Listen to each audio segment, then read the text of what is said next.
Dr. Chen Wei stared at the blinking lights of his time machine, a contraption that looked like a cross between a NASA space module and a high-end coffee maker. If only the world knew how much coffee had gone into this. A quick sip from his mug of lukewarm brew brought him back to reality. Today was the day. The day he would cheat time and rescue his daughter, Lily, from that fateful accident that had shattered his life. Time travel, huh? He muttered to himself. The ultimate rewind button. He chuckled nervously, glancing around his cluttered lab filled with half-finished experiments and pizza boxes from an unfortunate week of late nights. What could possibly go wrong? With a final breath, he punched in the coordinates, April 15, 2023, at 3 p.m., and pressed the big red button labeled "Do Not Press." Naturally, he pressed it. The machine whirred to life, lights flashing and a series of electronic beeps erupting like a toddler throwing a tantrum. Suddenly, he felt a sensation similar to being spun in a dryer full of bricks. Then, just as quickly, he landed on the grass of the park where Lily would be playing. Chen stumbled forward, disoriented. There she was, Lily, giggling as she chased after a butterfly, her hair a halo of sunshine.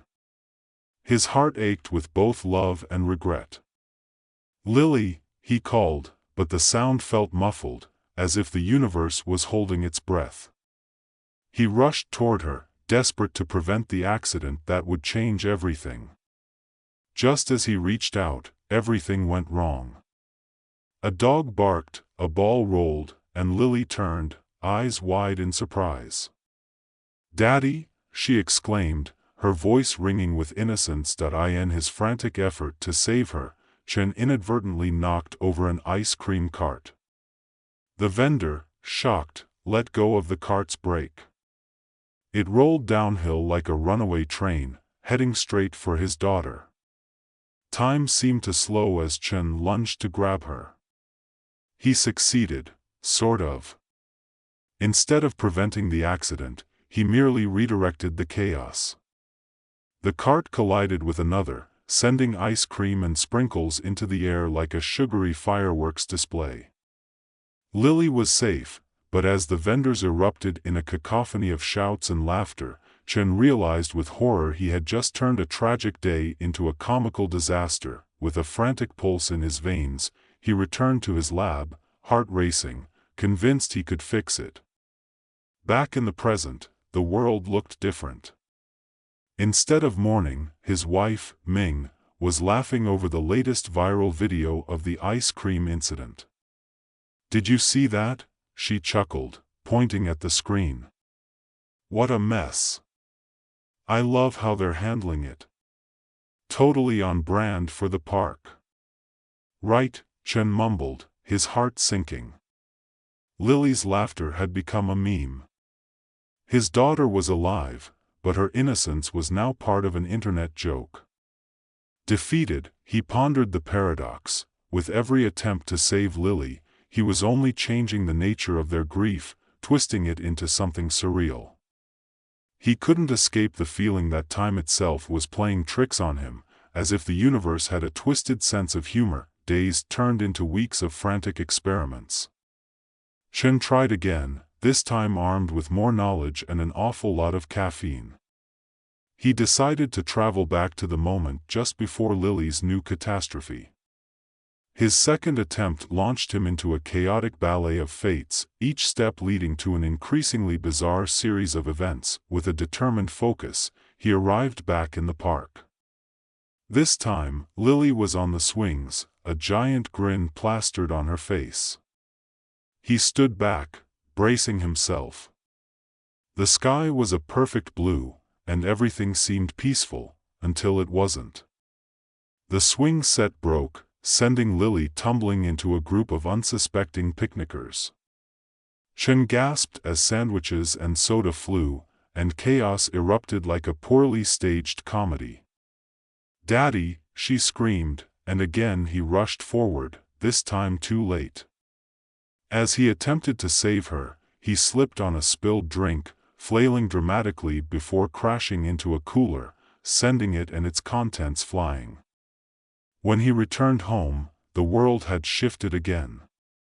Ming looked at him with a mixture of concern and irritation. "Chen, what's happening to you?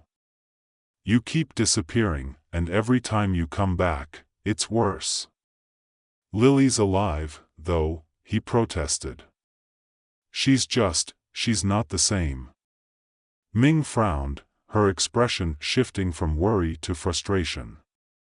"Do you even see what's happening? Every time you change something, we lose a piece of ourselves."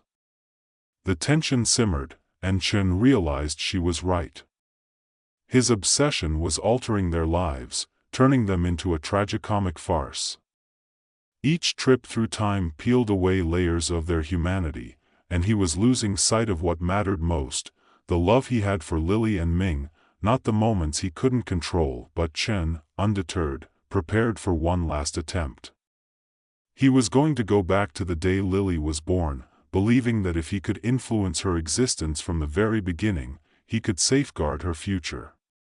The thought filled him with a wild mix of hope and dread. Just one more time, he whispered to himself, entering the time machine for what he hoped would be a final leap. The familiar sensations enveloped him as he was thrust back to the hospital, to that chaotic yet beautiful moment of new life. Standing in the sterile hospital room, he could hear the sounds of machines and soft coos from nurses.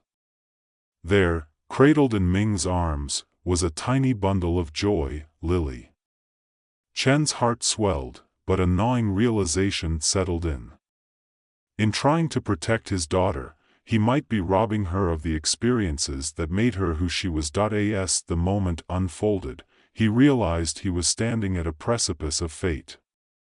With each decision, he could change not only Lily's future but also the very essence of her being. He felt a weight in his chest, a deep understanding that life's beauty lay in its unpredictability, the pain intertwined with joy. In that moment, he made a choice. Instead of interfering, he leaned against the wall, tears streaming down his face, watching the miracle unfold before him. Lily's first cries, Ming's gentle smile, it was a tapestry of love that he had nearly unraveled in his frantic quest. When Chen finally returned to the present, he found himself in a quiet park, the air filled with the scent of blooming flowers. He saw families laughing, children playing, and a rush of warmth filled him. He had learned to embrace the fleeting nature of time, the laughter intertwined with tears. Ming was there, sitting on a bench, looking pensive. She glanced up as he approached, her eyes searching his face. "You're back," she said softly, the tension between them lifting. "I am," he replied, taking a seat beside her. "And I've realized something. Time isn't something to be manipulated. It's meant to be lived." Ming smiled, a tear escaping her eye. "You found her again, didn't you?"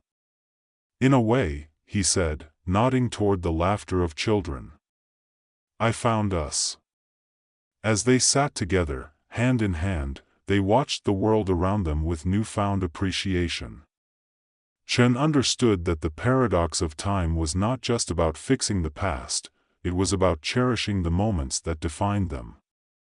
And sometimes, the best thing you could do was to let time run its course, allowing life to unfold in all its chaotic, beautiful glory. As they sat together, hand in hand, watching the world around them, Chen felt a warm breeze ripple through the park, carrying with it the laughter of children playing nearby.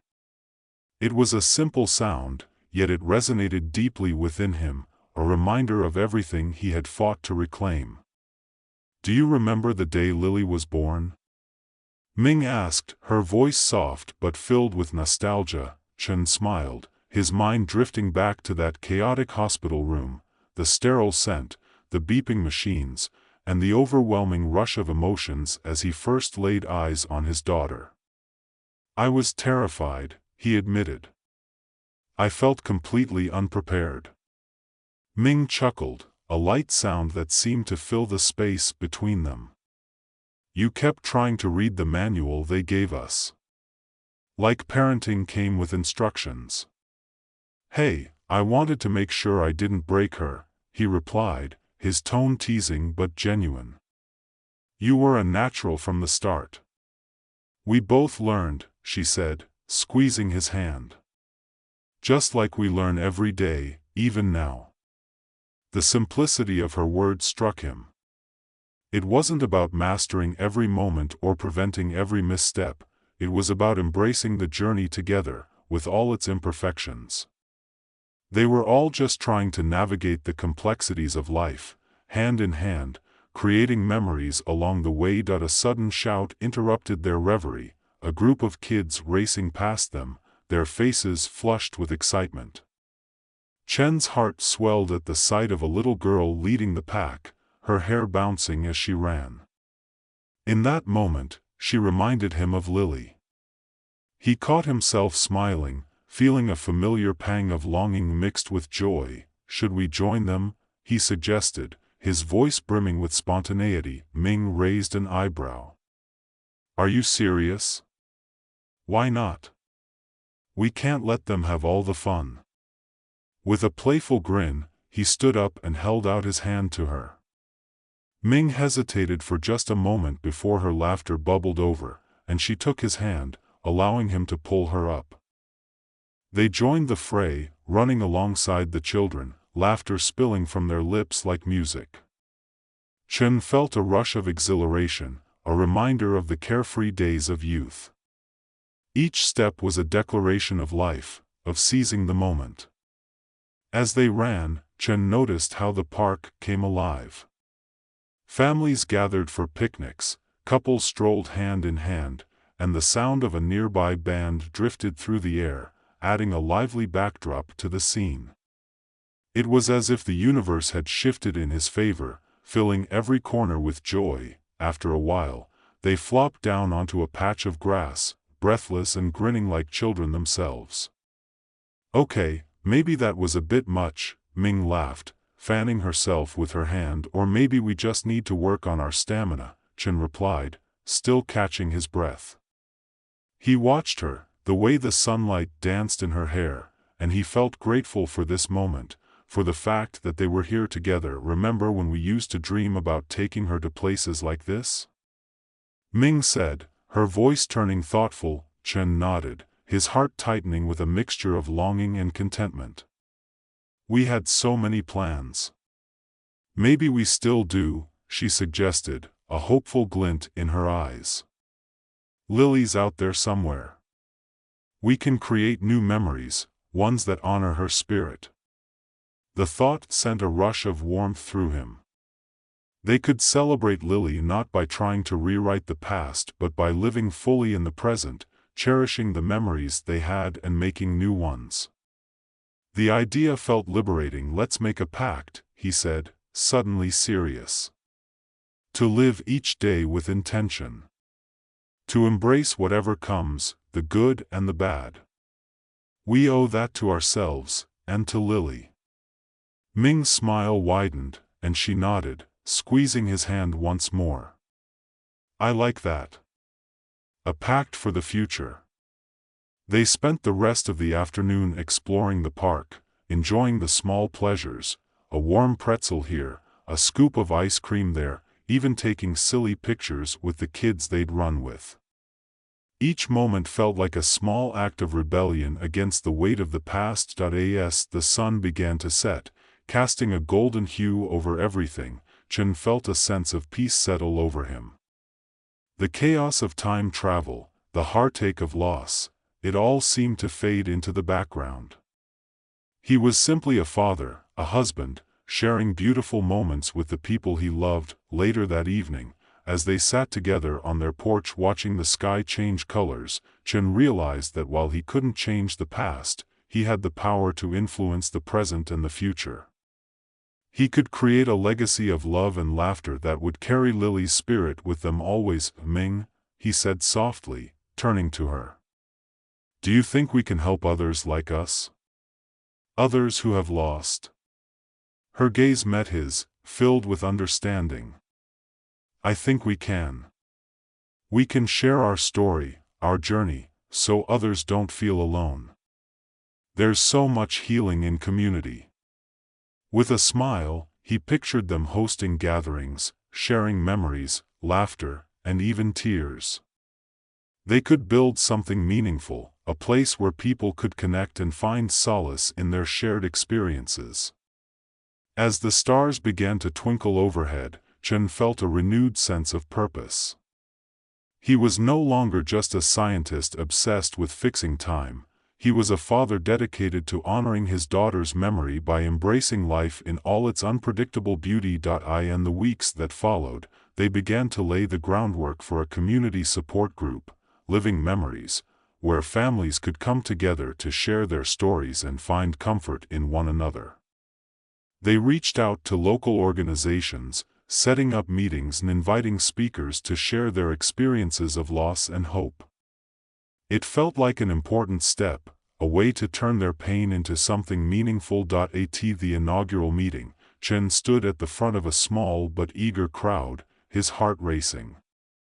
Ming sat beside him, offering quiet support. As he spoke, he felt the weight of his own story pour out, not as a burden but as a bridge to connect with others. "I used to think that time travel would let me fix my mistakes," he began, his voice steady but emotional. "But I've learned that the past is unchangeable. What we have is the present, and we can choose how we honor our loved ones.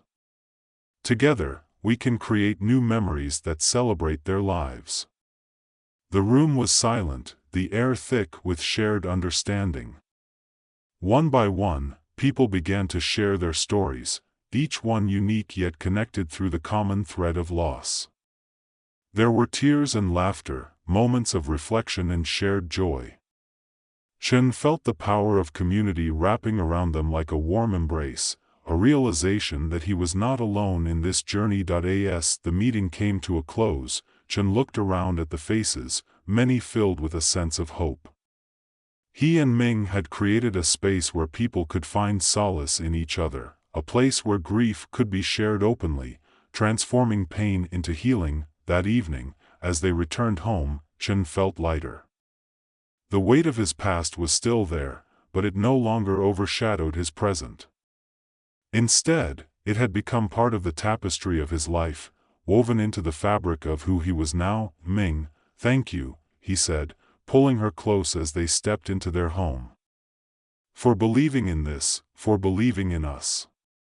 "Always," she replied, her eyes shimmering with warmth. "We'll keep moving forward, together." And as they settled into their evening routine, Chen realized that while he could never change the events that had transpired, he had discovered something far more valuable: the power of love, of community, and the unbreakable bonds that connected them all. Each moment they embraced, each laugh shared, was a testament to the resilience of the human spirit. From that day on, they continued to build living memories, organizing events and inviting families to share their journeys.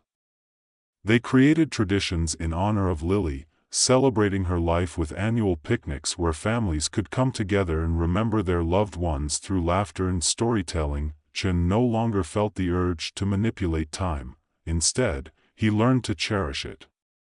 Every moment became precious, every day an opportunity to create memories that would last far beyond their fleeting nature. One summer evening, as they prepared for another picnic in the park, Chen glanced at Ming, watching her prepare sandwiches with a joyful efficiency that made him smile.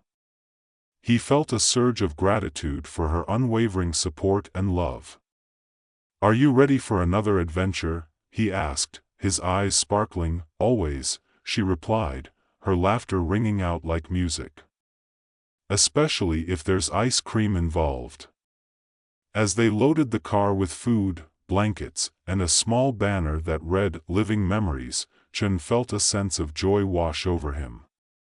They were embarking on a new chapter, one filled with hope and the promise of connection. Arriving at the park, he was greeted by familiar faces and newcomers, all of whom shared a bond forged through shared experiences.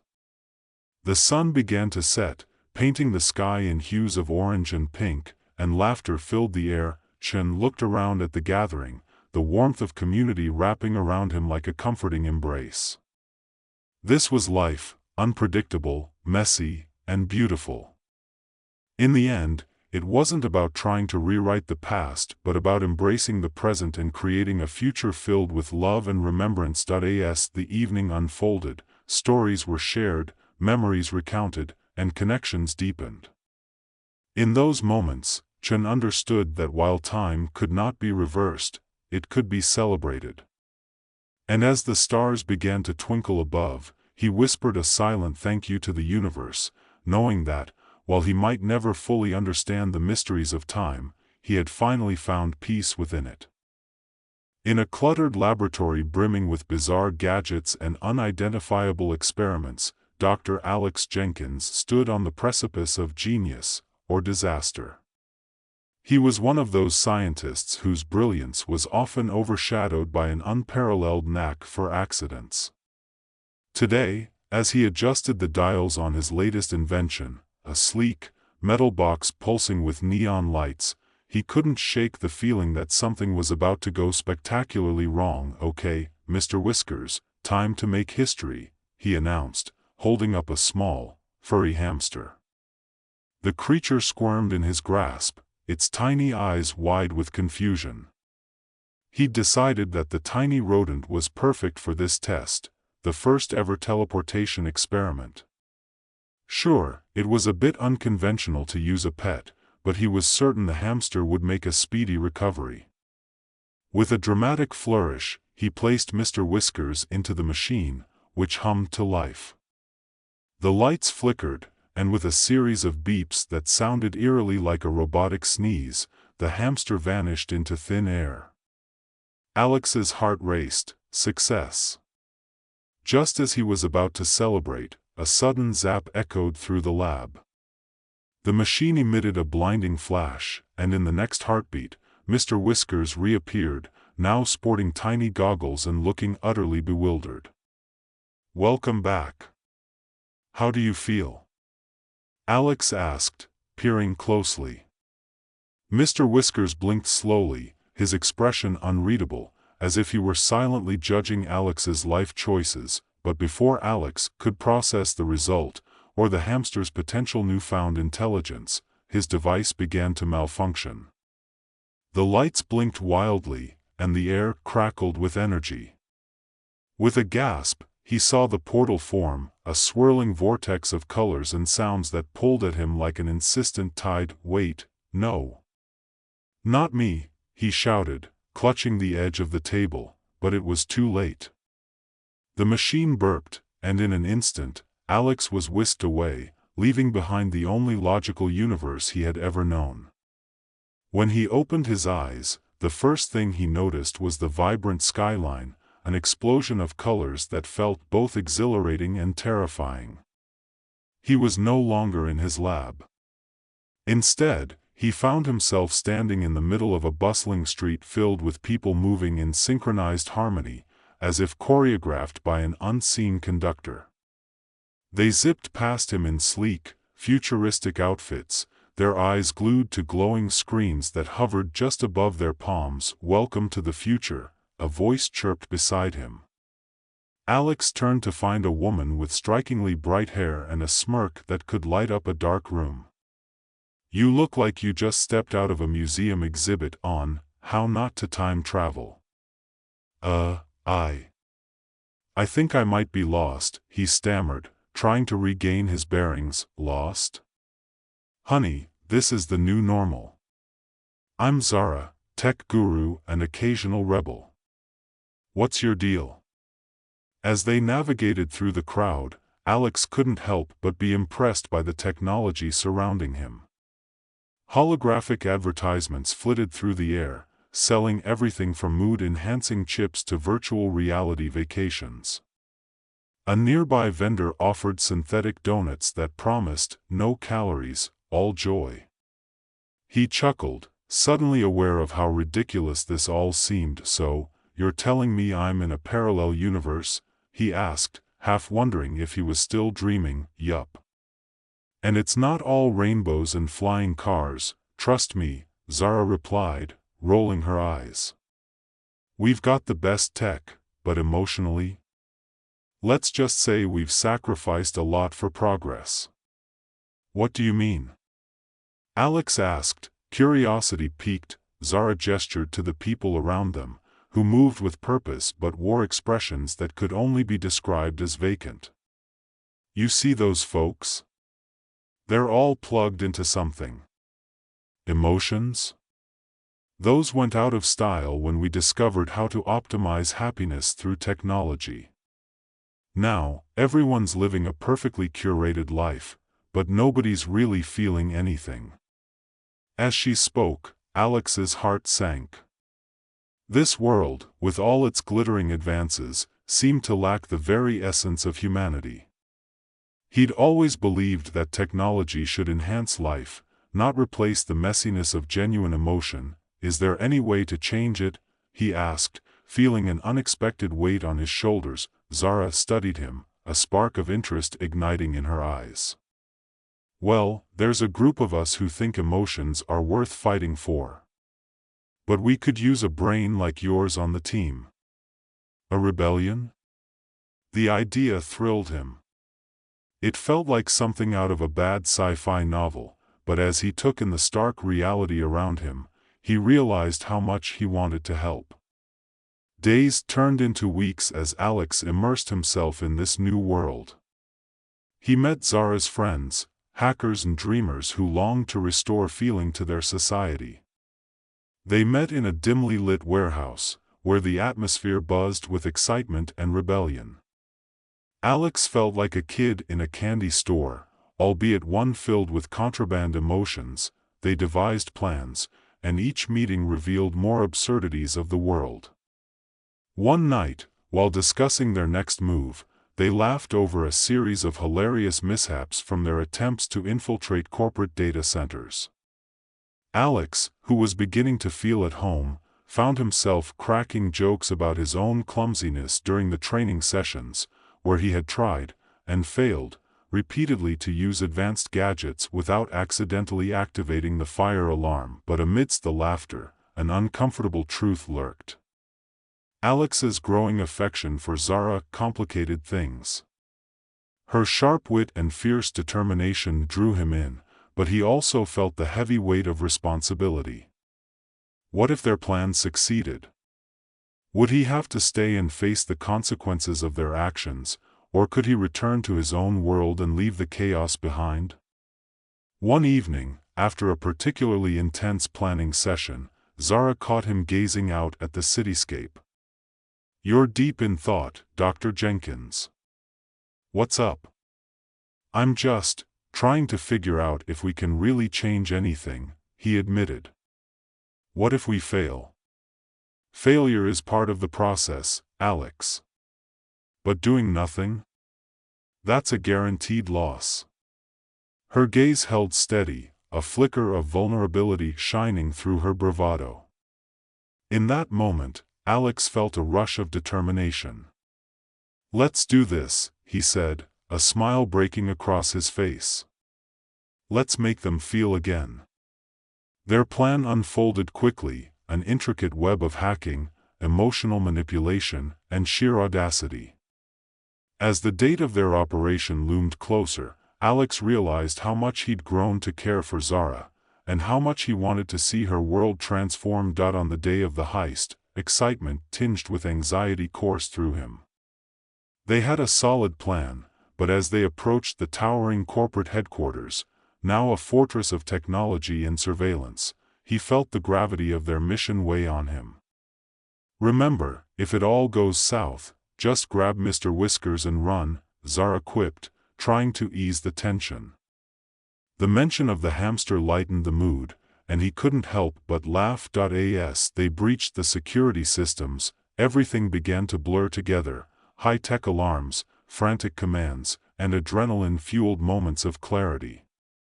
They weaved through layers of defenses, each breakthrough met with a mix of triumph and fear. Alex's heart raced, knowing that the outcome hinged not just on technology but on the human connections they were fighting to restore. Just as they reached the central control room, alarms blared around them. "We've been made," one of the hackers shouted, panic rising. "Stay calm," Zara yelled, her voice cutting through the chaos. "We just need a few more minutes." But time was slipping away, and Alex felt the pressure mounting. This was not just about hacking a system, it was about hacking the very fabric of their society.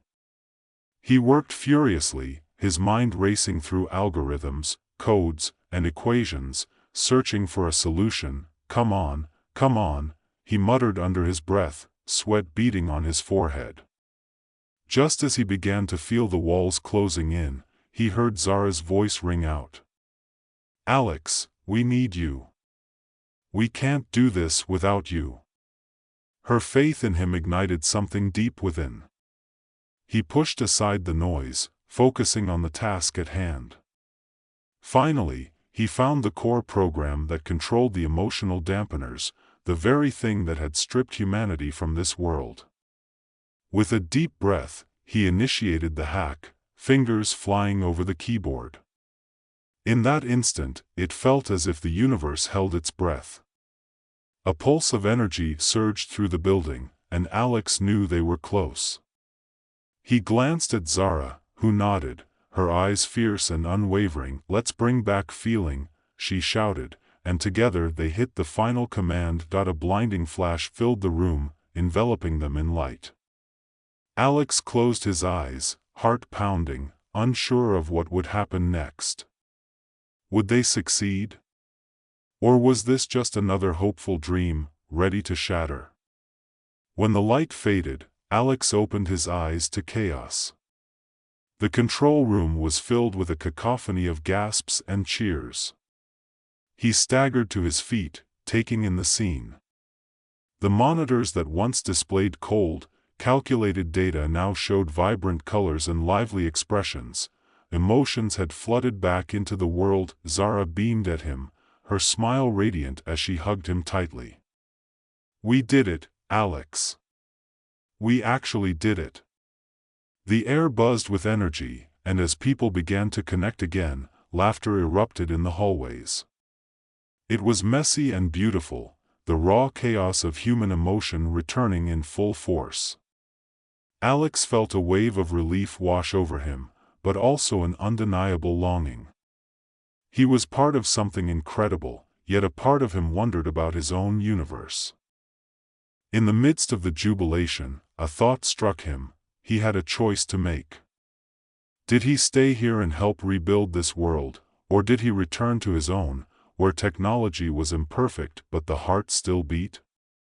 As the celebrations continued, Alex stepped outside, needing a moment to think. The city glowed with a renewed warmth, the skies tinged with hues he had never noticed before. He found a quiet spot on a rooftop, watching people embrace their newfound emotions. Zara joined him, her expression thoughtful. "What's on your mind?" "I've been thinking about home," he admitted, his voice barely above a whisper. "I love what we've accomplished, but I can't help but wonder if I'm meant to be here." "Home is where you feel you can make a difference," she said softly. "You've already made one here." Her words resonated deep within him.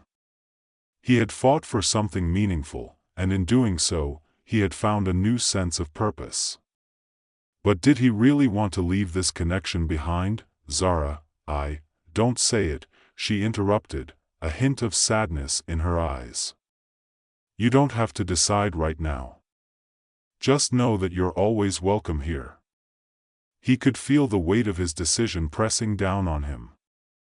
The thought of leaving felt like ripping a piece of his heart out, but he also knew he couldn't abandon the life he had built back home. As the sun dipped below the horizon, painting the sky in brilliant oranges and purples, Alex took a deep breath. "I need time to think." "Take all the time you need," Zara replied, placing a reassuring hand on his shoulder. "Whatever you choose, just know you're not alone." In the days that followed, Alex immersed himself in the revival efforts. The city transformed before his eyes, vibrant with emotion and humanity. He spent countless hours working alongside Zara and the rebels, each moment solidifying the bond they shared.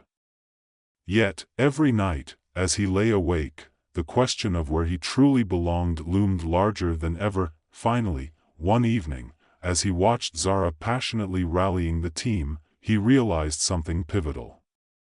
The battle they fought was not just for this world, it was for humanity itself. The choice to stay or leave was more than a personal one, it was about the legacy they could create together. Gathering his courage, he approached Zara after the meeting, heart racing.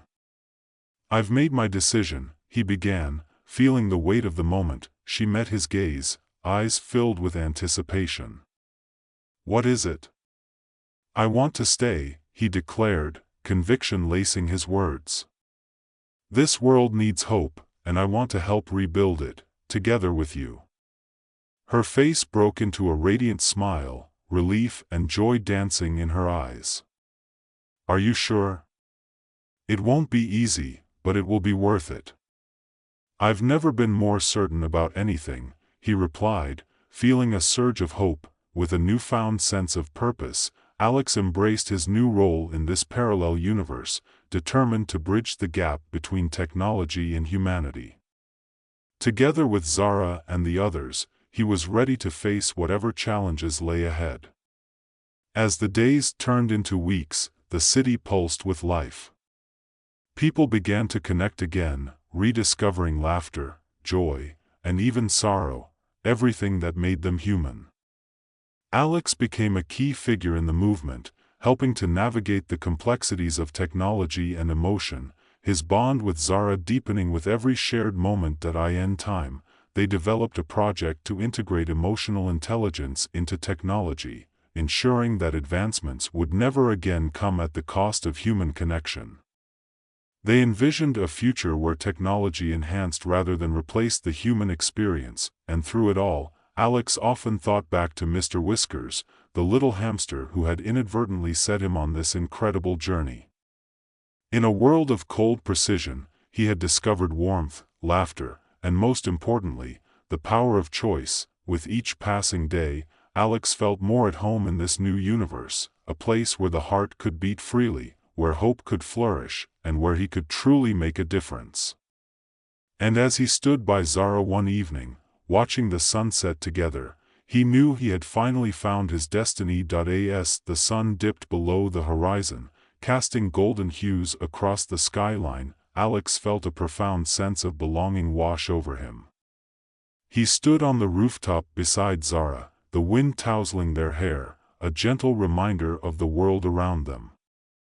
The sounds of the city pulsed below, a vibrant melody of laughter, conversation, and the distant hum of flying cars. "Look at them," Zara said, her voice tinged with wonder. "They're finally living again. It's amazing to see." Alex nodded, watching as people strolled hand in hand, their faces animated with the kind of joy that had been absent for far too long. It was a stark contrast to the sterile efficiency of the world he had first encountered. "You really did this," he said, glancing at her, admiration shining in his eyes. "You brought them back to life." "Not just me. It was all of us," she replied, her modesty endearing. "But I'm glad you're here. I couldn't have done it without you." The moment lingered, a delicate balance of friendship and something deeper. He wanted to tell her how much she meant to him, how her passion ignited a fire within him that he hadn't known existed. But the words hung heavy on his tongue, caught between fear and excitement. "Do you think we can keep it going?" he finally asked, his voice barely above a whisper. "This momentum, I mean. What if they forget again?" Zara turned to him, her expression serious. "That's why we're building a community, Alex. It's not just about one big change, it's about ongoing connections, making sure people remember what it feels like to be human." She paused, her eyes searching his. And it's about education. We need to teach future generations the importance of feeling, of empathy. Alex felt a spark of inspiration. We could create workshops, bring in speakers who can share their stories, their struggles. We could help them learn to connect. That's the spirit. Zara exclaimed, her enthusiasm infectious. I've already got a few ideas. We could have storytelling nights, art classes, anything that encourages expression. Their conversation flowed easily, ideas bouncing back and forth like the energy of the city below. As they brainstormed, Alex felt an exhilarating rush. This was what he had always wanted, to make a real impact, to help shape a future that valued not just progress but the very essence of being alive. Days turned into weeks, and their initiative gained traction. They organized events that drew people from all walks of life. The first storytelling night was a roaring success, filled with laughter, tears, and a sense of unity that wrapped around the crowd like a warm blanket. People shared their experiences, heartbreak, joy, dreams lost and found, opening doors to conversations that had long been shut. As he listened to the stories unfold, Alex marveled at the resilience of the human spirit. He found himself drawn to a young woman who spoke about overcoming grief through art, her words resonating with everyone in the room. Zara stood by his side, her hand resting on his arm, sharing smiles and glances that felt charged with unspoken connection. Isn't it incredible? She whispered during a quiet moment. Just look at them. They're healing. It's beautiful, Alex replied, his gaze drifting back to the stage. I never thought I'd find a place where I could truly belong. Zara's expression softened. You've always belonged, Alex. You just had to find the right space for your light to shine. That evening, they stayed late to help clean up, the remnants of joy still buzzing in the air. As they stacked chairs and cleared tables, a comfortable silence settled between them. Finally, Alex couldn't hold back any longer. Zara, he began, stopping to meet her gaze. I've been thinking about everything we've built together, and about us. She looked up, her expression earnest, and the air grew thick with anticipation. What is it? I want to be more than just friends. I care about you, and I want to explore that, he confessed, his heart racing. Her eyes widened, surprise melting into a smile. You have no idea how long I've hoped you'd say that. I feel the same way, but I didn't want to mess up what we have. Relief flooded through him, mingling with exhilaration. So, what does this mean for us? We take it one step at a time, she said, her voice soft yet confident. We keep doing what we're doing, but with the added bonus of knowing we're building something together. Together, he echoed, the word feeling monumental. They shared a moment, the weight of their connection settling comfortably between them, grounding him in this new reality. As the weeks passed, Alex and Zara navigated their blossoming relationship alongside their mission. They worked late nights in the warehouse, brainstorming new initiatives, their laughter echoing in the otherwise quiet space. The synergy between them was palpable, each interaction a blend of companionship and growing intimacy. One afternoon, while sorting through supplies for an upcoming community art fair, Zara glanced up at him, mischief dancing in her eyes. You know, I could use a partner in crime for my next project. Think you can handle it? Depends on the crime, he shot back playfully. What are we talking about here? A surprise performance at the art fair.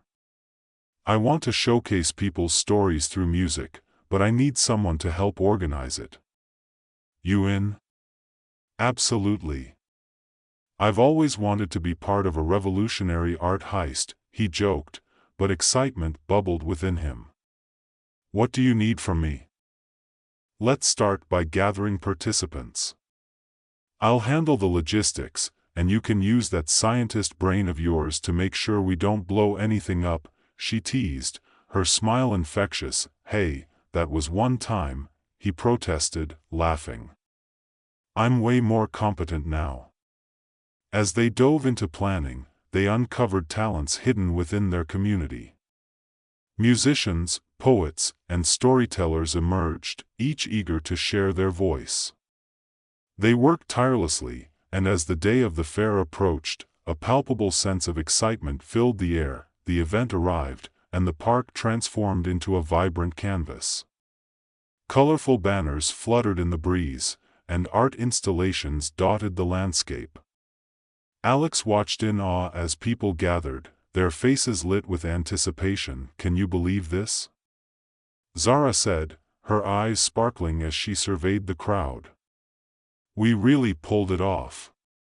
Together, he reminded her, feeling the weight of their joint efforts. As the performances began, the park came alive with a symphony of stories.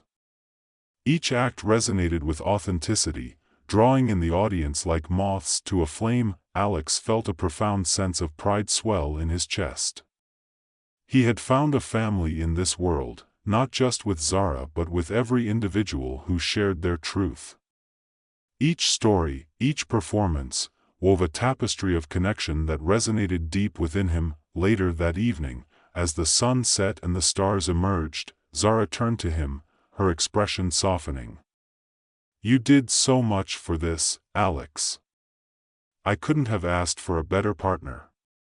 It's easy when the cause is this meaningful, he replied, brushing a strand of hair behind her ear. And it's even easier with you by my side. They shared a quiet moment, the music fading into the background as the world around them blurred. Zara stepped closer, her breath warm against his cheek. There's something I've wanted to say. Before she could finish, a loud cheer erupted from the crowd, pulling them back to reality. They both laughed, the moment shifting into something light and playful. Let's celebrate. Alex exclaimed, taking her hand and leading her into the throng of people. They danced and laughed, losing themselves in the joy of the night, their connection deepening with every shared glance and touch. As the event wound down, the community gathered around a large bonfire, the flames flickering in the cool night air. Alex and Zara settled on a bench at the edge, their hands intertwined. You know, Zara said, glancing at the firelight dancing in his eyes, I think we've created something truly special here. Yeah, we did, he agreed, warmth blooming in his chest. And it feels like we're just getting started. She turned to him, her expression serious yet hopeful. What's next for us, Alex? For this world? He thought for a moment, the possibilities swirling in his mind. We continue to empower people, help them find their voices. We create spaces where everyone feels safe to share, to connect. And we never stop fighting for empathy and emotion in technology. Zara smiled, a glimmer of excitement in her eyes. I love that. And I want to do it together, wherever this journey takes us. Together, he echoed, squeezing her hand. In that moment, Alex realized that he had found his purpose, not just in the work they were doing, but in the love that had blossomed between them. Their journey was just beginning, and he felt ready to face whatever challenges lay ahead. With Zara by his side, he knew they could overcome anything. In the days that followed, their initiative continued to grow, evolving into a movement that swept across the city. They hosted workshops, brought in speakers, and created collaborative art projects, each endeavor fostering deeper connections and sparking meaningful conversations. Every event reinforced Alex's belief in the power of community, and he found himself falling more in love with Zara's passion and drive. They complemented each other perfectly, her fiery spirit balanced by his analytical mind. One evening, over him. We've built something incredible together, and it's just the beginning. Zara turned to him, her gaze thoughtful. Do you ever think about what's next? I mean, beyond the foundation and the workshops? Alex took a moment to consider. I do. I think about how we can reach even more people, maybe even create digital platforms to connect with those who can't join us in person. We could host webinars, online courses, something that breaks down barriers. I love that idea, she said, her enthusiasm palpable.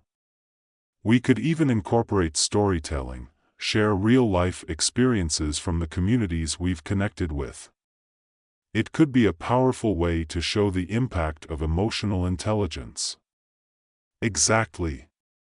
It would allow us to scale our message and touch lives in ways we can't even imagine right now, he replied, feeling invigorated by their shared vision. As they stood together, the city lights twinkling below them, Alex felt a warmth surge in his chest.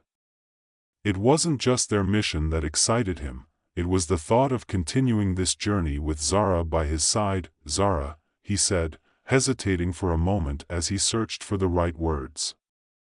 I know we've talked about the future, but I want to make sure we're not just building a movement but also nurturing what we have together.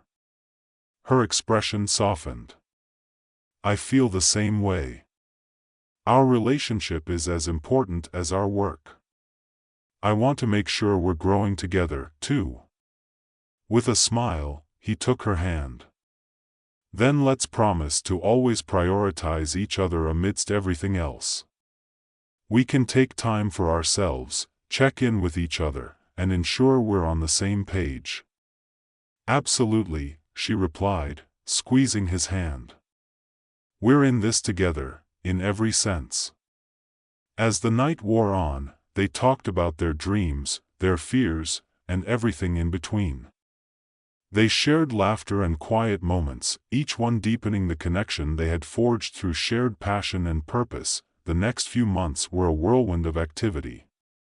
They launched their digital initiatives, reaching communities they had never imagined possible. The response was overwhelming, and the foundation began to thrive in ways they had hoped for but never fully grasped. Each online event attracted participants eager to engage, to learn, and to connect. As they navigated this new territory, Alex and Zara found themselves growing closer, their shared experiences binding them in ways they hadn't anticipated. One afternoon, after a particularly successful webinar, they took a moment to celebrate. I can't believe how many people joined us today, Zara said, her excitement infectious. We're making such a difference. Every story we share matters, Alex replied, feeling a sense of pride wash over him. And we're doing it together. Later that evening, as they sat on the couch, a sense of comfort enveloped them. Alex reached for the remote, and they decided to watch a documentary about communities working to reclaim emotional connections. As they settled in, he couldn't help but glance at Zara, her eyes sparkling in the dim light. I love how passionate you are about this work, he said, his voice low. It inspires me every day. She turned to him, her gaze steady. You inspire me, too, Alex. Your commitment and creativity push me to be better, to think bigger. A warmth spread through him, and he felt a swell of gratitude for their partnership. We make a good team, don't we? The best, she agreed, a smile lighting up her face. As the documentary played, they found themselves lost in conversation, discussing ideas that sparked their imagination. Each new thought flowed seamlessly into the next, and soon they were brainstorming ways to incorporate multimedia elements into their workshops, blending art, music, and storytelling. Hours passed unnoticed, and as they wrapped up their conversation, Zara looked at him thoughtfully. What if we created a traveling exhibition? Something that showcases the work we've done with communities? Alex felt a rush of excitement. That would be amazing.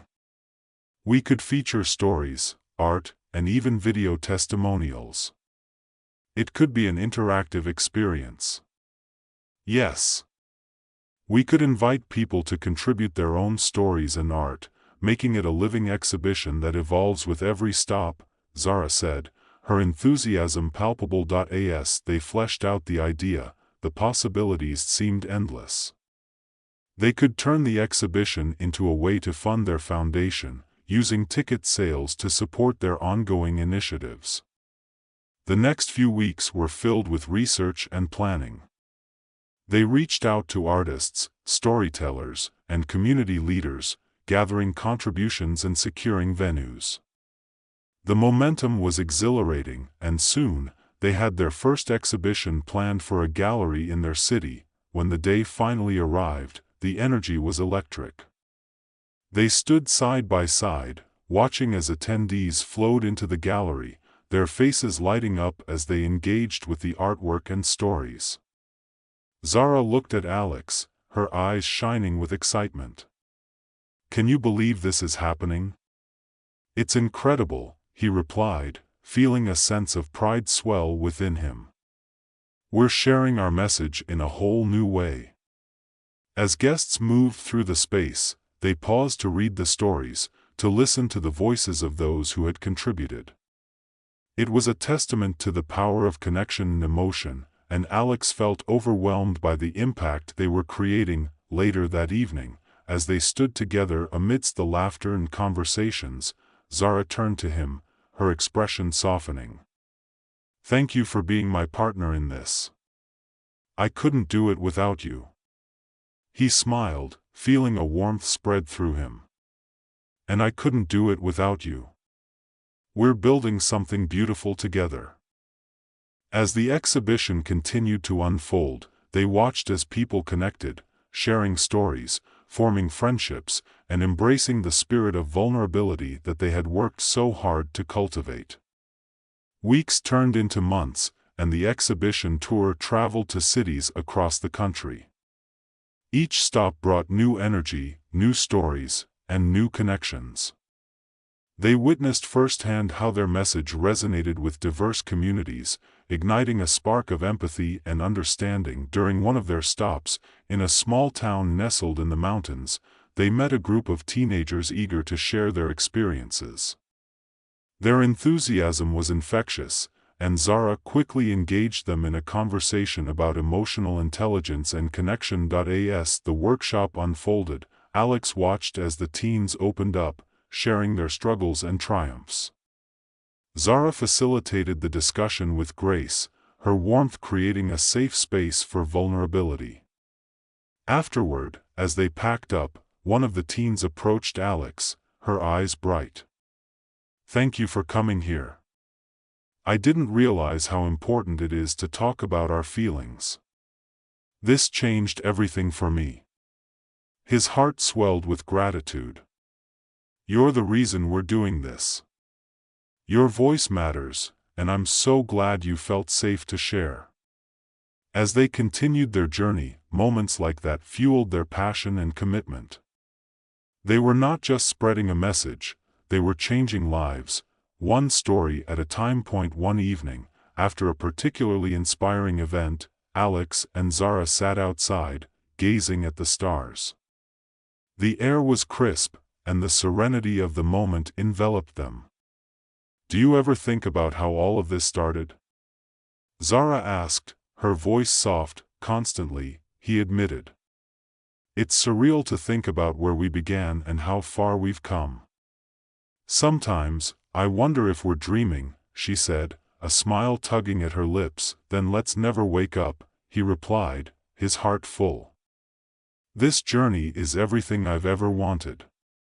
As they sat together, Alex felt a sense of peace settle within him. Their connection had deepened, and the love they shared was a guiding light through every challenge they faced. In the months that followed, their exhibition continued to evolve, becoming a powerful catalyst for change.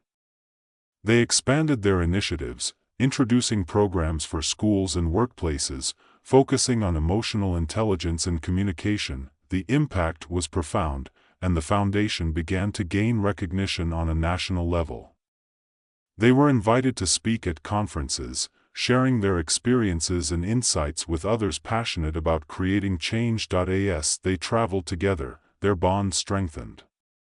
Each new adventure deepened their love, and Alex found himself dreaming of a future filled with possibility.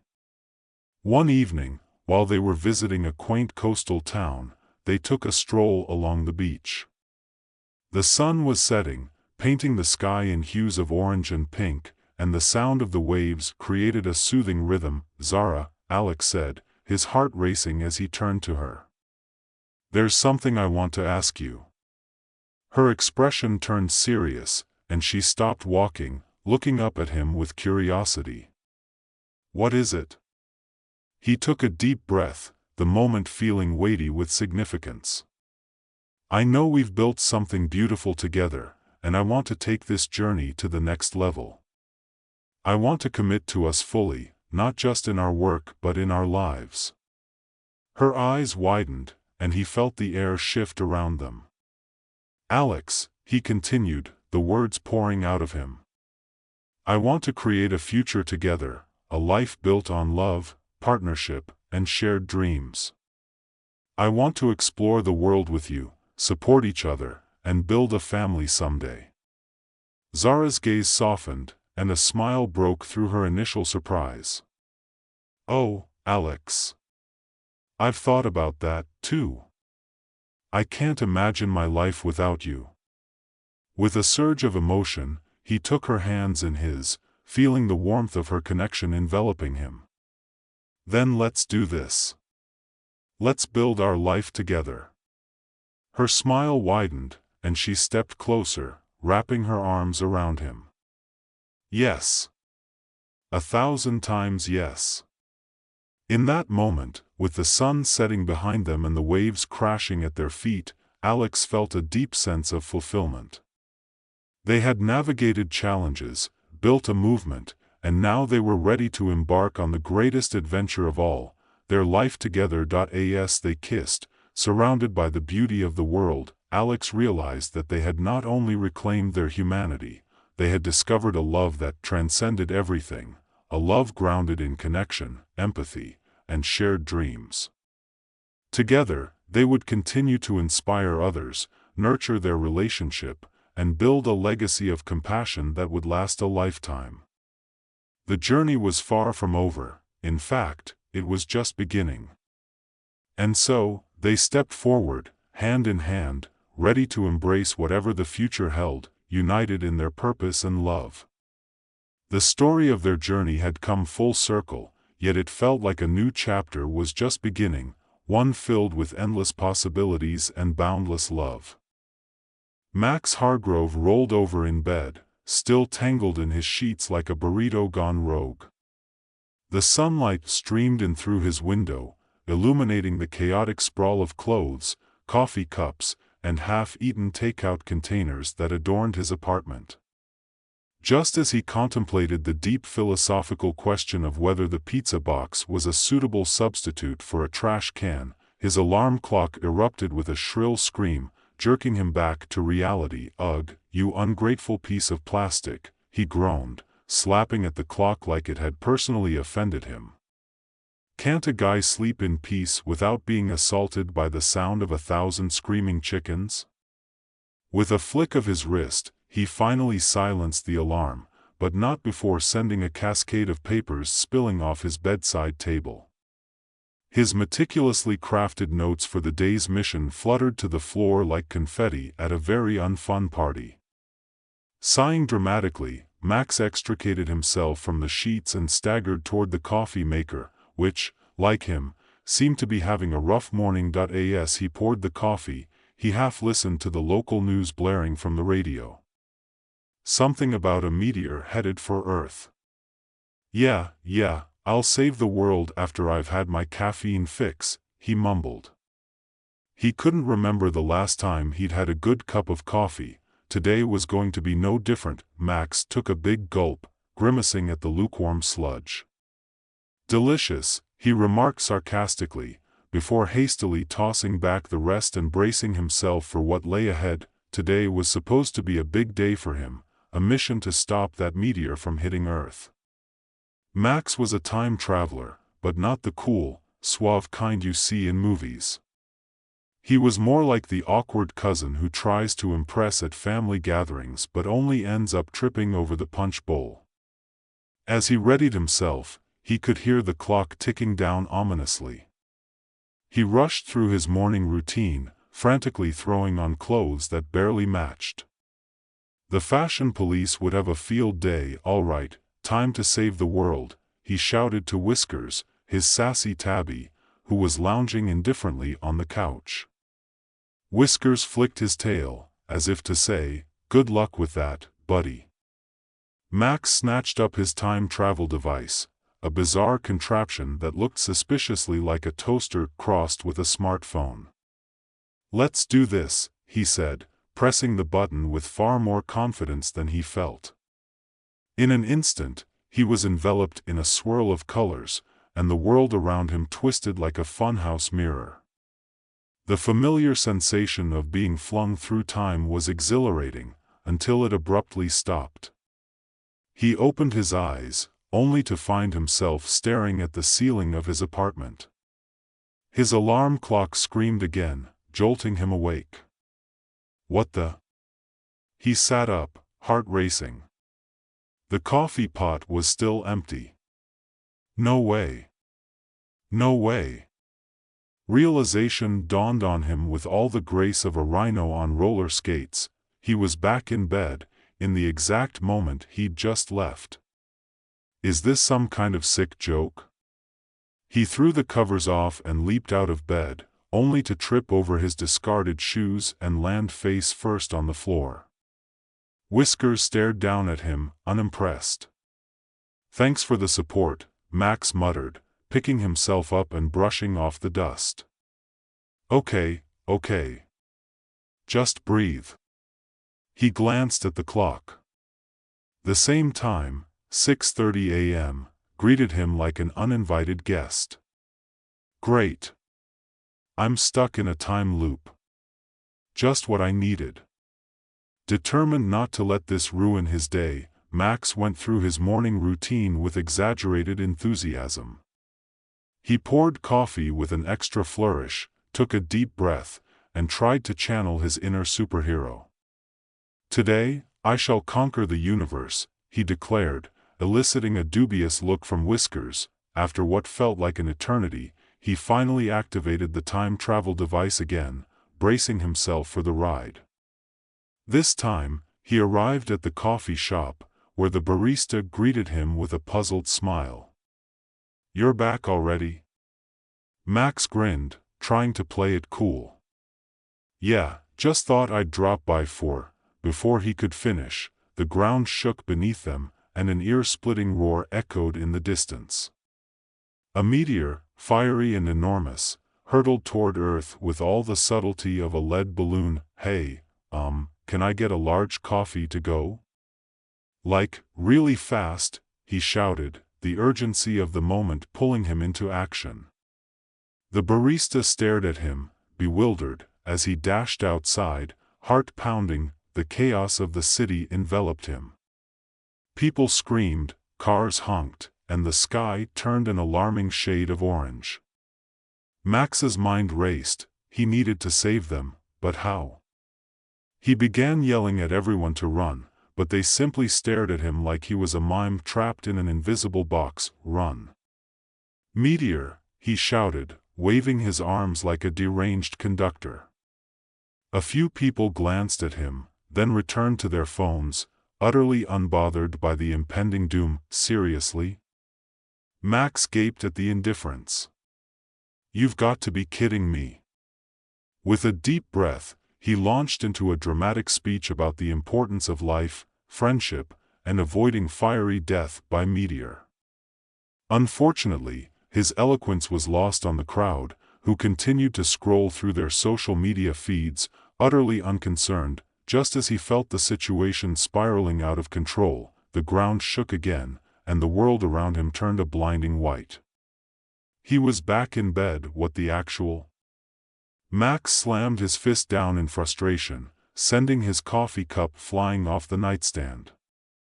It shattered against the wall, as if to punctuate his misery. This was going to be a long day. As he repeated the morning for what felt like the 100th time, Max became increasingly aware of the absurdity of it all. Each time he found himself back in that same moment, he tried different tactics to break the loop. Each attempt was met with either failure or an over-the-top, comedic mishap. He tried to convince a group of joggers to help him, but they merely thought he was an eccentric street performer. He even attempted to use a megaphone he found in a nearby park, only to be chased away by an angry dog. The repetition began to wear on him. The faces of the people he encountered, like the barista who was inexplicably giving him free pastries, and the elderly man who always walked his dog at the same time, began to blur together. Their quirks turned into a monotonous soundtrack of his looping life. Max's witty commentary turned into a desperate plea for someone to notice the sky falling. Then, one day, something shifted. As he stumbled through another morning, still reeling from the last round of failures, he noticed that Whiskers had a peculiar look in his eye. The cat sat regally on the windowsill, watching the world outside with a knowing gaze. Okay, what's your secret?" Max asked, plopping down beside him. "You seem to know more about time travel than I do." Whiskers responded with a nonchalant blink, but Max swore the cat smirked. "Well, if you're not going to help me," he sighed, "I guess I'll have to figure this out on my own." As he stared into the distance, the horizon shifting with hues of orange and pink, Max had an epiphany. Maybe this loop wasn't just about saving the world. Maybe it was about him rediscovering himself. And perhaps, just perhaps, he could find a way to reach out to Eliza, the old friend who now stood on the other side of the impending disaster. The thought was terrifying yet thrilling. With renewed determination, he prepared to face the next iteration of his day. Max woke up again, the same morning light spilling into his room, the same clock blaring its relentless tune. But today felt different. Today, he was going to break the cycle.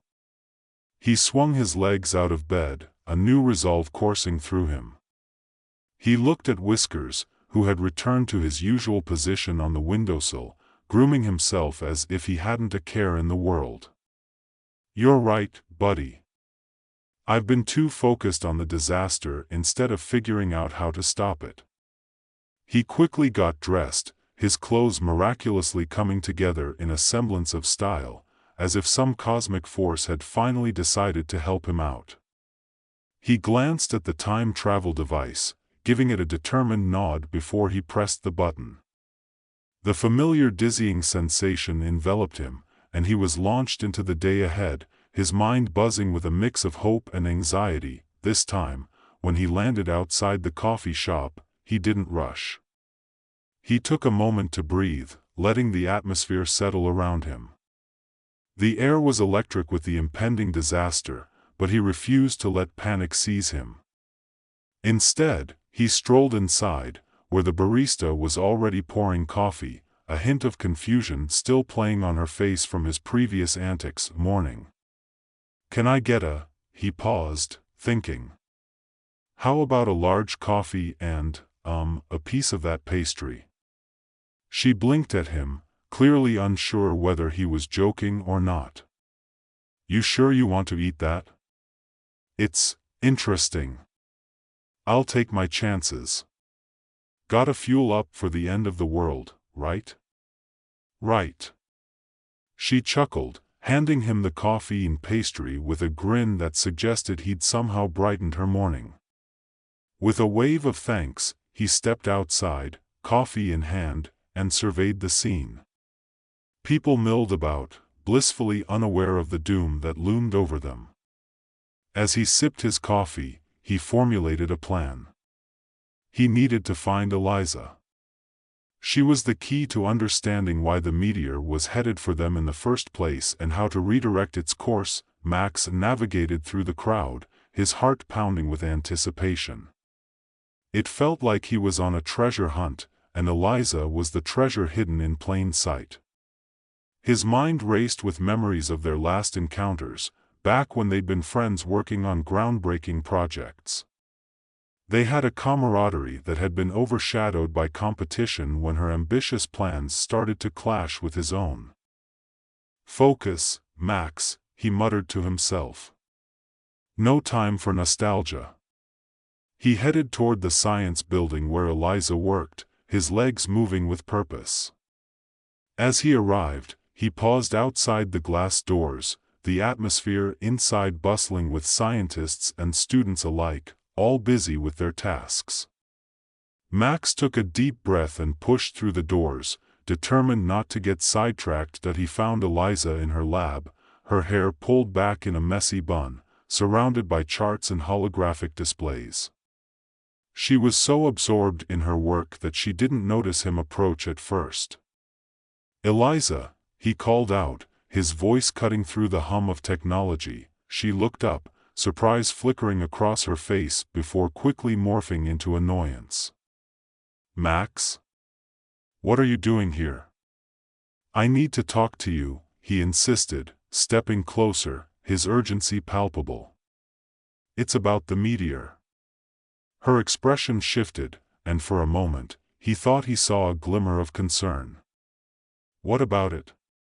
"It's not what you think.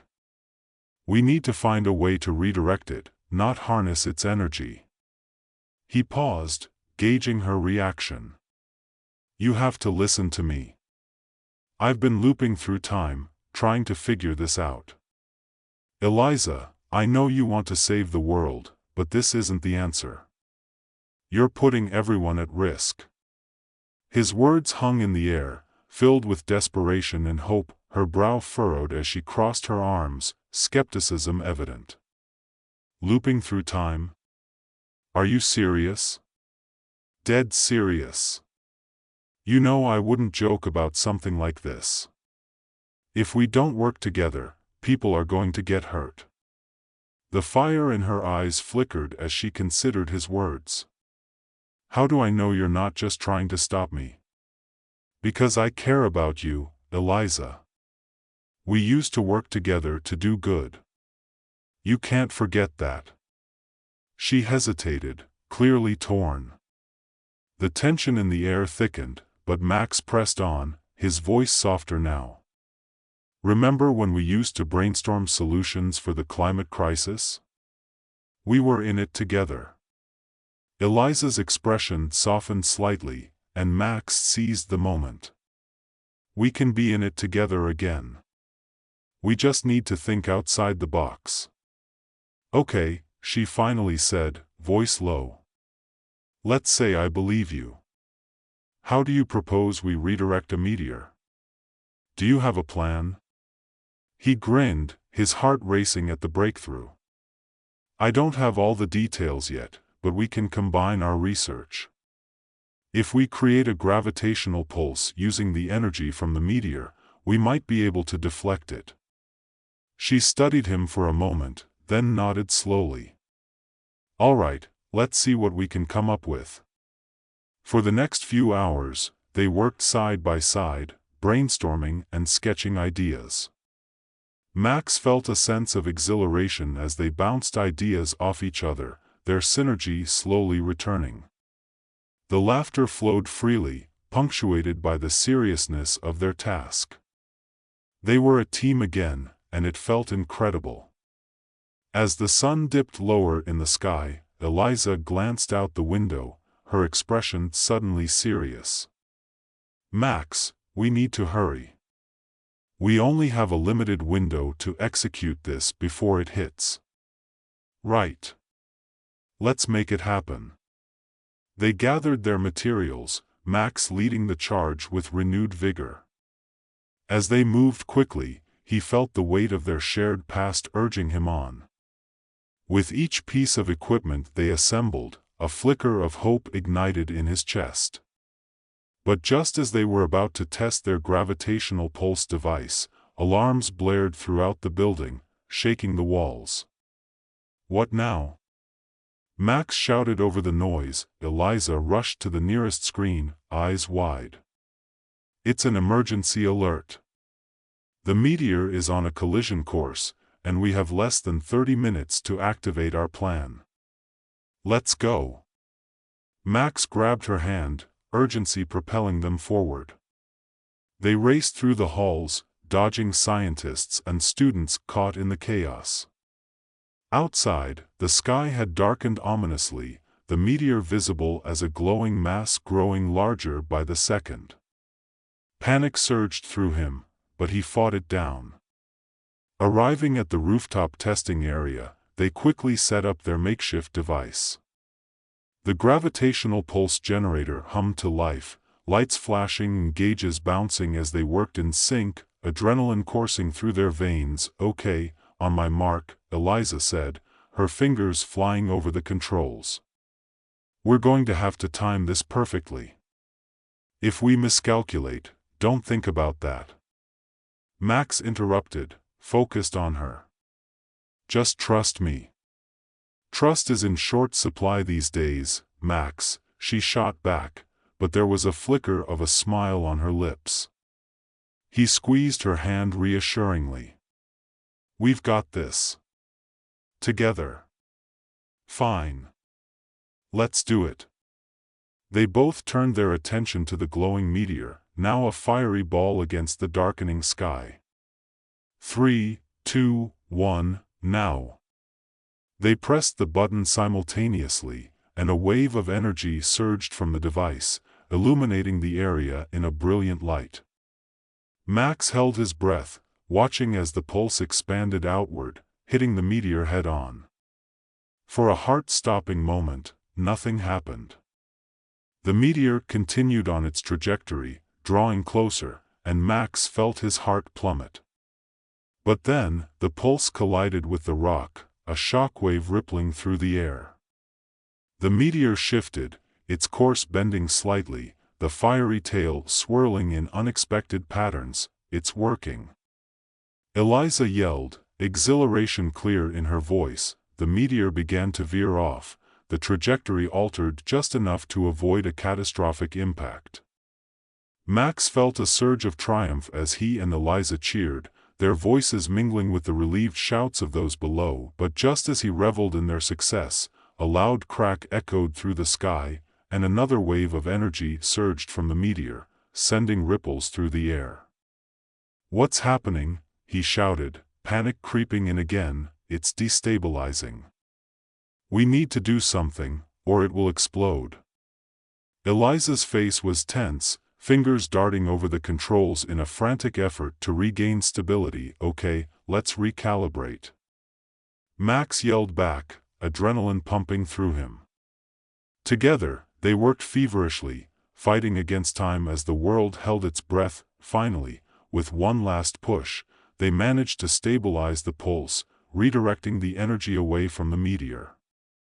It began to cool, losing its fiery glow as it continued on its new path, safely away from Earth. As the crowd erupted into cheers below, Max and Eliza shared a breathless look of relief, their victory palpable in the air. "We did it," she whispered, eyes shining with exhilaration. "Yeah, we did," he replied, grinning from ear to ear. But even as they celebrated, Max felt a nagging thought at the back of his mind. The time loop, what would happen now? He had changed the course of events, but would he still wake up in his apartment tomorrow morning, facing the same endless cycle? He glanced at Eliza, who was already starting to pack up their equipment. "What happens now?" he asked, uncertainty creeping into his voice. "Now," she echoed, her brow furrowed. "Now we deal with the aftermath and figure out how to avoid such a disaster in the future. But you know what? We'll do it together. We make a good team." As he nodded, a strange sensation washed over him.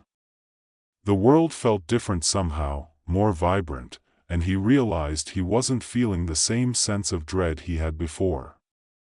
With a mix of hope and uncertainty, he stepped closer to Eliza. "I'd like that." With the sun setting behind them, casting a warm glow across the city, Max felt a sense of closure settling in. Maybe he wouldn't wake up in that same bed again. Maybe the time loop was finally breaking. As he took in the moment, a smile crept onto his face. "Hey, Max," Eliza said, breaking into his thoughts. "You up for a celebration? I think we've earned a drink or two after saving the world." He chuckled, feeling lighter than he had in days. "Absolutely. But I'm picking the place this time. No more second-hand coffee for me."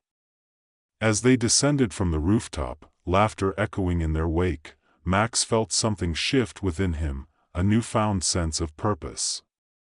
He glanced at Eliza, grateful for the rekindled connection, and wondered what other adventures awaited them beyond the horizon, and for the first time in a long while, he was excited to find out. As they stepped into the bustling streets, the world stretched out before them, vibrant and alive, and Max knew he was ready to embrace whatever came next. He had faced the chaos, and now, with Eliza by his side, he felt like he could take on anything, loop or no loop, and with that thought, he finally let go of the past, stepping boldly into the future. Dr. Felix Klein was known around the university for his wild theories about parallel universes. Most of his colleagues dismissed him as the eccentric guy in the corner office, hair perpetually askew, armed with a whiteboard covered in doodles of timelines and alternate realities. But today, as he stood before an audience of eye-rolling students, he was determined to deliver the most outrageous lecture of his life: why your ex might actually exist in another dimension. "Picture this," he began, pacing energetically. "You're sitting at home, scrolling through social media, and suddenly you see a post from your ex. You think, what are the odds? But in another universe, maybe she's a successful dog groomer living in a mansion with a 10-pound poodle named Fluffernutter." Laughter erupted. Felix's quirky humor was his secret weapon, just as Felix launched into a tale about how his alternate self was also a rock star who only sang about astrophysics. The air in the lecture hall shimmered. An unusual energy pulse rippled through the room, and a crackling sound echoed off the walls. The overhead lights flickered, and Felix's cat, Mr. Whiskers, who had been napping on the desk, suddenly sat up and spoke in a deep British accent. "What's all this then?" The audience erupted into chaos. Students began swapping seats and bodies as if a cosmic game of musical chairs had gone terribly wrong. Felix blinked, half convinced he'd lost his mind. Folks? This isn't part of the presentation." He ducked as a nearby student transformed into an anthropomorphic banana, yelling, "I always knew I was fruity." Felix's heart raced. This was no joke. Dimensional collisions were the stuff of his wildest dreams and most paranoid nightmares. He had read about them, theorized about them, but never had he expected to experience one. He frantically grabbed his notes, trying to regain control. "All right, everyone. Just breathe. I'm sure we can, Dr. Klein," shouted his colleague, Dr. Rachel Hargrove, bursting through the door. "This is bad. The collision is merging our universe with another. We have to stop it." Felix swallowed hard. "How?" Rachel thrust a paper at him. "The Nexus Core. It's a mythical device said to exist in both realities. We need to find it or risk annihilation." Mr. Whiskers, still in his philosopher persona, chimed in, "My dear Felix, it appears we must embark on a quest." "How delightful." He stretched like a regal feline, his fur catching the light. Felix glanced at his colleagues, people who had ridiculed him for years, and suddenly felt a sense of purpose. All right, let's save the universe. Just one quick question: where do we start? The hunt for the Nexus core began, and the entire university became a carnival of chaos. As Felix navigated the shifting realities, he encountered alternate versions of people he knew. There was a version of his best friend, Ben, who had become a successful motivational speaker but spoke entirely in metaphors involving cheese. Life is like a cheddar, my dude. Sometimes you just gotta be sharp. Each encounter added layers of hilarity and confusion. Felix found himself in a parallel library where books flew off the shelves and read themselves aloud. He chased down a particularly cheeky edition of Quantum Mechanics for Dummies, which insisted it was totally woke. As he struggled to catch the book, he bumped into a woman who looked oddly familiar, his ex-girlfriend, Sarah. Except in this universe, she was a bounty hunter with a taste for leather jackets and a very serious attitude. "Felix," she said, rolling her eyes. "You really think you can save the universe with your theories?" "Hey! I'm not just a theory. I'm a real person," he shot back, indignantly. "Good luck with that." She smirked, her hand resting on the blaster at her hip. "I'll be watching." And with that, she disappeared into the crowd, leaving Felix to contemplate just how ridiculous his life had become. As the dimensional merges continued, the university became a surreal landscape. A cafe served coffee brewed by sentient coffee beans who debated philosophy as they percolated. A nearby lab exploded with color as scientists attempted to harness the energy of the collision, creating sentient, singing beakers that belted out show tunes. Felix was both terrified and amused. Determined to find the Nexus core, Felix partnered with the alternate version of himself, Felix, the rock star. It turned out that in this universe, he had a band called the Quantum Quirks, and they were on the verge of their big break. "Dude, we could totally use this energy surge to boost our music career," Felix exclaimed, strumming an invisible guitar. How about we save the universe first?" Felix replied, but he couldn't help but crack a smile at his doppelganger's enthusiasm.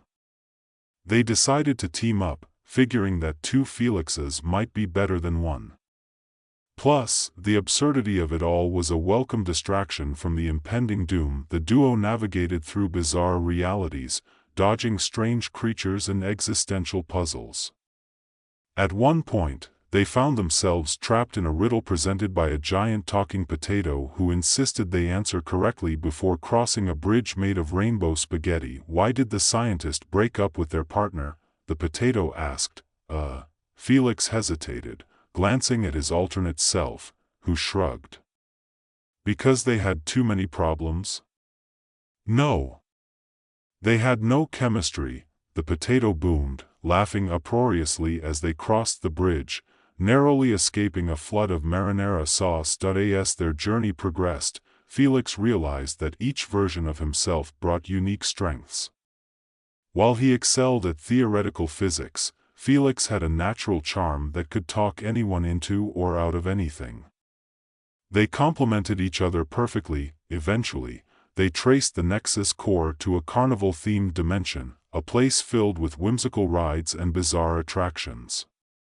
It was like stepping into a warped version of Disneyland, but instead of Mickey Mouse, the mascot was a floating head of Albert Einstein that cackled madly as it tossed candy at the guests. "We're close," Felix shouted, pointing to a gleaming structure in the distance.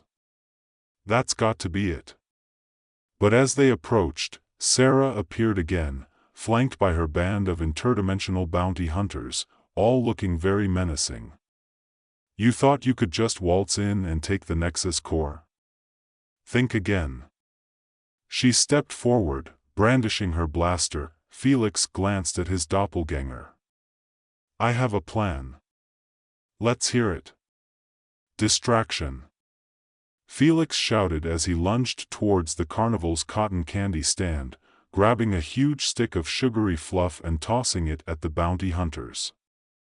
The colorful cloud exploded in a sticky mess, temporarily blinding them. Now, grab the core.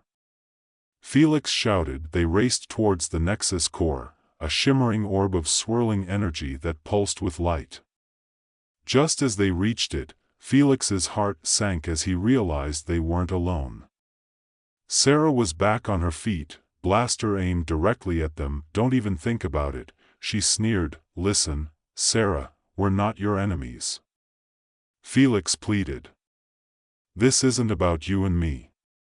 It's about saving two universes. She hesitated, confusion flickering in her eyes.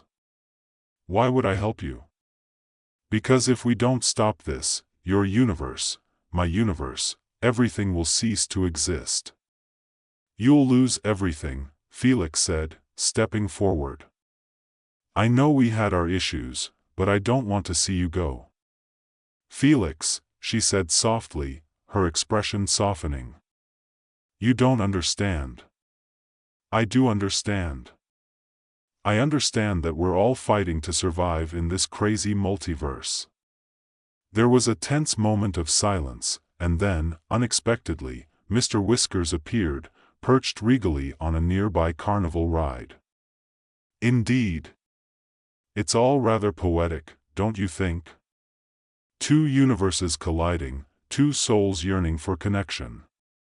Join forces, Sarah. Save the day. With a defeated sigh, Sarah lowered her blaster. Fine. But I'm not doing this for you. I'm doing it because I love my universe. And I'm curious to see how this plays out. Felix felt a mix of relief and disbelief. Together, they activated the Nexus core. The energy surged around them, a vibrant glow enveloping the space, and the chaotic carnival began to fade. The dimensions were separating, and reality began to restore itself. As the worlds began to untangle, Felix and Sarah stood side by side, watching the swirling energies. So, what now? Sarah asked, her expression contemplative. Felix shrugged, glancing at the energy patterns. I suppose we go back to our realities. But maybe we can find a way to communicate? There are still so many questions. Sarah smiled slightly, a hint of nostalgia in her eyes. I'd like that. With a final surge, the Nexus core unleashed a blinding flash of light, and Felix found himself back in the lecture hall. Everything was eerily normal, except for Mr. Whiskers, who had returned to his feline form, licking his paws with an air of satisfaction. Welcome back, Dr. Klein, Rachel said, looking at him skeptically. Did you learn anything? Felix grinned, excitement bubbling within him. You have no idea. There's so much more out there than we can comprehend. And also, I think I need to get a cat harness for Mr. Whiskers. The students around him chuckled, some still in disbelief at what had transpired. Felix couldn't help but feel a rush of pride. He had faced down a chaotic collision of realities and emerged with new understanding, new allies, and, most importantly, a newfound confidence. As he stood at the podium, he began to draft a plan for a new research project, possibly involving interdimensional communication. All right, everyone. How about we explore the concept of love across parallel universes? Laughter erupted again, and Felix felt a surge of joy. The universe might be a strange, chaotic place, but he was ready to embrace it. And just as he settled into his thoughts, the lights flickered once more, and the air shimmered ominously. Felix raised an eyebrow, smirking as he looked at Mr. Whiskers. Looks like our adventures aren't over yet. Indeed. Mr. Whiskers replied, stretching luxuriously. Shall we see what the cosmos has in store for us next? Felix laughed, knowing one thing for sure: the multiverse was bound to be as unpredictable as it was infinite, and he was ready for every twist and turn it might bring. Felix chuckled as he watched Mr. Whiskers lounge back on his desk, completely unfazed by the flickering lights. "All right, buddy, what do you think? Another interdimensional crisis, or just a glitch in the system?" The cat looked at him with an expression that combined wisdom and mischief. "With the multiverse, Felix, it's always a little of both. But I suspect it's something more this time. Have you noticed how the energy feels different?"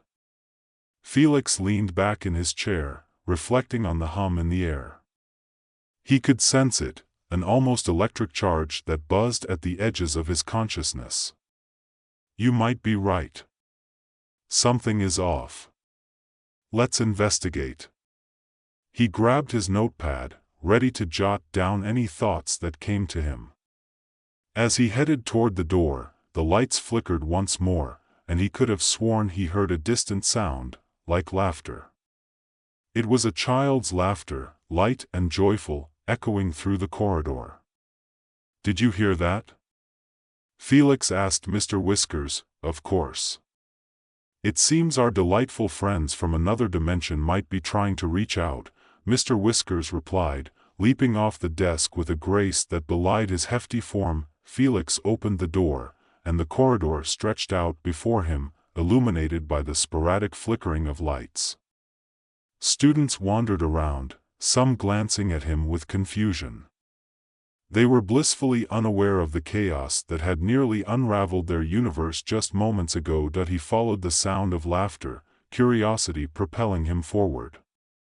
As he turned a corner, he stumbled upon a gathering of students staring at a shimmering portal that hovered in midair, swirling with vibrant colors. The laughter grew louder, and Felix felt a tug in his chest. Something was beckoning him. "Is that?" he muttered, taking a cautious step closer. "It appears to be an interdimensional rift," Mr. Whiskers said, padding beside him. "I dare say this is a very special one." Felix squinted at the portal. "But why now? Why here?" Suddenly, a small figure burst through the portal, a girl, no more than 8 years old, with wild, curly hair and a grin that lit up the dim corridor. She wore a brightly colored dress that seemed to ripple as if it were made from the fabric of the multiverse itself. "Hi," she exclaimed, her voice a cheerful chime. "I'm Lila. I've come to play." Felix blinked, momentarily taken aback. "Play? Here? In the middle of a dimensional crisis?" "Yes. It's not a crisis. It's a party," she shouted, her laughter infectious.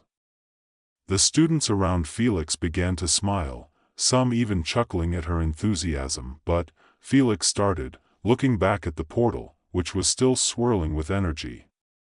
"What's going on?" Lila waved her hands dismissively. "It's fine. We're all friends here. I just wanted to show you something."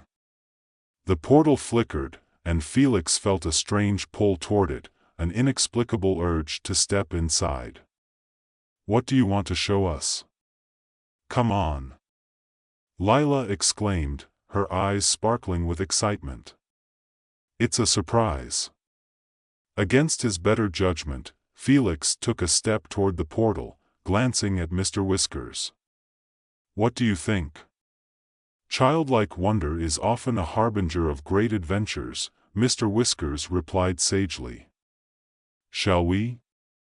Felix took a deep breath, steeling himself for whatever awaited him on the other side.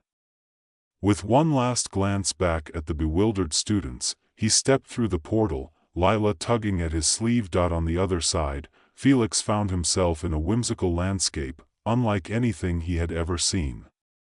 Cotton candy clouds floated in a pastel sky, and the ground was soft, resembling a giant trampoline. Lila bounced happily, her laughter ringing out like music. "Welcome to Funland," she announced, spinning around. Here, we play games and have adventures. Felix couldn't help but smile. This is amazing. But how did you create this place? Lila giggled. I didn't. This is a world that exists in between the universes. I can open portals because I'm special. As he watched her dance and leap, Felix's heart swelled with a mix of joy and nostalgia. It reminded him of the untainted magic of childhood, a stark contrast to the heavy responsibilities he often carried as a physicist. Do you want to play a game? Lila asked, bouncing closer. Sure. What do you have in mind? Let's play tag, she shouted, her excitement palpable. But with a twist. If you get tagged, you have to share a secret. Felix laughed. All right, but I warn you, I'm pretty fast. With that, Lila took off, her laughter trailing behind her like a song. Felix chased after her, reveling in the freedom of the moment, the burdens of the universe momentarily forgotten. As they played, the landscape shifted around them, morphing into a vibrant forest filled with oversized flowers that giggled when brushed against. He could hear the whispers of trees, urging him to let go of his worries, to embrace the joy of the game. After a while, Felix finally caught Lila, tagging her lightly on the shoulder. Gotcha. She spun around, feigning surprise. You got me. Now, what's your secret? Felix thought for a moment, a playful grin spreading across his face. Okay, I once tried to invent a device to communicate with my cat, and I accidentally made him a talking philosopher instead. Lila burst into laughter, clapping her hands. That's a great secret. Okay, my turn. She tagged him back, and Felix couldn't remember the last time he had laughed so freely. As they continued to play, Felix felt the weight of responsibility lifting, replaced by a lightness he hadn't experienced in ages, but soon, the laughter began to fade, and Felix noticed a ripple in the vibrant landscape.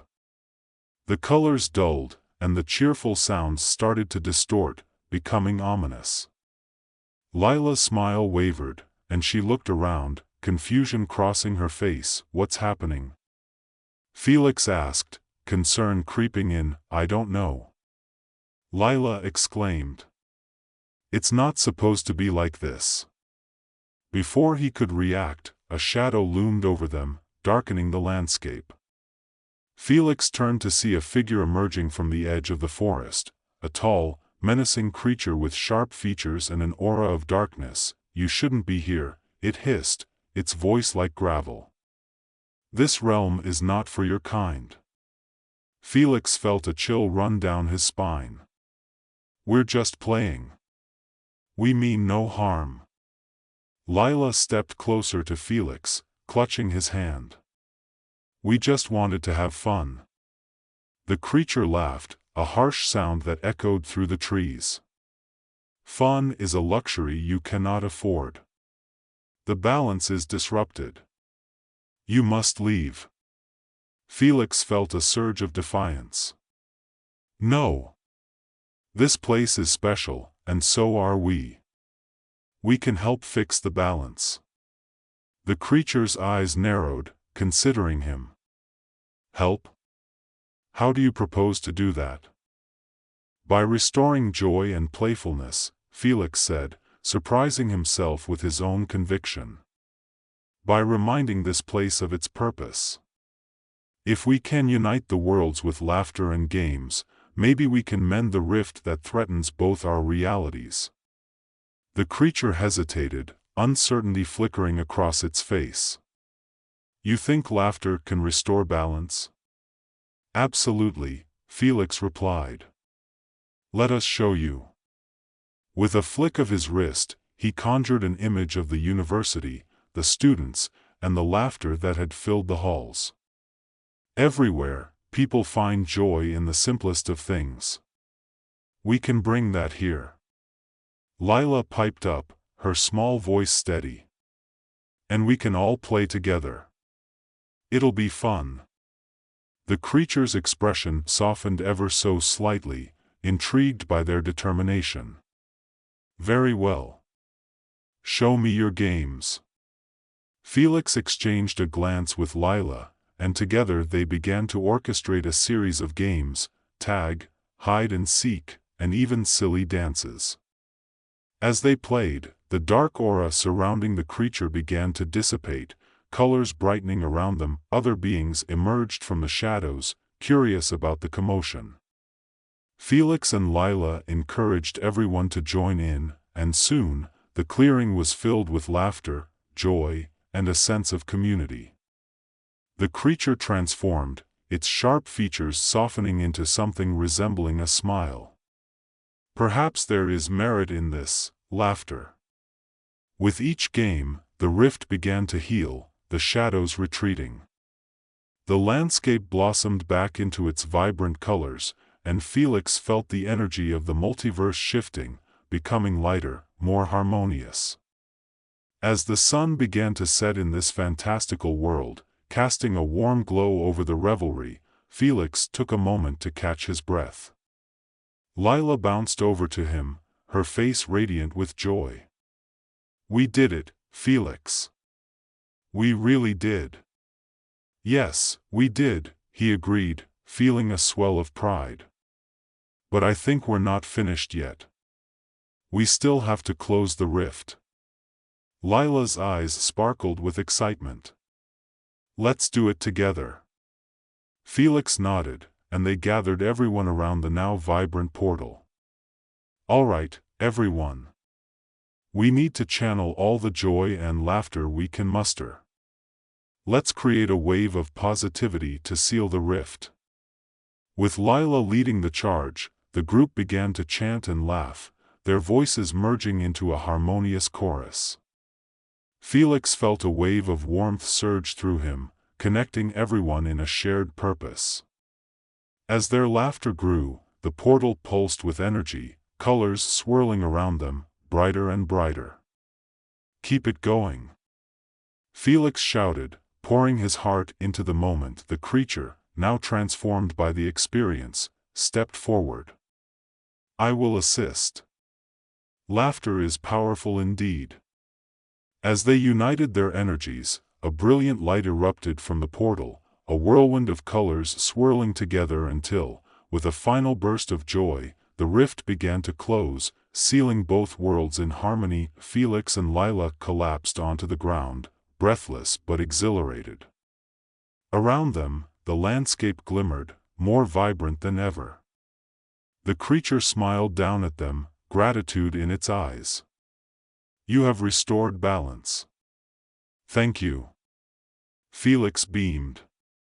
We all did it together. That's the magic of community. Lila jumped to her feet, her voice filled with excitement. Can we come back? This place is amazing. The creature nodded. You are always welcome here, as long as you carry laughter in your hearts. As the portal shimmered in the background, Felix felt a sense of closure, but also a hint of longing. I guess it's time for us to return home. Lila's expression turned thoughtful. Will it be different when we go back? Felix smiled gently. Every adventure changes us, Lila. We carry the memories and the joy with us. They stepped through the portal, hand in hand, returning to the familiar sight of the university hallway. The vibrant colors of Funland faded behind them, but the laughter lingered in the air. The students were still gathered around, staring in awe at the now closed portal. Felix turned to them, excitement bubbling within him. You won't believe what just happened. And as he began to recount the adventure, laughter erupted once more. Felix knew that while the multiverse might be unpredictable, they had the power to shape their reality through joy, creativity, and a willingness to embrace the absurd. As the sun dipped below the horizon, casting a golden hue over the campus, Felix felt a renewed sense of purpose. He had faced down chaos and emerged with stories to tell, friends to cherish, and an understanding that the universe, with all its mysteries, could be navigated through the simplest of joys. "Mr. Whiskers, what's next?" Felix asked, grinning at his furry companion. Mr. Whiskers, with an air of wisdom that only a cat could possess, replied, "Whatever it is, it's bound to be quite the adventure." And with that, Felix knew his journey was far from over. The multiverse awaited, filled with laughter, wonder, and the promise of more extraordinary escapades. And so, as the laughter echoed through the hallways of the university, the story of Dr. Felix Klein continued, ready for whatever whimsical twist awaited him next. In a city where time travel wasn't just a luxury but a chaotic norm, Jake Hargrove had carved out his niche as a time crime detective. Tall and lanky with perpetually tousled hair, Jake was the kind of guy who looked like he'd just rolled out of bed, and maybe he had. He had an uncanny ability to turn even the most serious situations into a comedy routine. With a penchant for bad puns and a wardrobe that seemed to scream, "I gave up," he was a local legend in the time regulation agency, or, more accurately, the butt of every joke at the office. It was a Monday, the kind of day that felt like it had been stretching on since last week. Jake sat slumped over a table at a hipster coffee shop, the kind with artisanal beans and pretentious names. He was trying to order a simple coffee but kept getting distracted by the barista, who had an inexplicable affinity for a full medieval knight's outfit. The guy was frothing milk while decked out in chainmail, and Jake couldn't help but mutter, "I'll take a latte, but make sure it's knighted first." After several awkward exchanges, which included a mix-up that resulted in him receiving a dinosaur smoothie, Jake finally settled down with his unusual drink, fully aware that he should have just ordered regular coffee. As he sipped the thick, green concoction, he noticed a figure lurking outside the cafe, dressed in a trench coat and sunglasses, at least 3 years out of fashion. A shiver ran down his spine. The guy was definitely up to no good. Jake sprang into action, abandoning his smoothie. He chased the trench-coated man into an alley, weaving through the eclectic mix of street vendors and time travelers hawking their wares. Just as he was about to tackle the suspect, a flash of light erupted from a nearby alleyway, and before Jake could even blink, he was sucked into a swirling vortex, smoothie cup flying from his hand like a startled pigeon. When the world stopped spinning, Jake found himself standing in the middle of a medieval battlefield. Knights clashed around him, swords clanging, and smoke billowing from a nearby catapult. "Oh great, I'm stuck in a history lesson," he groaned, trying to duck as an armored knight nearly knocked him over. But before he could even catch his breath, he spotted the trench-coated figure standing atop a hill, looking rather pleased with himself. "What are you doing here?" Jake yelled, feeling utterly ridiculous yelling at a criminal while dressed in a t-shirt and jeans, flanked by sword-wielding warriors. "Just picking up a delivery," the figure shot back, smirking. "You're late, detective." Jake blinked. "Late? You're the one who brought me here." With a casual wave, the man pointed toward the horizon where a massive time portal shimmered like a mirage. "You want to know what's going on? Catch me if you can."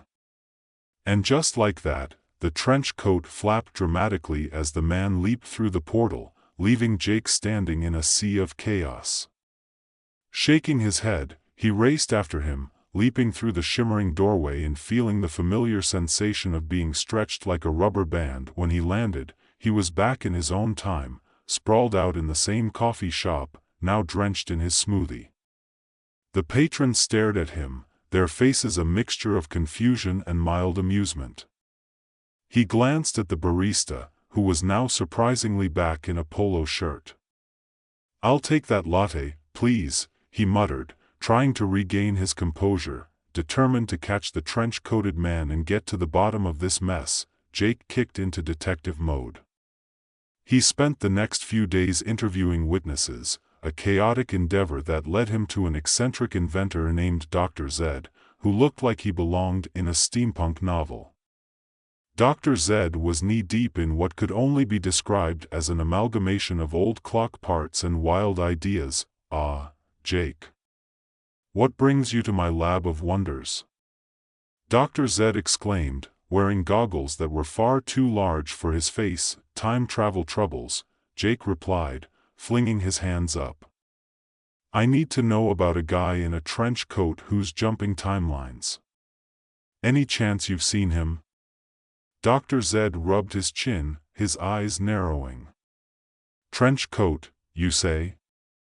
That sounds like one of those Chrono Syndicate types." "Chrono Syndicate?" Jake repeated, a tingle of dread creeping up his spine. "They're a bunch of crooks who mess with time for profit."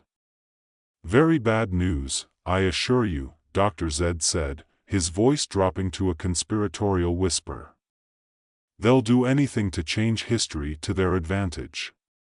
Jake's gut twisted as he considered the implications.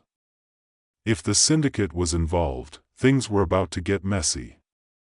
Armed with this new information, he delved deeper into the underbelly of the time travel world, visiting seedy bars where time travelers exchanged tall tales, and piecing together snippets of conversation like a jigsaw puzzle. "Last week, they dropped a load of Renaissance art into the 21st century, one traveler recounted, eyes wide with excitement. "Can you believe it? Da Vinci's sketches. Worth a fortune. Where's the syndicate now?" Jake pressed, trying to mask his mounting anxiety. "They're holed up in an abandoned time capsule near the 18th century warehouse district," the traveler said, glancing over his shoulder. "But watch yourself, they don't take kindly to snoopers." Jake took a deep breath. He wasn't just a time detective for nothing. He had dealt with worse before, mostly involving rogue time tourists who thought it was a good idea to snap selfies with historical figures. But this felt different. After preparing for the confrontation with the syndicate, Jake's heart raced as he approached the decrepit time capsule, a relic of the early days of time travel. The atmosphere was thick with tension, and he could hear the muffled sound of voices inside. "All right, Jake, you got this," he muttered to himself, psyching himself up. As he burst through the door, Jake was met with a scene straight out of a spy movie. The room was dimly lit, and figures darted about, discussing their next moves. But his eyes were immediately drawn to the trench-coated man at the center of it all, a smug smile plastered across his face. "Ah, the great Jake Hargrove has finally graced us with his presence," the man announced dramatically. "I've been expecting you." "Funny," Jake shot back, trying to sound more confident than he felt. "I was just about to crash your little party." The man's grin widened. "You have no idea what's at stake, do you? You see, while you've been bumbling around, I've been orchestrating something much bigger." Jake's mind raced. "Bigger? Like a time heist? You're just a thief dressed like a bad spy." "Oh, but it's more than that." The man's eyes glinted with mischief. "This is about rewriting history itself, and you," he pointed at Jake, "you're the key." "Me?" Jake raised an eyebrow. "You must have the wrong guy. I barely remember what I had for breakfast." With a flick of his wrist, the trench-coated man activated a device that projected images around the room, various timelines, history altered, realities shifting. Jake's heart sank as he watched snippets of his own life, including moments he thought were long gone, tangled in the web of this twisted scheme. "Every choice you've made has led us here," the man continued, his voice laced with a strange admiration. "You're the only one who can help me finalize my plan." Jake's mind reeled. This was his past, his choices and missteps brought to life in a way that felt terrifyingly real. But as he scanned the room, his resolve hardened. "You think I'm going to help you rewrite history? Not a chance." In a split second, the two men charged at each other. The ensuing struggle was nothing short of absurd, pushing and shoving, both men trying to get a grip on the bizarre device. During the chaos, Jake recalled a gadget Dr. Zed had given him, a ridiculously oversized rubber band that supposedly could bind anything. Desperately, he grabbed it from his pocket, flinging it at the man. It stretched in mid-air, catching the trench-coated figure off guard and binding his arms. The device clattered to the ground, the projected images flickering and then dying out completely. "Looks like you're all tied up," Jake quipped, panting but feeling a surge of triumph. The room erupted into confusion as the other members of the syndicate scrambled. Jake took advantage of the chaos, grabbing the device and making a break for it. He could hear shouts and the sound of footsteps behind him, but adrenaline surged through him. He raced through the corridors of the time capsule, leaping through doorways, dodging grasping hands. Once outside, he didn't stop running until he reached the familiar neon lights of his city. Panting, he paused to catch his breath, the thrill of the chase still coursing through his veins. A week later, Jake stood in the Time Regulation Agency's briefing room, his hair looking slightly less disheveled, and a small smirk on his face. "So, let me get this straight," he began, addressing the bewildered agents in the room. "I just saved the timeline, caught a criminal, and I didn't even have to change out of my favorite t-shirt." The agents exchanged glances, half exasperated and half amused. Jake had a knack for turning even the most dire situations into a comedic monologue, and this was no exception. Later that day, as he returned to the coffee shop, now free of smoothie stains and with a hint of confidence, he pondered the wild journey he had been on. The barista, still dressed in his medieval garb, greeted him with a cheerful nod. "Back for more?" he asked, eyeing Jake's hopeful expression. "Just a latte this time, knighted if possible," Jake replied with a grin. As he waited for his order, a file slipped onto his table, thick and stamped with a big red "Urgent." Curiosity piqued, he opened it to find details about a new case involving time anomalies. "Well, here we go again," he muttered, raising an eyebrow. And as he took a sip of his perfectly brewed coffee, a hint of excitement danced in his chest. Time had its quirks, but Jake Hargrove was ready to embrace them, one ridiculous adventure at a time. Jake leaned back in his chair, the fresh aroma of coffee swirling around him, mingling with the anticipation of what lay ahead. He flipped through the case file, the urgency of its contents pulling him in. Time anomalies were popping up all over the place, but this one seemed particularly bizarre. Reports of people experiencing déjà vu on a grand scale, as if moments from their lives were being replayed, slightly altered each time. His mind raced. Could this be linked to the Chrono Syndicate? Had his confrontation with the trench-coated man unleashed something more sinister? He needed answers, and fast. As he set the file down, a familiar voice broke through his thoughts. "Looks like someone's been busy," Dr. Zed said, sliding into the seat across from him, his wild hair barely contained by a headband. "I got your message about the anomalies." It sounded urgent. "Yeah, urgent is one way to put it," Jake replied, scanning the cafe for eavesdroppers. "People are reliving moments, but not in the way you'd expect. It's more like, timelines are overlapping, and everyone's stuck in this weird loop. I think it's connected to what the syndicate was planning." Dr. Zed's eyes widened. "That's not good. If they've figured out how to manipulate time on a large scale, we could have serious consequences."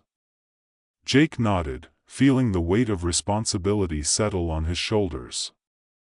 "We have to find out what they're up to before it spirals out of control." Do you have anything in your lab that can help us track these anomalies? I might have just the thing, Dr. Zed said, a glint of excitement lighting up his face. A temporal scanner. It's not fully calibrated, but it should be able to detect distortions in the timeline. Let's get to work. They rushed to Dr. Zed's lab, a chaotic haven filled with gadgets, half-finished inventions, and the unmistakable scent of burnt toast. Dr. Zed had a habit of multitasking with breakfast and experimentation.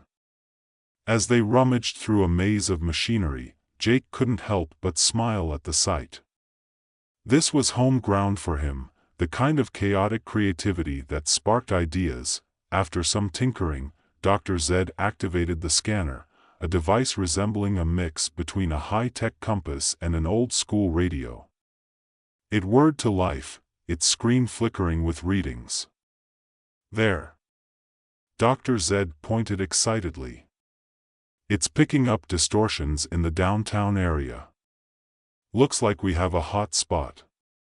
Let's roll, Jake said, adrenaline pumping through him as they raced out of the lab and into the streets. The downtown area was abuzz with people, but Jake couldn't shake the feeling that something was off. The energy in the air felt charged, almost electric. As they walked, he noticed snippets of conversation that seemed oddly familiar, strange echoes of the past. A couple nearby argued about a restaurant they had just visited, but Jake could swear he had heard that exact argument weeks ago.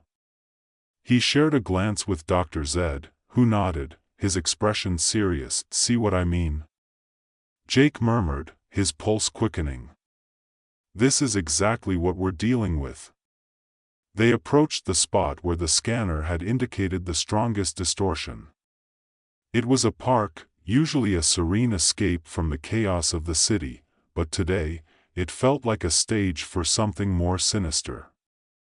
Jake activated his own time detection device, a sleek wristwatch that blinked ominously as it synced with the scanner. Just then, a flash caught his eye. A group of people stood in a huddle, their faces displaying a mix of confusion and fear. Jake and Dr. Zed made their way over, and as they approached, a voice broke through the chatter. It happened again, a woman exclaimed, her eyes wide with disbelief. I swear I just saw my dog running past me, but I don't even have a dog. Jake felt a chill run down his spine. This was just the kind of anomaly they were tracking. He stepped forward, trying to calm the crowd. Everyone, listen. We're here to help. Can you tell us what you saw? Another person spoke up, a man with disheveled hair. I was just sitting on a bench, and suddenly, it was like I was reliving my lunch from last week. I thought I had left my sandwich at home, but it was right there in my bag. Sounds like a time loop, Dr. Zed said, his brow furrowing. If multiple people are experiencing the same moments, it indicates a serious rift in the timeline. Jake nodded, urgency building. We need to isolate the epicenter of these disturbances. If we can find out where they're coming from, we might be able to stop this before it gets worse. The crowd murmured, a mix of skepticism and hope. Suddenly, Jake's wristwatch beeped, signaling a spike in activity nearby. Over there, he said, pointing toward a grove of trees where the energy seemed to pulsate. Let's check it out. As they approached the trees, the air grew thick with tension. The scanner began to whir faster, its screen flickering with erratic readings. Just then, a flash of light erupted from within the grove, and Jake felt an overwhelming force push him back. He stumbled, regaining his balance just in time to see the source of the disturbance, a shimmering portal, its edges crackling with energy. Jake. Dr. Zed shouted, his voice strained. It's destabilizing. We need to get out of here. But before they could retreat, a figure emerged from the portal, cloaked in shadows. The trench-coated man stepped forward, a sly smile creeping across his face. "You really thought you could stop this, didn't you?" Jake's heart sank. "You again? What do you want?" "What do I want?" the man echoed, laughter dancing in his voice. "I want to take control of time itself. You've been a thorn in my side long enough, Jake. But this time, it's different. This time, I have the power." With a wave of his hand, the man triggered a surge of energy that swept through the park, warping the surroundings. Jake felt his senses reel as flashes of alternate realities collided, an old version of himself, an imaginary scene of him winning a Time Detective Award, and even a glimpse of a future where the city was ruled by time-traveling tyrants, Dr. Zed. Jake yelled, trying to keep his footing. "We need to counter this energy." "On it!" Dr. Zed shouted back, frantically adjusting the scanner, trying to calibrate it to absorb the chaotic energy. "I just need a moment." "Make it quick," Jake urged, focusing on the trench-coated man. "You're playing with forces you don't understand." The man chuckled darkly. "Oh, but I do. I know exactly what I'm doing. And soon, everyone will be living my perfect version of time." Jake's mind raced. He couldn't let this happen. He had to think fast. Drawing on the lessons learned from his previous encounter, he remembered the rubber band, now a symbol of creativity and quick thinking. "We need to redirect the energy, not just absorb it," he shouted. Dr. Zed's eyes lit up with understanding. "Right. If we can create a feedback loop, we might just collapse the portal and stabilize the timeline." "Let's do it," Jake urged, adrenaline surging through him as he grabbed the rubber band from his pocket again, feeling the weight of it in his hand. With renewed determination, they sprang into action. Dr. Zed calibrated the scanner, and Jake prepared the rubber band, ready to unleash its power. The trench-coated man, sensing their plan, intensified the energy around him, sending shockwaves that threatened to rip the park apart. "Stop them," he shouted to the shadows swirling around him, but Jake and Dr. Zed were undeterred. With a swift motion, Jake launched the rubber band at the portal, aiming for the core of the energy. The moment it made contact, the band snapped back, creating a stunning burst of light that reverberated through the air. Time itself seemed to pause as the energies clashed, a kaleidoscope of moments spiraling around them. Jake felt a surge of hope. "It's working. Keep it steady."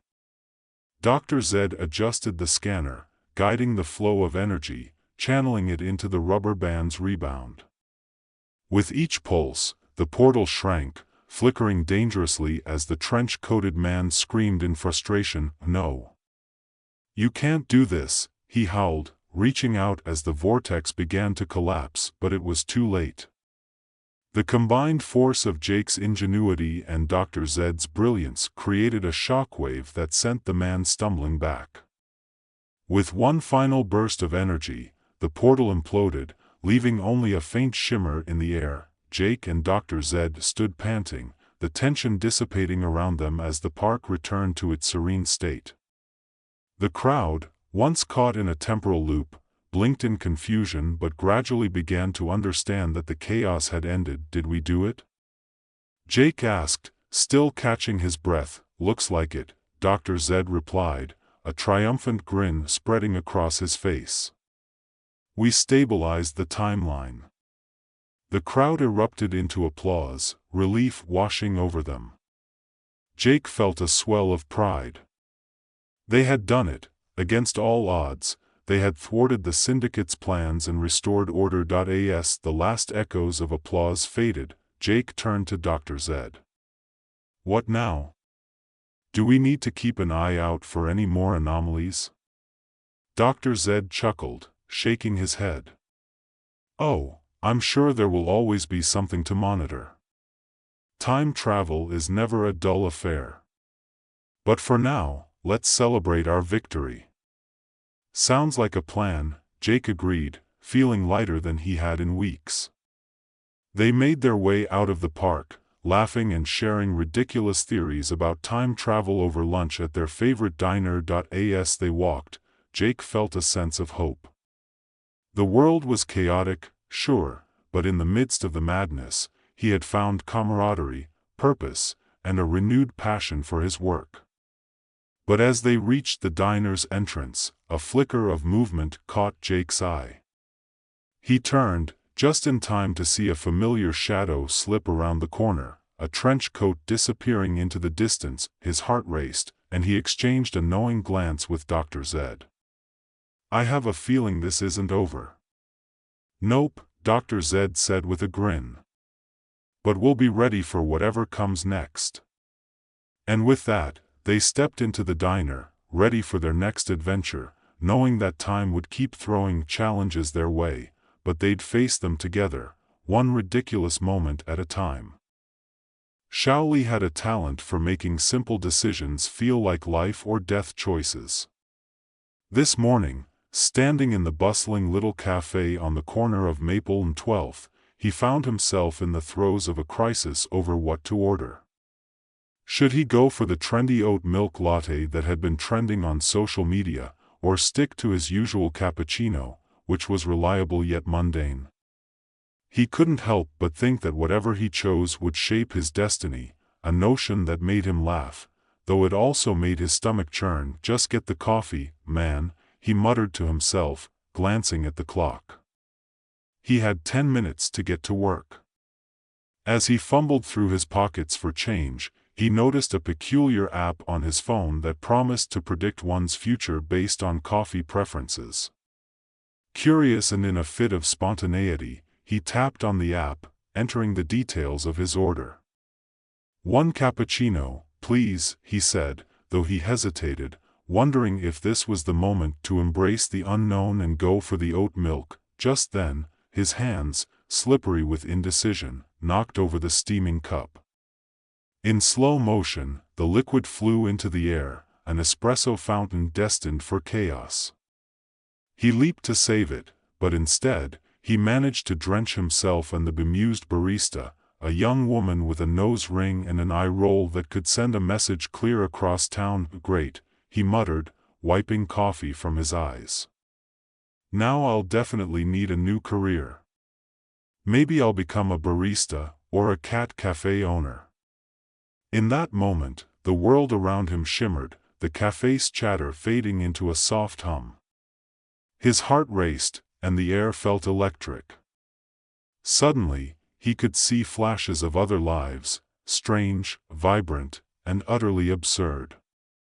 He stumbled backward, catching sight of a version of himself in a suit, frantically juggling meetings and coffee cups, while another version of him strummed a guitar in a smoky bar, laughter and music swirling around him. What was happening? Had he just ingested a potion disguised as caffeine? Are you okay?"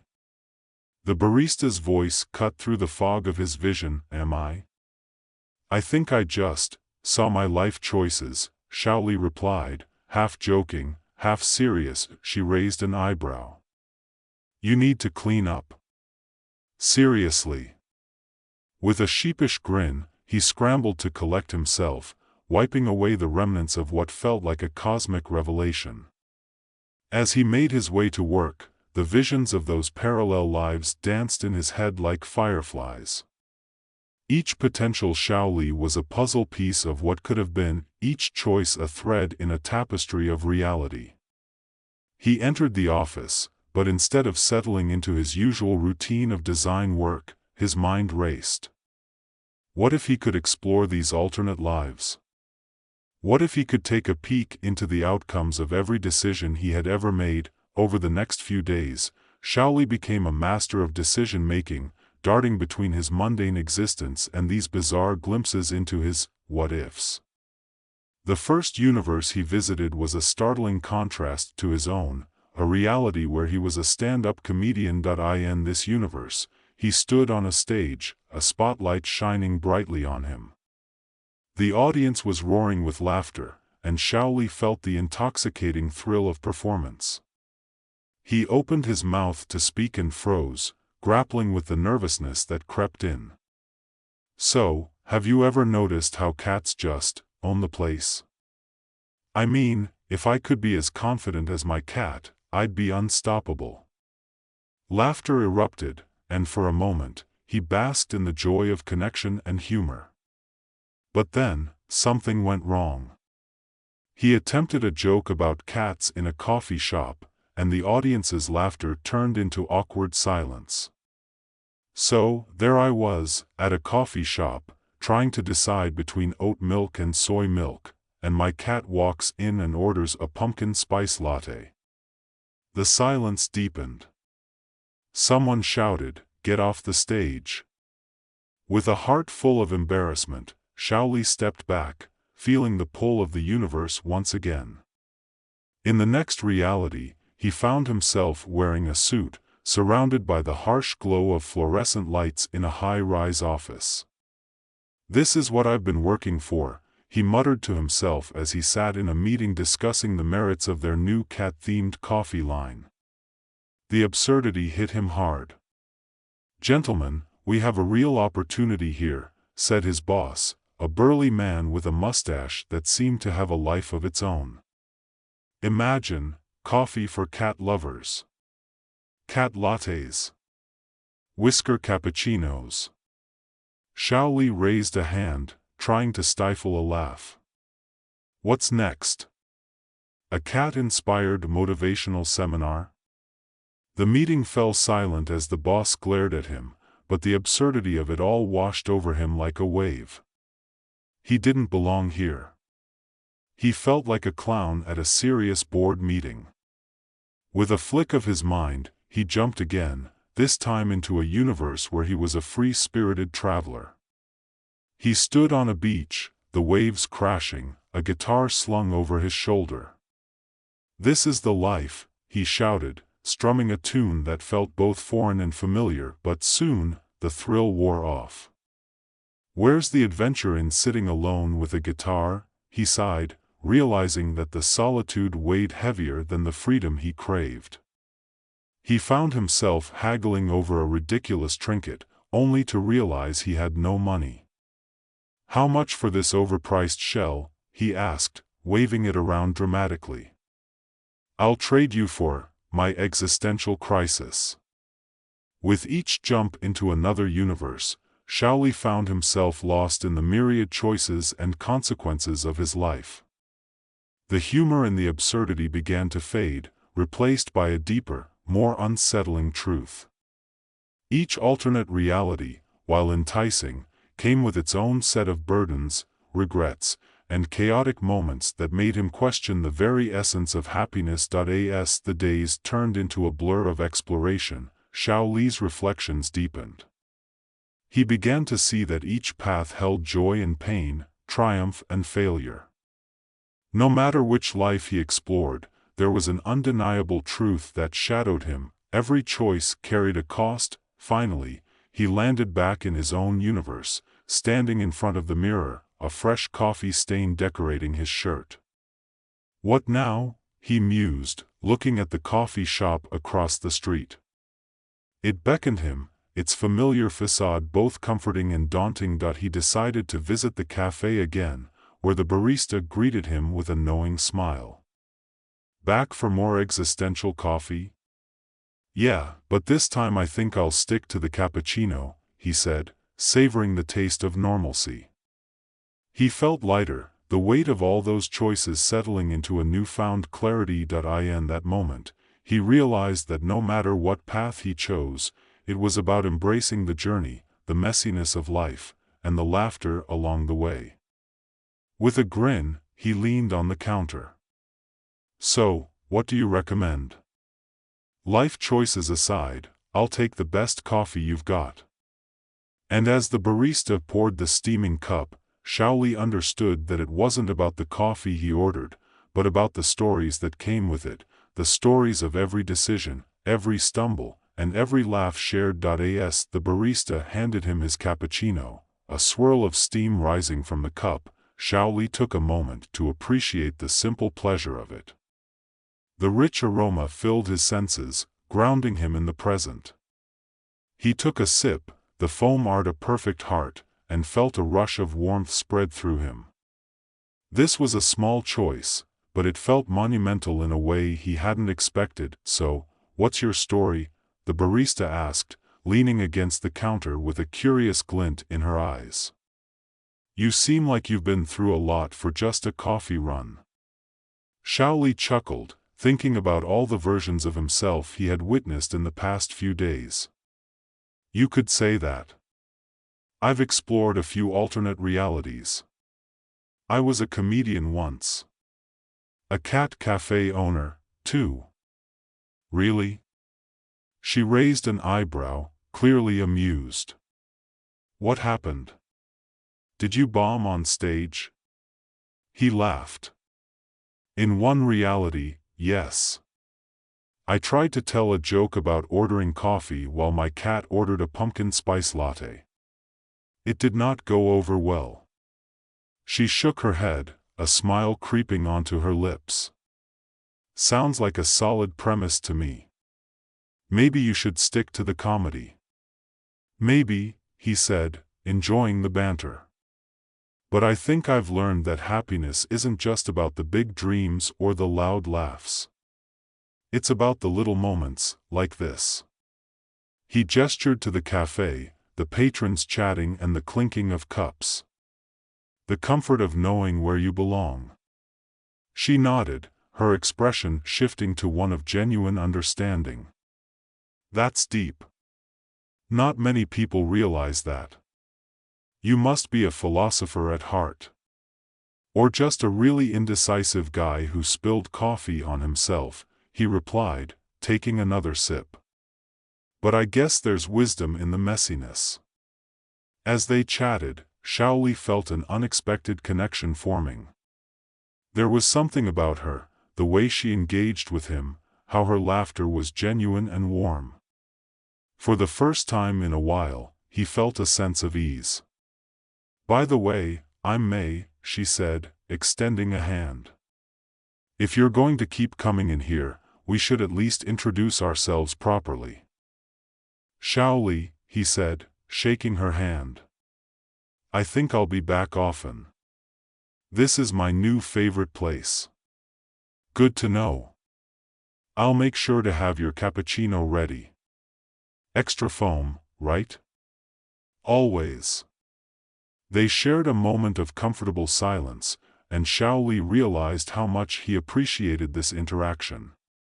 It was so refreshing to connect with someone without the weight of expectations or the pressure of choice looming over him. "So, what's next for you?" May asked, wiping down the counter. "Are you going to keep exploring your alternate lives?" He considered her question, recalling the chaos of those glimpses. "I think I've had enough adventures for a while. I want to focus on making the most of this life. The messiness, the connections, everything." "Sounds like a plan," she said, smiling. "You know, sometimes the best adventures are the ones we don't plan. Like this morning, when you spilled coffee all over yourself." "Exactly," he said, chuckling. "I didn't plan on that, but it turned into something pretty memorable."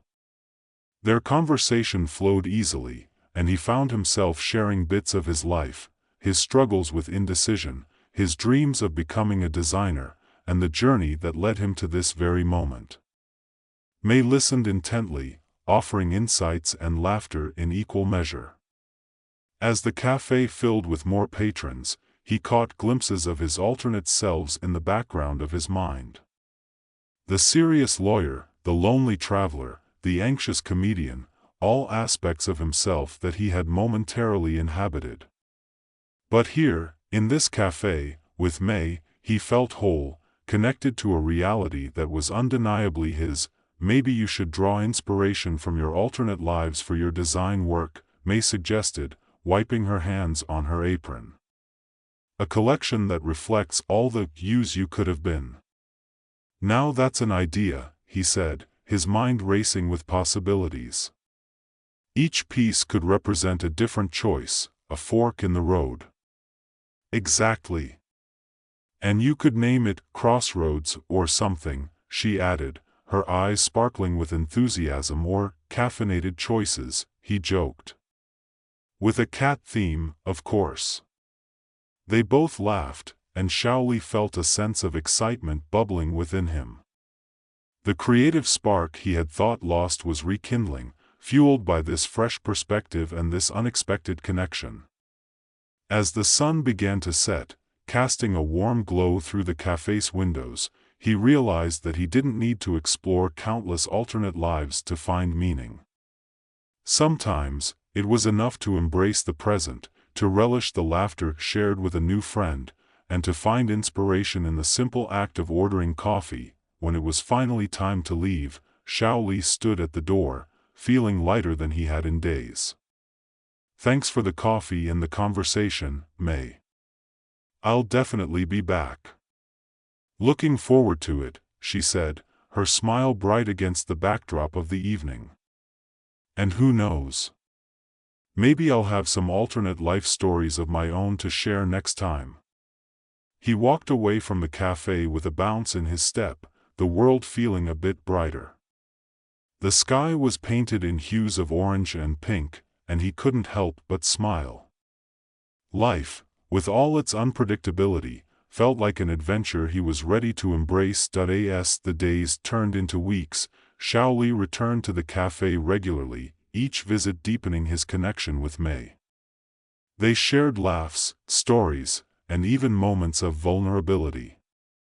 He discovered that she was an aspiring artist, her own dreams layered with complexity and doubt. Their conversations shifted from coffee to dreams and desires, weaving a tapestry of friendship that felt both natural and exhilarating. One rainy afternoon, as they sat together at a corner table, May turned to him with a serious expression. You know, I've been thinking about what you said, that happiness is found in the little moments. I think I want to take that leap and have my first art show. But I'm scared. Shaoli reached across the table, encouragingly. You should do it. You've got a unique perspective, and I know people would love to see your work. I'd be your biggest fan. She smiled, but there was a flicker of doubt in her eyes. What if no one shows up? What if they don't like it? What if they do? He countered, feeling the weight of his own experiences echoing in her fears. You won't know until you try. Just like how I never knew I'd love coming here and meeting you. Okay, you've convinced me, she said, her smile returning, brighter than before. I'll do it. But only if you promise to help me with the designs for the invites. Deal, he said, grinning. I'd love to help. We can make it a collaboration. As the rain poured outside, they began sketching ideas together, their laughter filling the cafe. It was a whirlwind of creativity and spontaneity, and Shaoli felt invigorated. He hadn't just found inspiration in the past, he was creating something beautiful in the present, with someone who saw him for who he truly was. Weeks passed, and May's art show came together beautifully. The night of the event, the cafe transformed into a gallery, adorned with her vibrant pieces that told stories of joy, struggle, and the many paths she had walked. Friends, family, and new faces filled the space, and Shaoli could hardly contain his excitement. As he watched May greet her guests, her eyes sparkling with passion and pride, he realized how far they both had come. They had both stepped out of their comfort zones, pushing against the boundaries of what they thought they could achieve. Shaoli. May called, catching his eye from across the room. Can you help me with this? He rushed over, and they worked together to arrange the last few pieces, her laughter a sweet melody amidst the chatter of the guests. The show was a resounding success, with compliments flowing like the wine. As the night progressed, May pulled him aside, her face flushed with joy. "Thank you for believing in me. I couldn't have done this without your support." He smiled, feeling a swell of pride. "You did all the hard work. I just provided the coffee and the encouragement." "Speaking of which," she said, her expression turning playful, "you owe me a cappuccino for this." "Your wish is my command," he replied, and as they shared a knowing glance, something unspoken hung in the air between them, an understanding that they were both on a journey, not just of friendship but perhaps something deeper. As the night wound down and the last guests departed, Shaoli helped May clean up, their hands brushing against each other as they stacked chairs and folded tables. The atmosphere buzzed with the energy of what had just unfolded, and he felt a sense of exhilaration that mirrored the excitement of exploring alternate realities. "Can we take a moment?" May asked, leaning against a table, her breathless excitement spilling over. This was incredible. "Absolutely," he replied, leaning in, heart racing. "You were amazing tonight, May. Your art is a reflection of who you are, bold and beautiful." "Thanks," she said softly, her gaze searching his. "I was really nervous. But I think I found my voice." "And I think I found something too," he confessed, feeling the vulnerability of the moment. "I've spent so long lost in my choices, but now I see that the best decisions are the ones that lead you to people like you." Her eyes widened, and in that silence, he knew they both felt it, the connection, the spark of something real. "Shaoli," she said, taking a step closer, "I've really enjoyed our time together." "Me too," he replied, feeling his heart race. "I think we're both finding our way." With the cafe dimly lit and the world outside quiet, they stood there, two souls who had wandered through their own uncertainties only to find solace in each other. It was in that moment that Shaoli realized that while he had seen countless paths and choices, he had finally found a direction worth pursuing, a shared journey with May, one that promised laughter, creativity, and an adventure that felt just right. As they shared a moment of understanding, Shaoli felt the weight of his past choices dissolve into the air, replaced by the exhilarating possibility of a future they could create together. The messiness of life no longer felt daunting, it felt like a dance, a rhythm they could navigate side by side. And as they stepped out into the cool night air, hand in hand, Shaoli knew that he was no longer just a spectator of his life. He was ready to embrace it, with all its complexities, choices, and, most importantly, the people who made it worth living. The story of Shaoli and May had only just begun, but in that moment, it felt like they had already written the first beautiful chapter of their shared journey, one filled with laughter, courage, and the promise of new beginnings. And so, they walked into the night, ready to face whatever adventures awaited them, together. In a world where time travel had become the ultimate taboo, right up there with pet dinosaurs and talking to strangers, Leo Finch was just your average historian. Sure, he was brilliant and a little too obsessed with the past, but he was also painfully aware that his career was akin to studying fossils, static, unchanging, and a tad dusty. Leo worked at the Museum of Temporal History, where he specialized in what the world referred to as the good old days, those chaotic, unruly years before the great time travel ban of 2195. It was a peaceful, sanitized society now, but beneath the surface, Leo sensed something was amiss. His daily grind involved leading groups of wide-eyed children through exhibits filled with interactive displays of bygone eras, complete with holograms of famous historical figures and virtual reality experiences that simulated the more boring moments of history. And here we have the signing of the Treaty of Westphalia. Leo would declare enthusiastically, only to watch as half the kids stared blankly, eyes glazed over like they were trapped in a time loop of their own. Today was no different. Dressed in a slightly rumpled tweed jacket and the world's least flattering spectacles, Leo was about to begin his spiel about the Industrial Revolution when a flash of shimmering light caught his eye. It danced in the corner of the room, flickering like a faulty neon sign.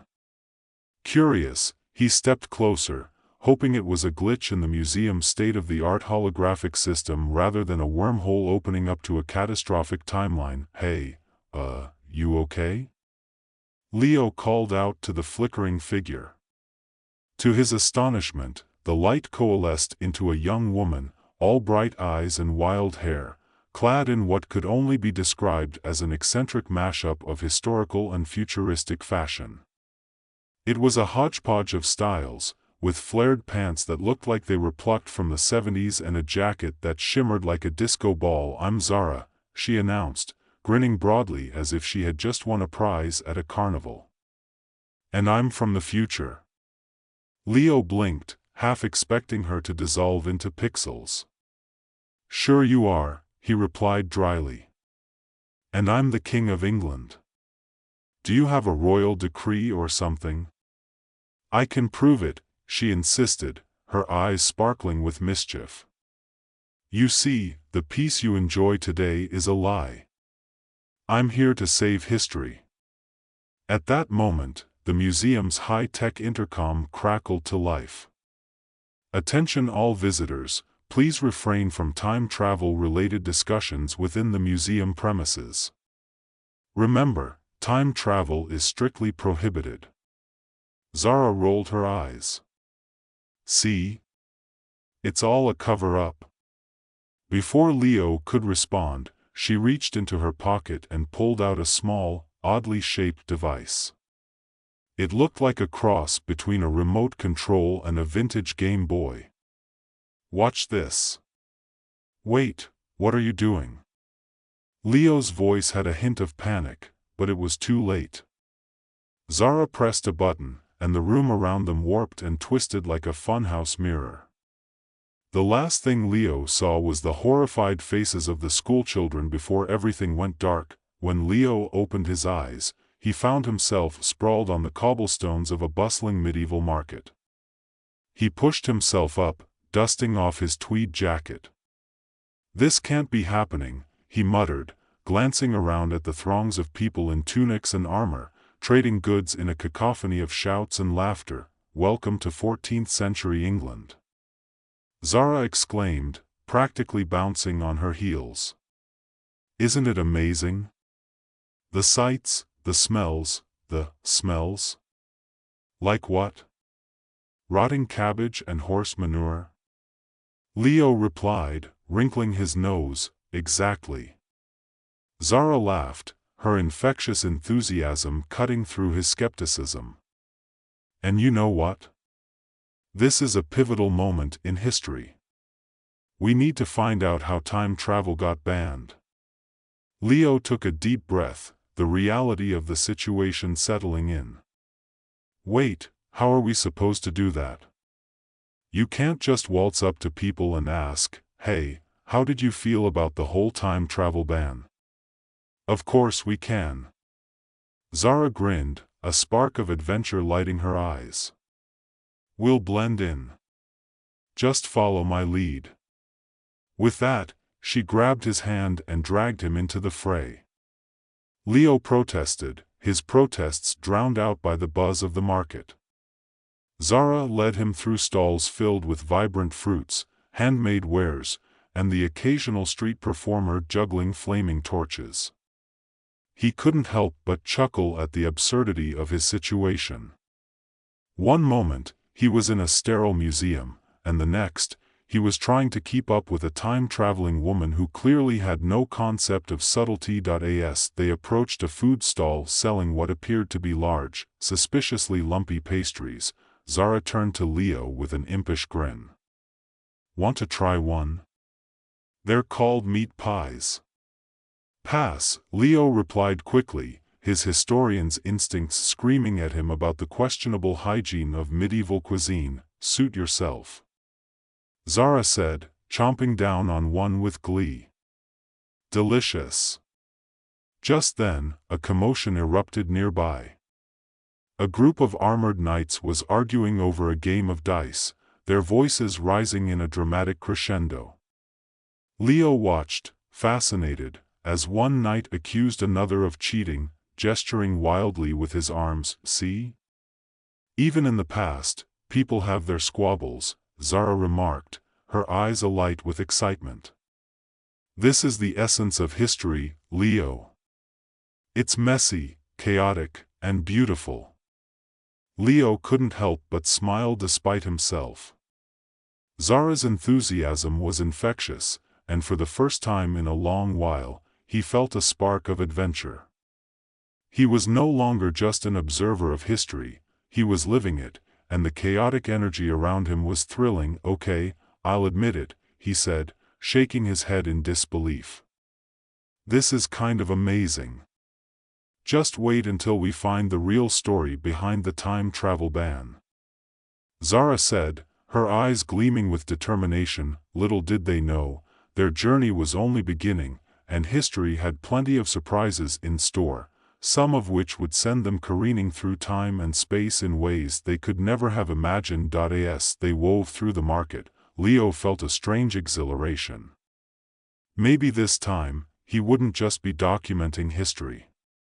He might actually be part of it, if he could survive Zara's unpredictable escapades and figure out just what the future held for them. And so began their wild adventure through time, a comedy of errors wrapped in a quest for truth, where the past was as colorful as the future, and nothing was ever quite what it seemed. Zara tugged Leo deeper into the heart of the market, weaving through crowds of townsfolk haggling over fruits, fabrics, and meats. The energy was electric, and Leo could hardly believe he was here, in the thick of history rather than just studying it from behind a glass case. Come on, we need to find someone who knows about the ban, Zara urged, her eyes scanning the lively scene. Maybe a local historian or, oh, how about that guy? She pointed excitedly at a wizened old man seated beside a cart piled high with scrolls and quills, his long beard nearly blending into the parchment he was scribbling on. Leo hesitated. You want to ask a street vendor about time travel? Are you sure he won't just sell us a fish? Trust me, she said, bounding over to the old man. Excuse me, sir. Can we ask you a question? The old man looked up, blinking slowly as if trying to decide whether they were worth his time. Depends on the question, he grumbled, scratching his beard. Do you know anything about time travel? Zara asked, her voice bubbling with enthusiasm. Time travel? Bah! Nonsense, he scoffed, dismissing them with a wave of his hand. Best not to dwell on such fancies, young lady. Focus on the present. Zara pouted, but Leo stepped forward, sensing an opportunity. But sir, what about the past? What if understanding it could help us today? The old man squinted at Leo, a flicker of interest sparking in his eyes. You a scholar, boy? Something like that, Leo replied. We're trying to understand why time travel was banned. Surely, it must have been a significant decision. The old man sighed, rubbing his temples. It was. Too many wanted to rewrite their fates, meddle with time. The last group that tried ended up causing quite a ruckus. History ain't meant to be changed, and the powers that be took action. Ruckus? Zara chimed in, leaning closer. What kind of ruckus? Let's just say it involved an army, a battle that should never have been fought, and a lot of chaos, he replied, his voice dropping to a conspiratorial whisper. After that, the decree came down from on high, no more time travel. Keepers of time started enforcing it, punishing those who even dared to consider it. Keepers of time? Leo asked, his heart racing. What are they? Shadowy figures, the old man said, leaning back, eyes narrowing. They watch from the shadows, ensuring that history stays as it is. You see those bigwigs up there in their fancy towers? He gestured to the distant castle looming over the town. They do their bidding, and anyone who defies them, well, let's just say they don't last long. Zara glanced at Leo, excitement bubbling between them. We need to find out more about these keepers. They're the ones pulling the strings. Now hold on, the old man cautioned, his voice suddenly grave. You youngsters are playing with fire. The keepers don't take kindly to those poking around in their affairs. You'll need to be careful. Leo glanced at Zara, who was practically vibrating with enthusiasm.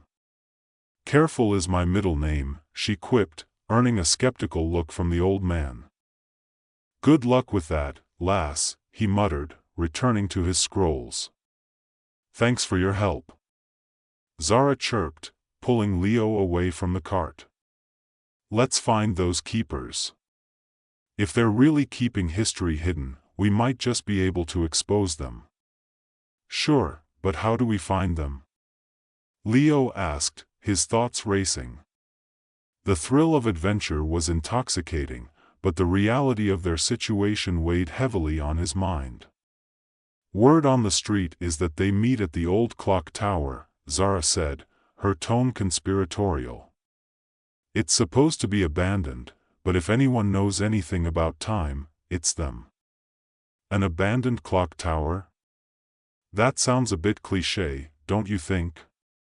Leo said, a mix of skepticism and amusement coloring his voice. Maybe, Zara grinned, but clichés exist for a reason. Let's go.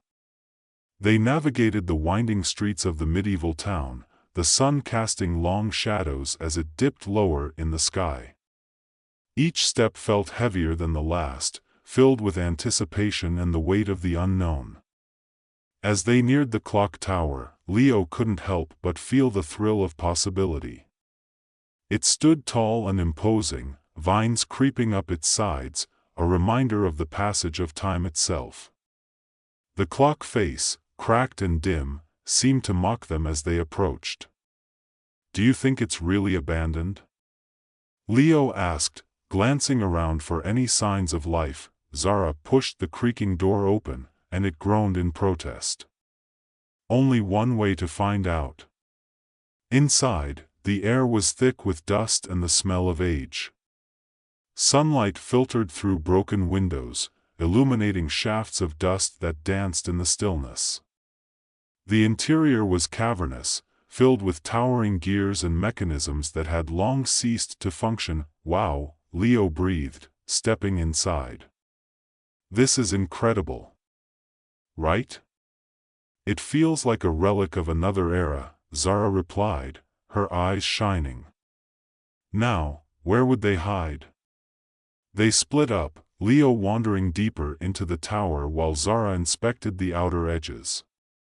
He examined the large gears, half expecting them to start spinning again with a flick of a switch. Instead, they remained dormant, a silent testament to the passage of time. As he turned a corner, Leo stumbled upon a small chamber hidden behind a series of shelves. The walls were lined with books, their spines cracked and dusty.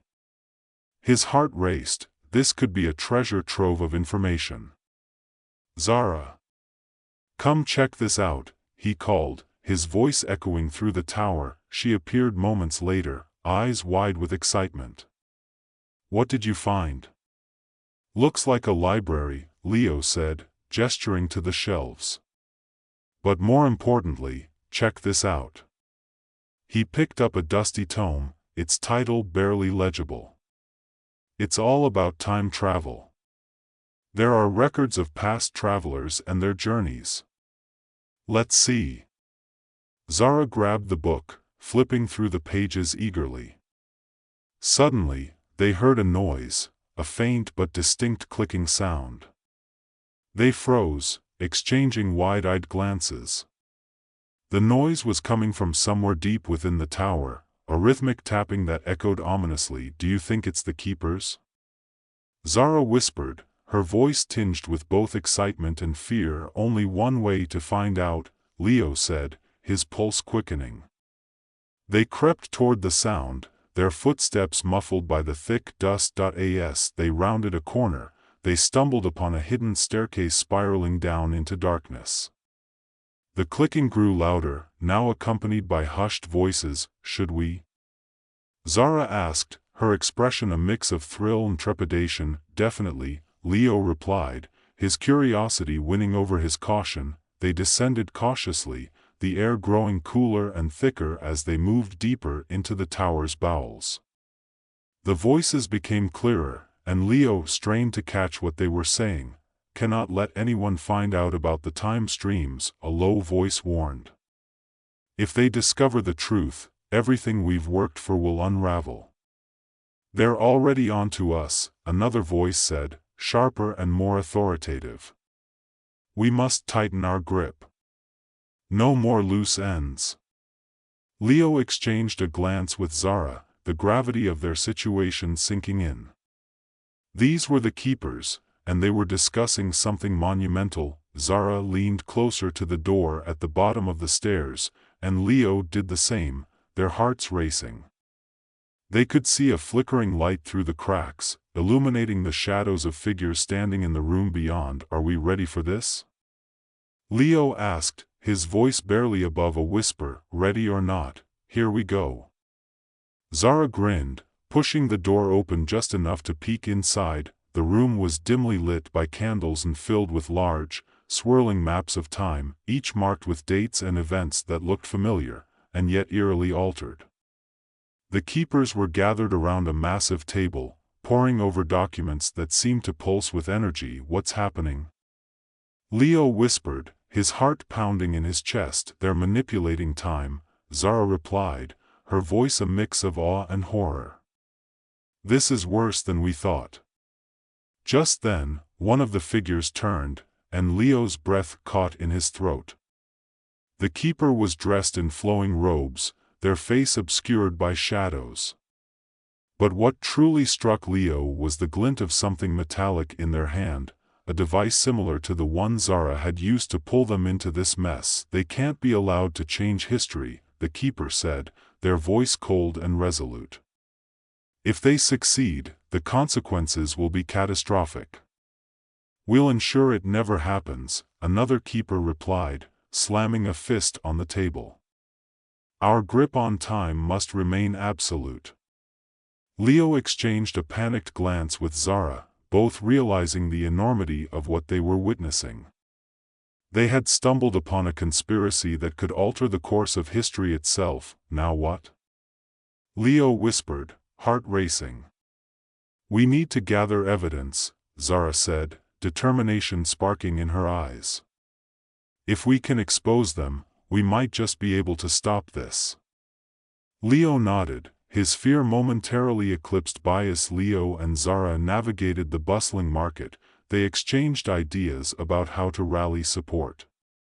The sun was setting, casting a warm glow over the scene, but Leo felt the chill of urgency. They needed allies, people who understood the importance of their mission. "Who do you think would believe us?" Leo asked, glancing around. "Most folks here seem content with the status quo." Zara's eyes sparkled with determination. "We need to find those who feel trapped by this so-called peace. Maybe someone with a reputation for being a little unconventional." Leo raised an eyebrow. "Unconventional? You mean like the town's resident conspiracy theorist?" "Exactly," Zara exclaimed, her excitement palpable. "Old Man Thorn. He's always ranting about how the government's hiding secrets and manipulating history. If anyone's willing to listen to us, it's him." "All right, let's track him down." Leo nodded, his resolve hardening. They threaded their way through the throng, dodging stalls and groups of shoppers. Zara led the way, her instincts guiding them toward the edge of the market, where the more eccentric vendors often set up shop. Finally, they spotted a small, cluttered booth covered in mismatched flyers, each one promising revelations about the past and future. Old Man Thorn, Zara called, rushing toward the booth. The man behind the counter looked up, his wild gray hair and mismatched clothing giving him the appearance of a wizard gone rogue. He squinted at them, clearly unimpressed. "What do you want, youngsters? Here to peddle more lies?" "No, we need your help," Zara said, urgency in her voice. "We have information about the Keepers of Time." Thorn's eyes widened slightly. "The Keepers? You've got my attention." He leaned forward, his demeanor shifting from skeptical to intrigued. "What do you know?" "We've discovered that they're manipulating history," Leo jumped in, breathless. "We overheard them discussing their plans to tighten control over time. They've hidden truths that could change everything." "Change everything?" Thorn echoed, his interest piqued. "You must be careful, though. The Keepers don't take kindly to those who dig too deep." Zara leaned in, her voice a whisper. "We need to expose them. If we can gather enough evidence and allies, we can challenge their grip on time." "Evidence, you say?" Thorn stroked his beard thoughtfully. "You're going to need something substantial. The kind of proof that can't be dismissed as mere fancy or folly." "Like what?" Leo asked, feeling the weight of the challenge before them like a recording. Thorn replied, a glint of mischief in his eyes. "A direct capture of their meetings, their plans, something that would make even the most skeptical believer take notice." Zara's eyes lit up. "We have to get back into the tower and record them." "Bold, but foolish," Thorn cautioned, shaking his head. "The Keepers will be on high alert now that they know someone's snooping around. You'll need a plan." "Then let's make one," Leo said, determination surging through him. "We can create a distraction and sneak in while they're occupied." Thorn nodded slowly, a grin creeping across his face. "You two are more spirited than most." "Very well. I can help with a few tricks. But you'll need to be quick. The Keepers are meticulous. If they catch wind of your intentions, it'll be the last adventure you ever embark on." "Let's get started, then," Zara declared, her enthusiasm infectious. Thorn rummaged through his cluttered booth, pulling out various odds and ends. He produced a small, brass gadget that resembled a cross between a compass and a pocket watch. "This is a time sense modulator. It'll help you detect when the Keepers are in the tower, but it's not perfect. You'll have to rely on your instincts." Leo took the device, its surface warm to the touch. "How does it work?" "Just point it toward the tower. It will vibrate when they're nearby. But be warned, using it will draw attention to you if they're close. So make sure you've got your cover story straight." "Got it," Zara said, her face serious for a moment. "We'll need to act fast. The longer we wait, the more time they have to reinforce their defenses." "Here," Thorn continued, handing them a small pouch filled with strange, shimmering dust. "This is invisibility powder.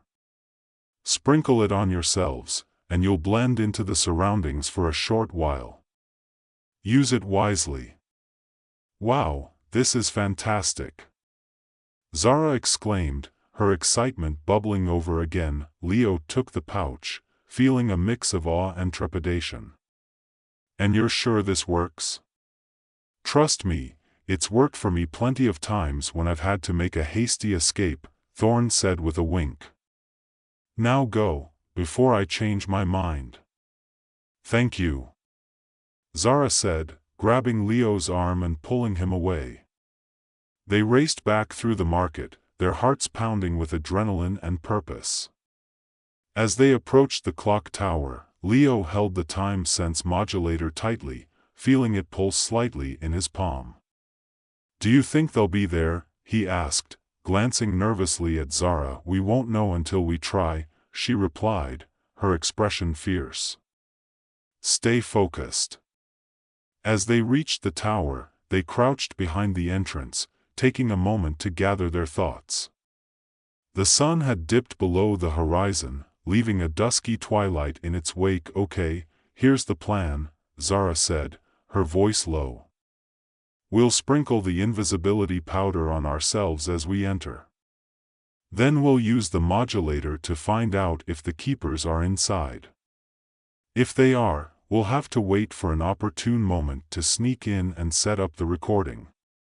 "Let's do this," Leo said, a sense of excitement washing over him. They sprinkled the powder over themselves, the dust glimmering as it settled into their clothes. With one last glance at each other, they stepped into the tower, the familiar scent of old wood and dust greeting them. Inside, the air felt electric with tension. They crept forward, Leo activating the modulator.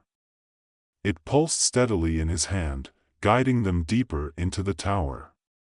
As they approached the staircase, the clicking sounds returned, more pronounced now. "Can you hear that?" Zara whispered, her eyes wide with anticipation. "Yeah, it's definitely coming from below," Leo replied. They made their way down the stairs, the darkness swallowing them as they descended. At the bottom, they found the same chamber as before, but this time, the atmosphere was charged with urgency. The keepers were gathered around the table, their voices rising in a heated discussion. "The timeline is unstable. We need to eliminate the anomalies before they spread," one keeper insisted, gesturing emphatically. "If we do that, we risk exposing ourselves." "The last thing we need is an uprising," another countered, the tension palpable. Leo felt a chill run down his spine. They were discussing plans to reinforce their control over time itself. "Now's our chance," Zara whispered, her voice steady. They crept closer, using the shadows to their advantage. Leo's heart raced as they found a vantage point behind a large gear, the flickering candlelight illuminating the keepers' faces. Zara pulled out a small recording device she had snatched from Thorne's booth, a clever little contraption that would capture both sound and visual. "Ready?" she asked, a hint of adrenaline in her voice. "Let's do this," Leo replied. Zara pressed the button, and the device hummed to life, capturing every word. The keepers continued their argument, their voices growing more intense. "We must ensure that the past remains unchanged. If anyone discovers the truth about our actions, it could unravel everything." Leo's grip tightened on the modulator, feeling it vibrate in his hand. He exchanged a glance with Zara, both of them realizing the gravity of their situation. They were on the precipice of a revelation that could change everything, but they needed to gather enough evidence to make it count. Suddenly, one of the keepers turned, a look of suspicion on their face. "I think we're being watched." "Quick!" Zara hissed, ducking behind the gear. They pressed against the wall, hearts pounding in their chests. The keepers exchanged glances, suspicion hanging heavy in the air. Leo held his breath, willing himself to remain calm. After a tense moment, the discussion resumed, the keepers unaware of how close they had come to discovery. Leo breathed a sigh of relief, but the tension was far from over. "Let's gather more," Zara whispered, her voice barely audible. "They can't notice us." The keepers continued to argue, revealing more about their plans to manipulate time. Leo felt a surge of determination. They had to expose this. This wasn't just about them anymore, it was about everyone who had lived under the guise of peace. unaware of the hidden truths. Once we implement the new measures, the timeline will stabilize, one keeper declared. No more loose ends. We can control the narrative. Leo's stomach churned at the thought. We have to get this out, he murmured to Zara, his voice low. Suddenly, the modulator began to vibrate violently in Leo's hand, a clear signal that the keepers were approaching. Time to move. Zara urged, her eyes wide with urgency. They slipped back toward the entrance, careful not to make a sound. As they reached the staircase, Leo glanced back, hoping to catch one last glimpse of the keepers.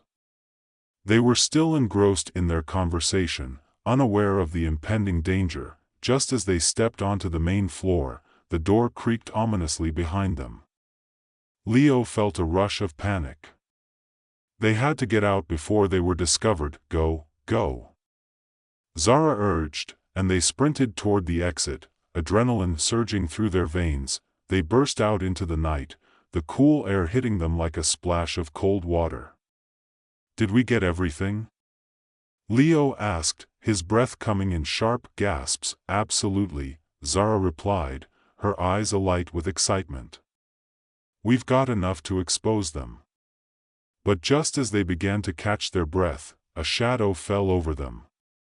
The unmistakable figure of a keeper emerged from the darkness, their face obscured by a hood. Thought you could sneak away, did you? The keeper said, voice low and menacing. Run. Zara shouted, grabbing Leo's hand as they dashed away from the tower, the keeper in hot pursuit. They raced through the streets, heartbeats echoing in their ears. Leo glanced back to see the keeper gaining on them, their strides long and purposeful. Quick. This way. Zara shouted, leading him down a narrow alley. They ducked into a side street, pressing against the cool stone walls, breathless and wide-eyed. Do you think we lost them? Leo panted, his heart racing. Not yet, Zara replied, peering around the corner. We need to find somewhere to hide. Let's try that abandoned shop, Leo suggested, pointing to a weathered building just ahead. They slipped inside, the door creaking ominously as they entered. The air was thick with dust and shadows, but it provided the cover they needed. Do you think they'll look for us here? Leo asked, his voice barely above a whisper. Hopefully not, Zara said, glancing around the dim interior. Let's just wait for a moment and catch our breath. They found a corner to huddle in, their hearts still pounding from the adrenaline. Leo fished the recording device from his pocket, his fingers trembling slightly. We did it, Zara. We actually got the evidence, he said, awe creeping into his voice. Zara's face broke into a triumphant grin. We did. This is the first step toward exposing the keepers. They won't know what hit them. But their moment of triumph was short-lived. Outside, the sound of footsteps echoed, and a low voice drifted through the door. Search every building. They can't have gone far. They're looking for us, Leo said, panic rising in his chest. We need to move, Zara urged, her expression steely. We can't stay here. Just as they prepared to leave their hiding spot, the door swung open, revealing the keeper who had chased them. Leo and Zara exchanged frantic glances, realizing they had only moments to escape. Quick, through the back. Zara urged, pointing to a narrow doorway behind the counter. They darted toward it just as the keeper stepped inside, the tension thick as they squeezed through the door. They found themselves in a narrow alleyway behind the shop, the cool night air hitting them like a refreshing wave. Where now? Leo gasped, glancing around for options. Zara scanned the area, her mind racing. We can't go back toward the tower. We need to find somewhere safe to lay low and regroup. Maybe we can reach the edge of town, Leo suggested, motioning toward the trees lining the outskirts. "Good idea. Let's go," Zara replied, taking off down the alley. They sprinted through the darkened streets, weaving between buildings and avoiding the main thoroughfare. The sound of footsteps faded behind them, but they knew it was only a matter of time before the keepers would be on their trail again. As they reached the trees, they paused for a moment, catching their breath beneath the cover of the branches. "Do you think they'll give up?" Leo asked, his voice shaky. "Not a chance," Zara replied, determination etched in her features. "But we have the recording. That's our key to exposing them." Leo nodded, his mind racing with possibilities. "We need to get this back to Thorn. He can help us spread the word." "Right," Zara said, glancing back toward the town. "Let's move before they regroup." They made their way through the trees, their footsteps light against the forest floor.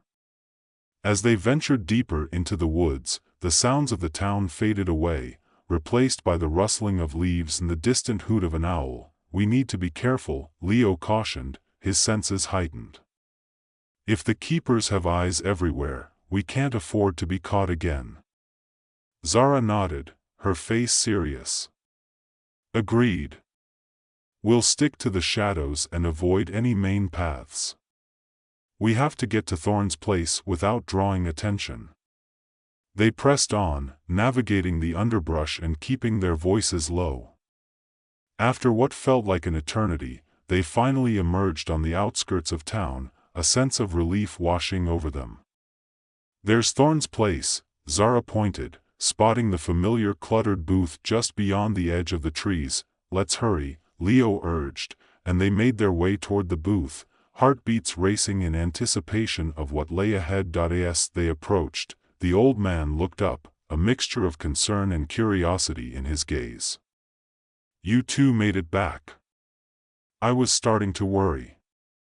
"We have the recording," Zara exclaimed, pulling it from her pocket with pride. Thorn's eyes widened, and he leaned forward, a gleam of interest sparking in his expression.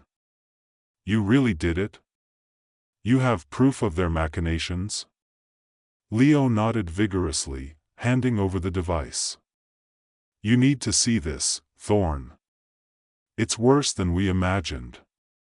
Thorn took the device, his hands shaking slightly as he examined it.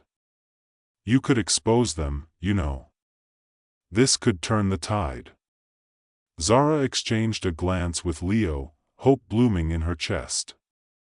"We need to get this out to the public. People have to know the truth." "Then we must act quickly," Thorn said, a fire igniting in his eyes. "I have contacts who can help us spread the word. We'll gather a group of like-minded individuals who aren't afraid to stand up against the keepers."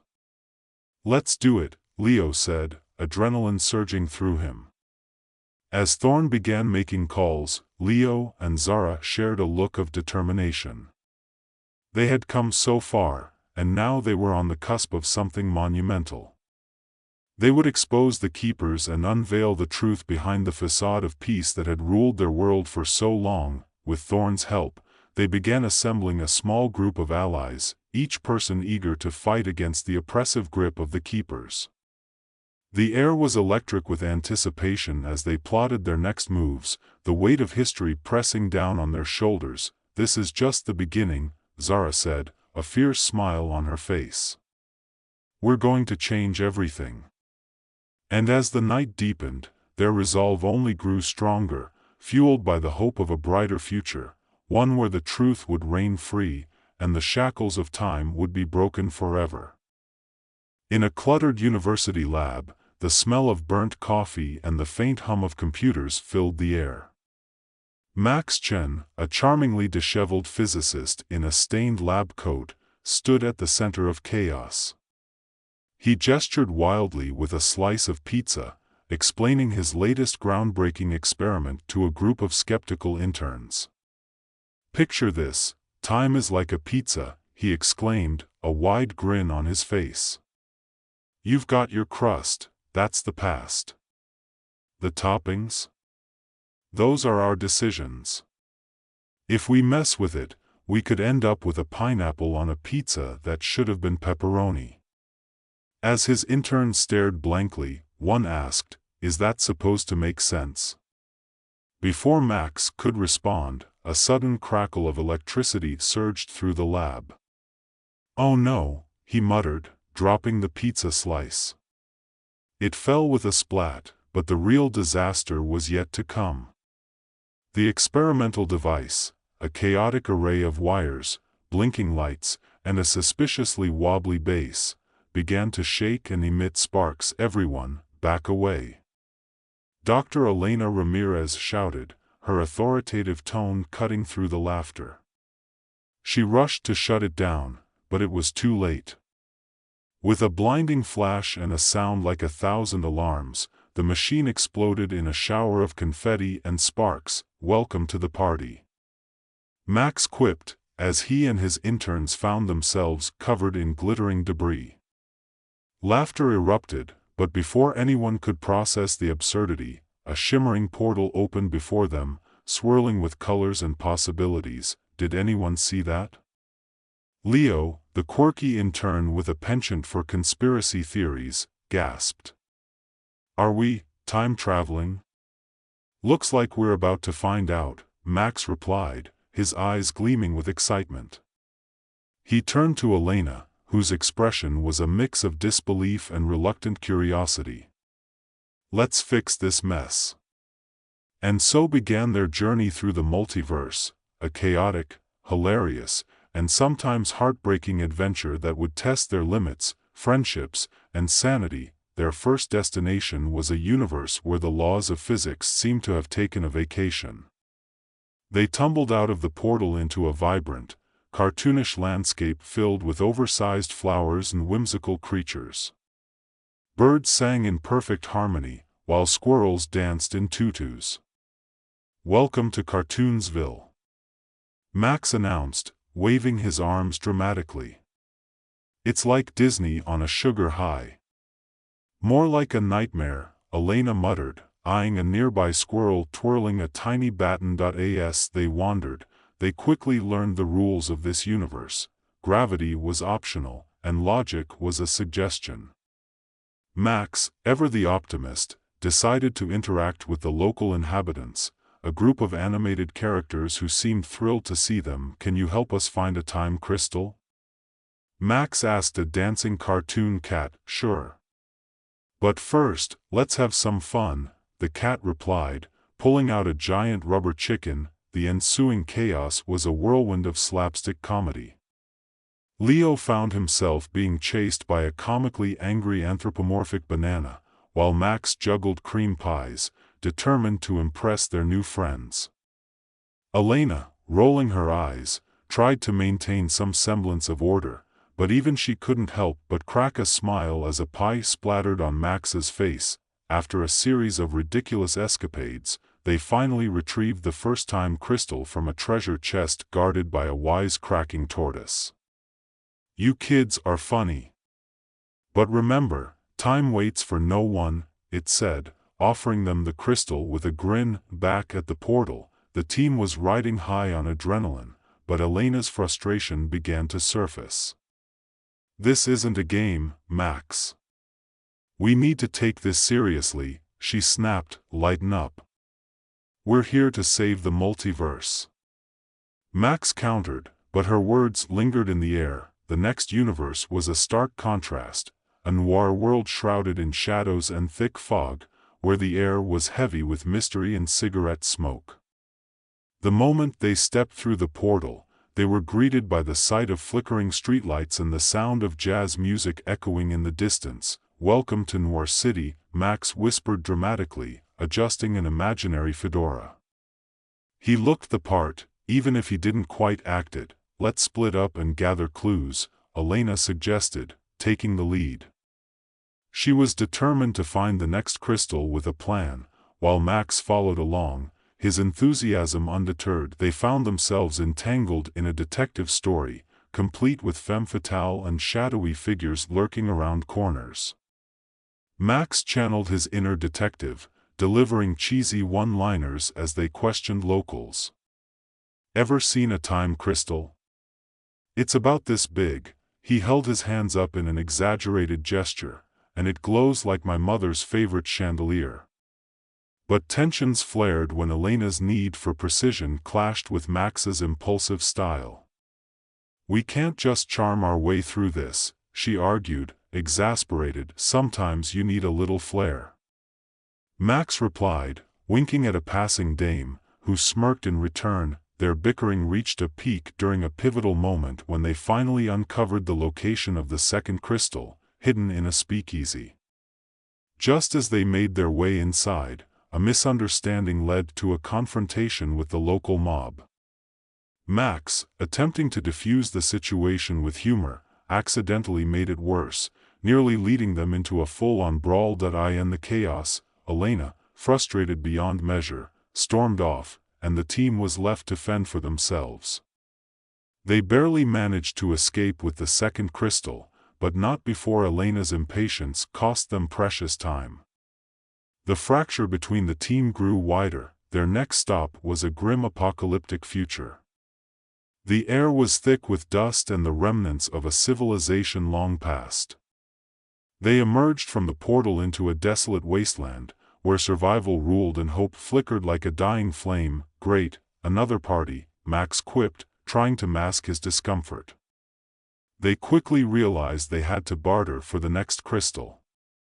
However, the hostile environment forced them to confront their weaknesses. Tina, the tech-savvy programmer, had always preferred computers over people, but here she had to step up. As they navigated through scavengers and makeshift settlements, Tina used her skills to hack into a system controlling local resources, aiming to trade information for the crystal. Yet, when a faction of scavengers caught wind of their plan, they were thrust into a tense standoff.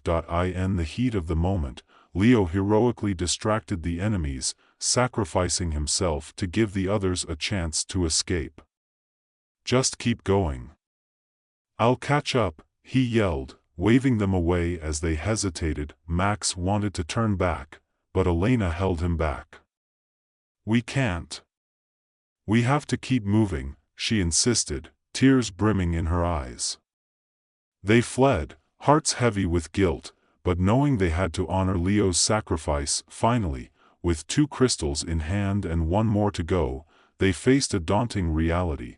Their mission was fracturing, just like the timelines they sought to mend. As they traveled to the final universe, a surreal realm where all their previous versions existed simultaneously, the stakes were higher than ever. It was a bizarre tapestry of their own choices, regrets, and what-ifs woven together. They encountered twisted versions of themselves, Max as a tyrant, Elena as a cynical hermit, Tina as an emotionless robot. The final confrontation revealed the embodiment of their fears, a monstrous version of Max, a chaotic amalgamation of all his insecurities and mistakes. It towered over them, its presence both terrifying and oddly familiar. This isn't who I am, Max shouted, his voice cracking under the weight of self-doubt. The team rallied around him, each member representing a facet of his character. Together, they engaged in a battle that transcended physicality, an emotional struggle for identity and purpose.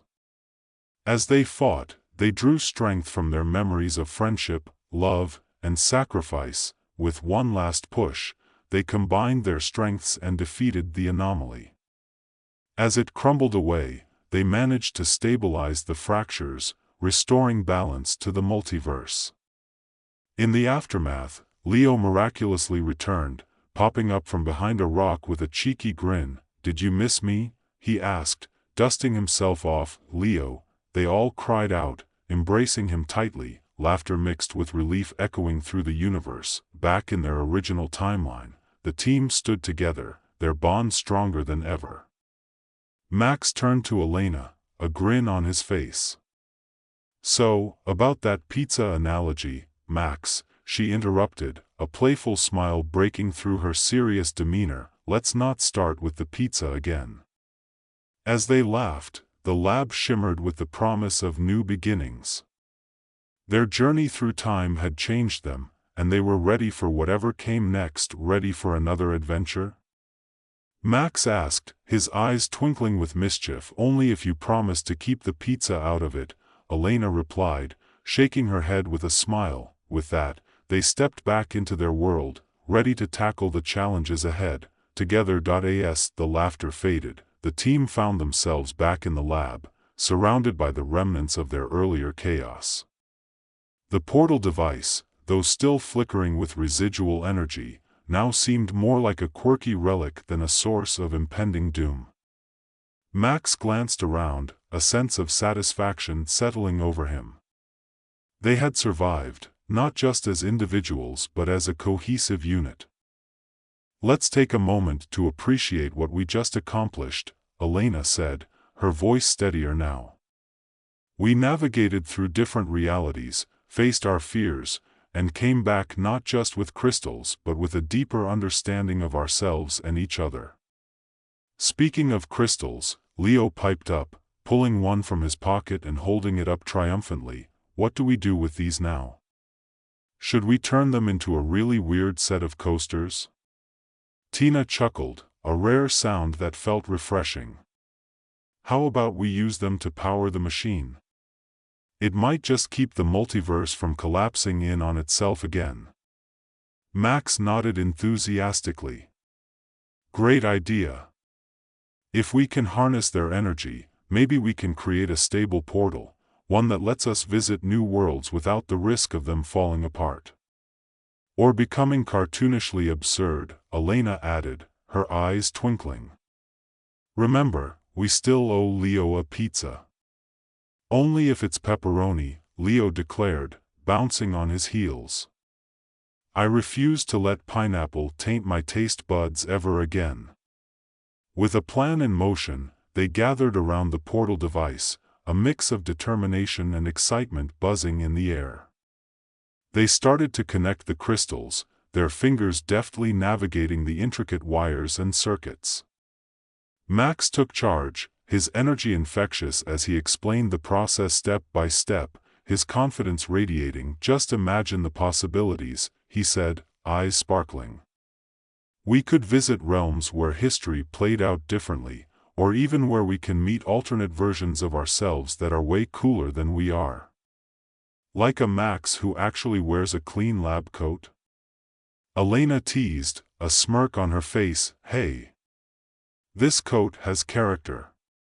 Max defended playfully, though he couldn't help but laugh. As they worked, the portal began to hum, the colors swirling more vibrantly than before. It was as if the machine was awakening, responding to their collective energy and enthusiasm. The familiar sensation of adventure tingled in their fingertips, and they exchanged excited glances. Ready?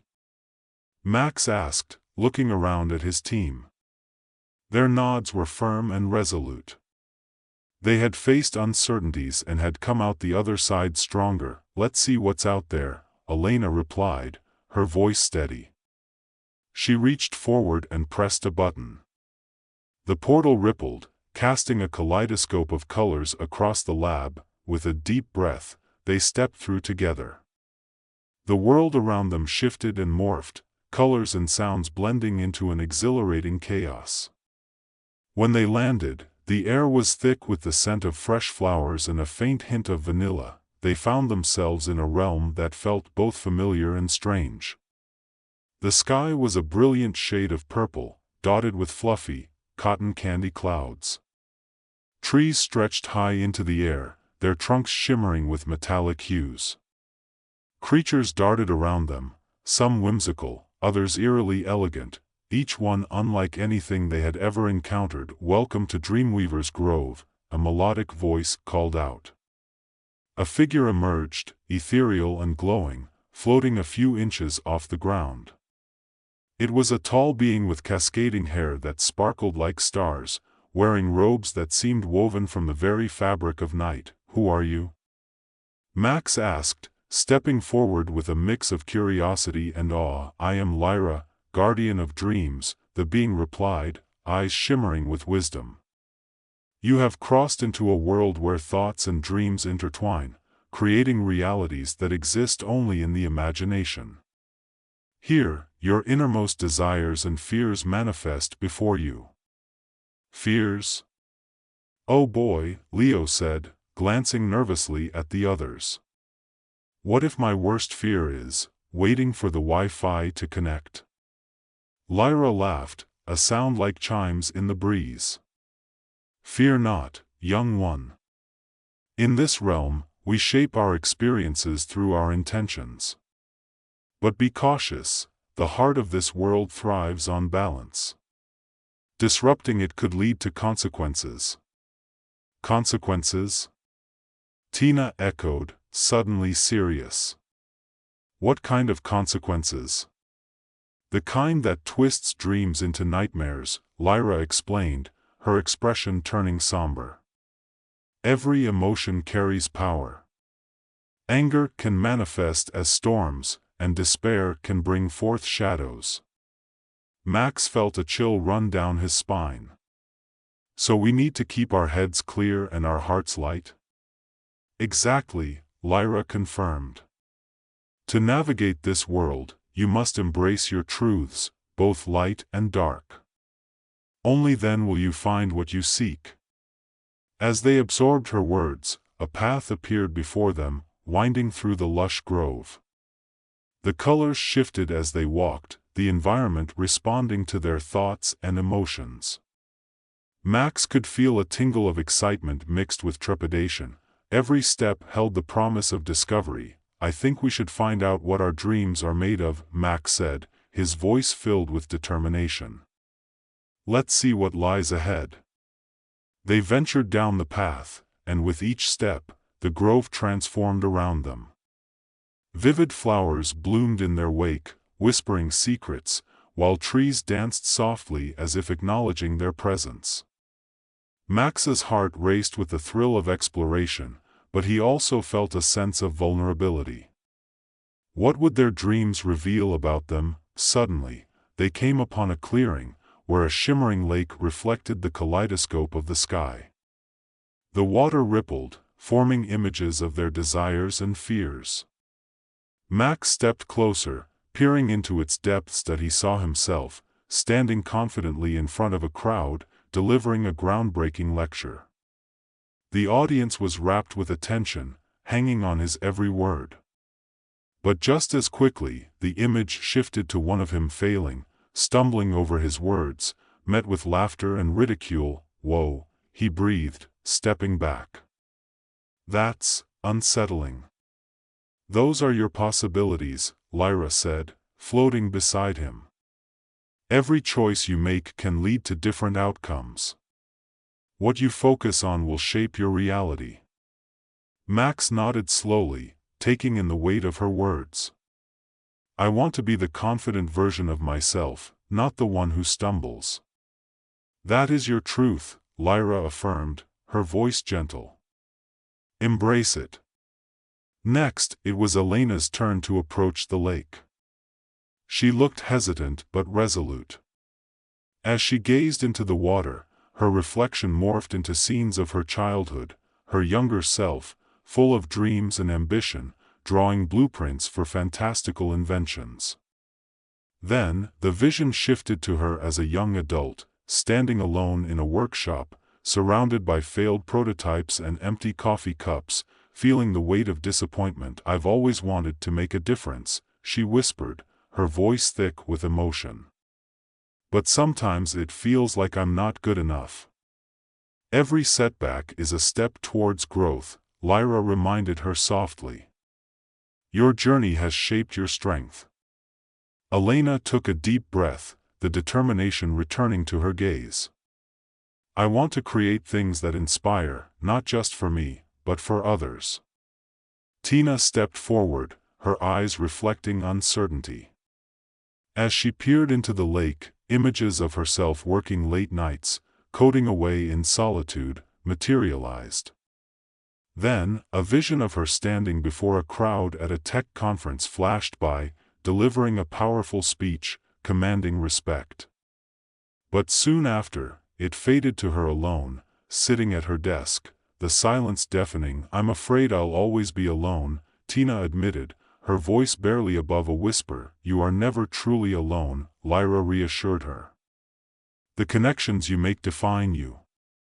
Embrace them." Finally, it was Leo's turn. He approached the water with a mix of excitement and fear. As he gazed into the shimmering surface, he saw himself as the ultimate conspiracy theorist, deciphering complex plots in a dimly lit room filled with maps and notes. But then the scene shifted to him being laughed at for his outrageous ideas, feeling isolated in his beliefs. "I want to be taken seriously," Leo confessed, his usual bravado tempered with sincerity.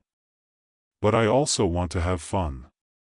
"Then let your joy and passion lead the way," Lyra advised. "The world needs your unique perspective." As they all shared their fears and dreams, the atmosphere shifted. The lake's reflections began to intertwine, swirling together into a tapestry of their aspirations, illuminating their path forward. "Let's make those dreams a reality," Mechs said, his voice filled with renewed conviction. "Together." With that affirmation, they turned away from the lake, feeling a shared sense of purpose. The path before them beckoned, and they walked forward, united by their truths. As they ventured deeper into Dreamweaver's Grove, they encountered a series of challenges designed to test their resolve. They faced illusions that forced them to confront their worst fears. Mechs grappled with his insecurities about public speaking, Elena faced her doubts about her inventions, Tina battled her feelings of isolation, and Leo confronted the ridicule of his ideas. Each challenge was a reflection of their growth. They learned to lean on one another, using their unique strengths to overcome obstacles. Elena's analytical mind solved intricate puzzles, while Tina's technical skills dismantled traps. Leo's humor lightened tense moments, reminding them not to take themselves too seriously, and Mechs's unyielding optimism pushed them forward. Hours passed, or maybe it was days. Time felt fluid in this realm.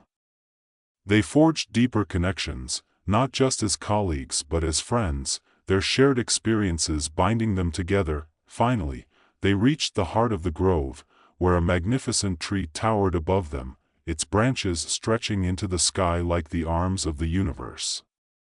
At its base lay a pedestal, holding a radiant orb pulsating with energy. "This is the heart of dreams," Lyra explained, her voice echoing softly. "To restore balance, you must each contribute a piece of your truth to the orb. Only then will it grant you the wisdom to return home." Mechs stepped forward first, his heart pounding with anticipation. He reached out, placing his hand on the orb, and as he did, visions of his journey flooded his mind, each moment of doubt, every laugh shared, the sacrifices made. He whispered his truth, "I am capable of inspiring others." The orb glowed brighter, absorbing his words. Next was Elena, who poured her ambition and passion into it. "I want to create a legacy that empowers others," she declared. Tina followed, her heart full. "I seek connection and understanding," she said, feeling the warmth of the orb resonate with her desires. Finally, Leo stepped up, grinning. "I just want to spread joy and maybe expose a few government secrets along the way." The orb pulsed with energy, a brilliant light emanating from it as they all stood together, their truths combining into a powerful force. The energy enveloped them, lifting them off the ground as they felt a wave of warmth wash over them. In an instant, they were transported back to their lab, the familiar sounds of beeping machines and the smell of burnt coffee grounding them. The portal device hummed with a new vibrancy, the crystals glowing steadily, now fully integrated. "Did we really just do that?" Leo asked, disbelief etched on his face. "Yeah, we did," Mechs replied, grinning from ear to ear. "And we're ready for anything now."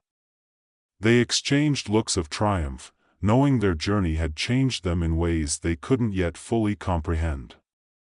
The multiverse lay ahead of them, filled with possibilities and adventures waiting to unfold. So, pizza? Elena suggested, her voice light with a hint of humor. Definitely pepperoni, Leo said, laughing. And I'll even let you pick the next universe.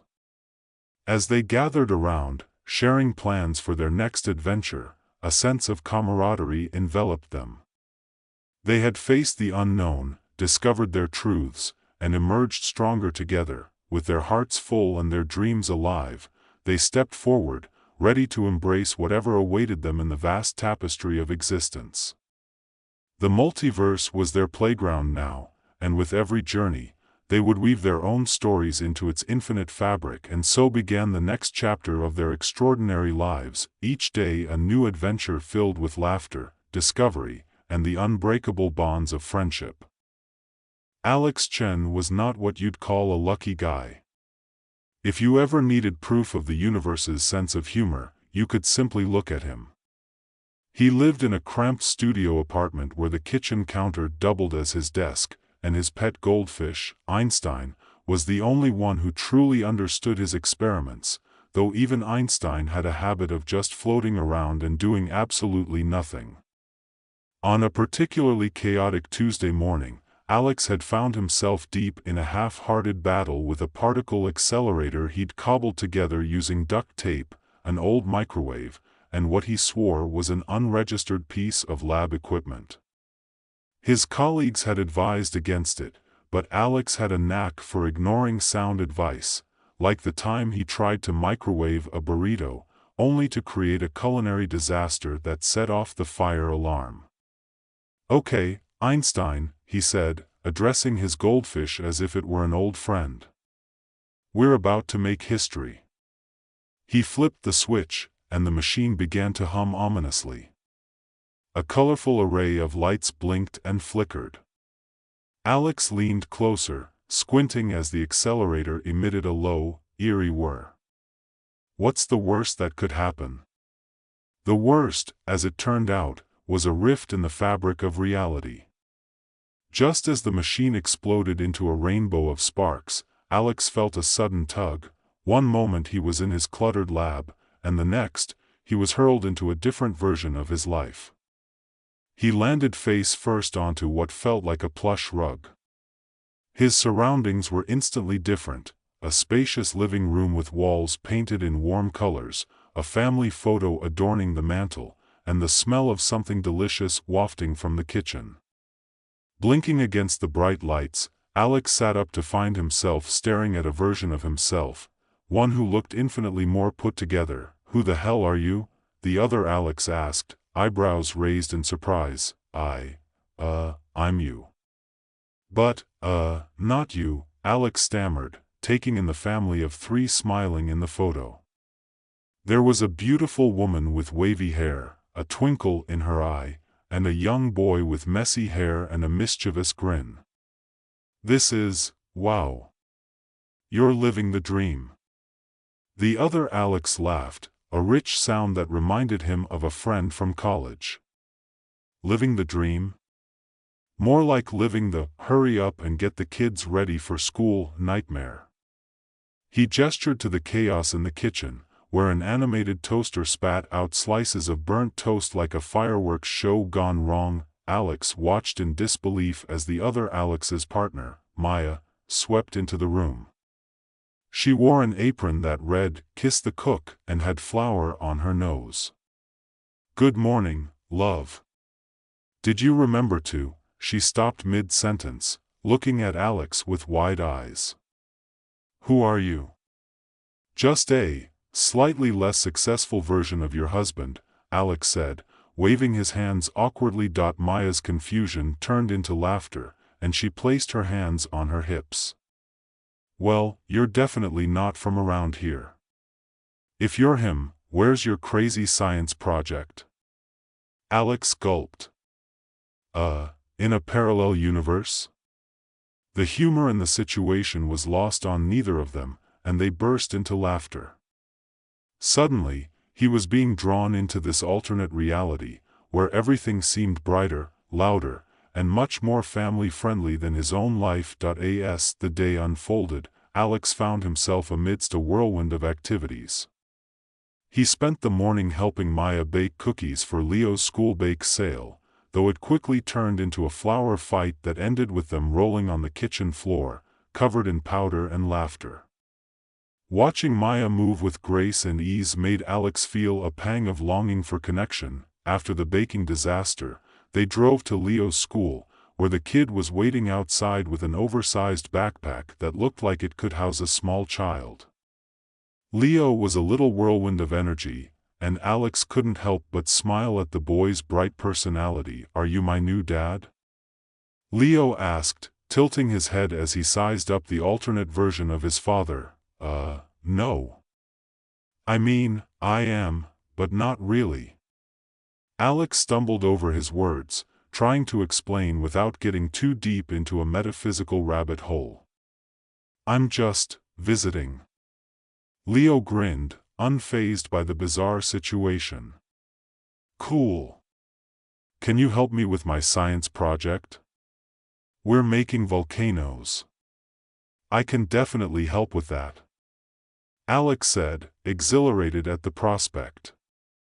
He followed Leo into the school, feeling a warmth he hadn't experienced in a long time. Over the next few days, Alex threw himself into this new life, immersing himself in family dinners, playful banter, and soccer practice in the park. The other Alex was a devoted dad, and Alex found himself reflecting on what had been missing in his own life: connections, laughter, and the joy of simply being. However, as the days turned into a week, Alex started to feel the weight of the truth. He was living in someone else's life, and he couldn't shake the nagging guilt of replacing a man who had a family, a job, and a life of his own. The image of that family photo kept haunting him, the reality that he was merely an intruder. One evening, while they were having dinner, Alex noticed Maya glancing at him thoughtfully. "You know, you've been so different lately. It's like you're happier. What's your secret?" Alex almost choked on his mashed potatoes. I don't know, maybe I'm just really good at pretending." Maya raised an eyebrow, clearly not buying it. "You're not pretending. You've connected with Leo so well. It's like you two are on the same wavelength." At that moment, Alex was struck by a profound realization. This was his chance to feel loved, to be part of something bigger than himself. But at what cost? The choice gnawed at him. Should he replace this version of himself, step into the shoes of a man who had everything? Or should he return to his own messy, lonely existence, knowing that he'd have to face the music eventually? As the week wore on, the moments of joy grew heavy with the burden of truth. One night, after Leo had fallen asleep, Alex found himself in the living room, staring at the family picture on the mantel. Maya joined him, her presence warm and comforting. "You're a good person, Alex," she said softly. "I can feel it. Whatever you're dealing with, you don't have to hide it from me." Her words struck a chord. It was then that Alex realized the depth of the connection he had forged, not just with Maya and Leo, but with the very essence of love and family. But could he let this version of himself be erased? In a moment of clarity, Alex made his decision. He couldn't steal this life. He couldn't uproot a family and send someone else into the void. He needed to return to his reality, where he could forge his own path, learn to build connections, and maybe, just maybe, create a life worth living. With the decision weighing heavily on his heart, Alex spent the next day in a haze of nostalgia and determination. He played with Leo, helping him build elaborate Lego structures that only a child's imagination could envision. They laughed, debated the merits of various superhero powers, and even staged an epic battle with plush toys. But beneath the joy was a bittersweet undercurrent. Each laugh felt like a countdown to his departure, that evening, after tucking Leo into bed and sharing a lingering hug that felt all too real, Alex found himself in the living room again, this time with Maya. She was scrolling through her phone, but her gaze flicked to him frequently, a mix of concern and curiosity etched on her face. "Hey," she said, setting her phone aside. "What's really going on? You've been different since you got here. Like, almost too happy." "It's great, but it's also suspicious." He sighed, running a hand through his hair, which had begun to feel less disheveled and more like a symbol of his newfound clarity. "I don't know how to explain this, Maya. I'm not who you think I am. I'm not the Alex you know." She studied him, her expression shifting from confusion to something softer, almost understanding. "What do you mean?" Taking a deep breath, he plunged into the truth, telling her about the rift, his own lonely existence, and how he had stumbled into this vibrant life. As he spoke, Maya's eyes widened in disbelief, then narrowed as if processing the gravity of his words. "So you're saying you're from a parallel universe?" she asked, half laughing but clearly not entirely convinced. "And you think you can just leave?" "I have to," he replied, his voice thick with emotion. "I can't take this life from your Alex. He deserves to be here, just as much as you and Leo deserve to have him. I can't just erase him." Silence hung between them, heavy with the weight of his confession. Maya leaned back, contemplating, and in that quiet moment, Alex felt a rush of gratitude for her understanding nature. She didn't shout, didn't accuse him of being a fraud. Instead, she seemed to absorb his words, allowing them to settle. "Wow," she finally said, shaking her head as if waking from a dream. "That's a lot to process. I've always believed there's more to life than what we see, but this is wild." "I know it sounds crazy," he said, his heart racing. "But I've seen what it's like to be loved, to be part of a family. It's beautiful, and it makes me want to fight for my own version of that. I just need to go back and figure it out." Maya nodded slowly, her expression softening. "You've shown me something I didn't know I needed. I get it. If you really feel this way, then maybe it's what you need to do. But it doesn't mean I won't miss you." Tears pricked at the corners of Alex's eyes. "I'll miss you all. You've shown me what's possible, and for that, I'll be forever grateful." They spent the rest of the night talking, sharing stories, and basking in the warmth of connection. Maya told him about her dreams and fears, her aspirations for Leo, and how she hoped to instill a sense of adventure in him.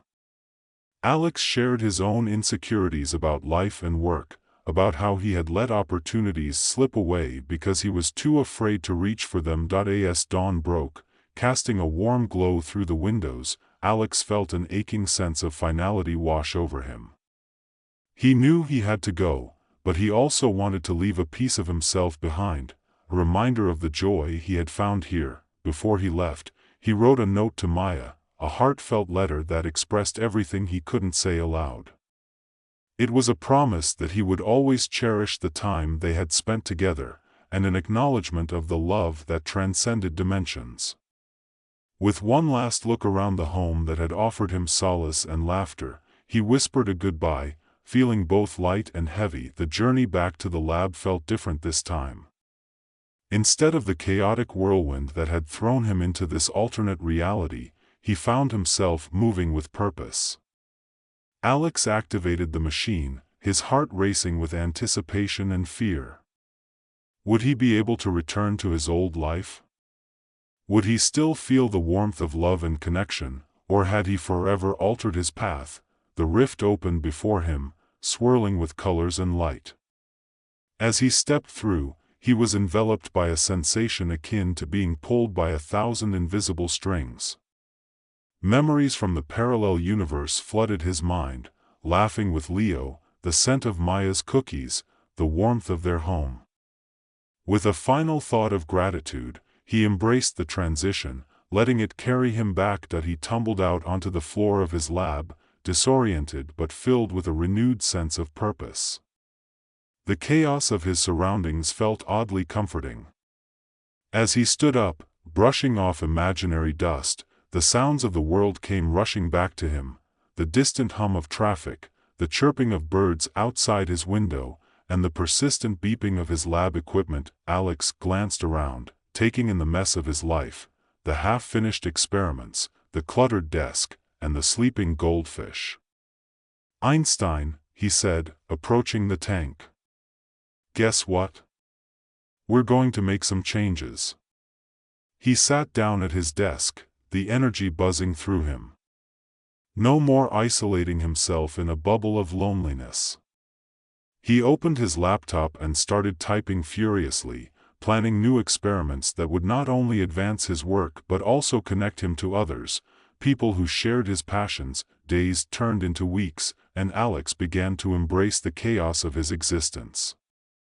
He reached out to friends, rekindling old connections, and even signed up for a community science fair, where he could showcase his work and meet new people.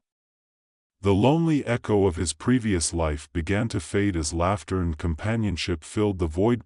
One afternoon, while setting up his booth for the fair, Alex spotted someone familiar in the crowd, a woman with wavy hair and a warm smile that felt like a memory. His heart raced as he approached, half expecting to be greeted by the past. But as he got closer, he realized it wasn't Maya. It was someone entirely new, yet something about her reminded him of the warmth he had experienced. "Hi there," she called out, noticing him struggling with a particularly stubborn display board. "Need a hand?" With a grin, Alex nodded, feeling an unexpected spark of connection. "I could definitely use one. I'm Alex." "Nice to meet you, Alex." "I'm Rachel." As they worked together, Alex felt a familiar warmth spreading through him. Conversations flowed easily, punctuated by laughter and shared stories. They talked about their passions, and Rachel's enthusiasm for science ignited something in him, a reminder that connection was everywhere, waiting to be discovered. When the fair concluded, Alex felt a rush of excitement. He hadn't just participated, he had made a connection. As he exchanged contact information with Rachel, he couldn't help but think of the lessons he'd learned from his experience in the parallel universe. He had seen what it was like to love and be loved, to be part of a family, even if only temporarily. But he also understood now that he could build his own version of happiness, right here in his own reality. Alex looked out at the bustling crowd, a smile spreading across his face. Life was messy, chaotic, and unpredictable, but it was also filled with potential. He had the power to shape his own story. As he turned back to Rachel, ready to take the next step into this new chapter of his life, he felt a profound sense of gratitude, not just for the love he had witnessed, but for the courage to pursue it in his own way. And so, as the sun dipped below the horizon, painting the sky with hues of orange and pink, Alex stepped forward into the unknown, ready to embrace the beauty of his imperfect, wonderfully unique life. In a state-of-the-art research facility on the outskirts of Los Angeles, chaos reigned supreme. Scientists scurried about like caffeinated ants, their voices a blend of excitement and anxiety. At the center of this whirlwind stood Dr. Maxine Hart, a brilliant astrophysicist known for her genius and notorious for her clumsiness. Today, however, she was determined to shine. "Ladies and gentlemen," Maxine began, her voice booming over the cacophony, "I present to you the future of space exploration." With an exaggerated flourish, she unveiled an enormous, glittery model of a black hole, its tendrils of sparkles flowing like cosmic spaghetti. As she gestured wildly, a few rogue particles of glitter broke free, cascading through the air like stars falling from the sky. The government officials, each one more skeptical than the last, stared at her, unimpressed. One of them, a balding man in an ill-fitted suit, raised an eyebrow. "Dr. Hart, while we appreciate your creativity, we were hoping for something a bit more, scientific." Maxine's cheeks flushed. "No, no. You don't understand." The glitter, but before she could finish, the ground shook violently, sending papers and coffee cups flying. The officials' eyes widened in alarm. "Earthquake," one of them shouted, "or perhaps a dimension shift," chimed in Eddie, the Brain, Johnson, a lanky physics prodigy with thick glasses and a penchant for conspiracy theories. Just then, a shimmering portal opened up in the wall behind Maxine, swirling with iridescent colors. "What in the world," she gasped, her mouth agape, "is that? A rift to the edge of the universe?" Jack Rourke, the team's charming yet reckless pilot, asked incredulously. Maxine blinked, her heart racing. Yes. Exactly. I mean, potentially." The officials, who had just been moments away from dismissing her, now looked ready to sign any document to send a team through. "Congratulations, Dr. Hart," said the lead official, a woman with sharp glasses. "You've been appointed team leader. You're going through." "Wait, what?" Maxine exclaimed, panic swirling in her chest. She had expected a lecture on scientific rigor, not a one-way ticket to the unknown. But the officials were already shoving her and the team toward the portal, leaving her no choice. The ship, the Voyager, was a sleek, experimental spacecraft that looked like it had been designed by someone with a flair for the dramatic. As the team boarded, Maxine's heart raced, not just from excitement but from an undeniable sense of impending disaster. She fumbled with the controls, her mind racing with thoughts of glitter and alternate dimensions. "Okay, everyone, buckle up," she shouted, her voice tinged with both authority and a hint of panic. She glanced over her shoulder, catching Jack smirking at her. "What's so funny?" "Oh, nothing, just wondering how you plan to pilot this thing without a proper checklist," he teased, leaning back in his seat, arms crossed. "Checklist? We don't need a checklist," she declared, but deep down, she knew she had forgotten something important. As she punched in the launch coordinates, the ship trembled ominously. Is it supposed to shake like that?" Sophia Tan, the tech wizard and hacker, asked, her fingers flying over her tablet. "Probably just a minor calibration issue," Maxine lied, sweat beading on her forehead. "Initiating launch sequence, now." The ship lurched forward, propelling them into the vastness of space. The stars blurred into streaks of light outside the viewport, a dazzling spectacle that temporarily distracted them from the uncertainty ahead. "What do you think the edge of the universe is like?"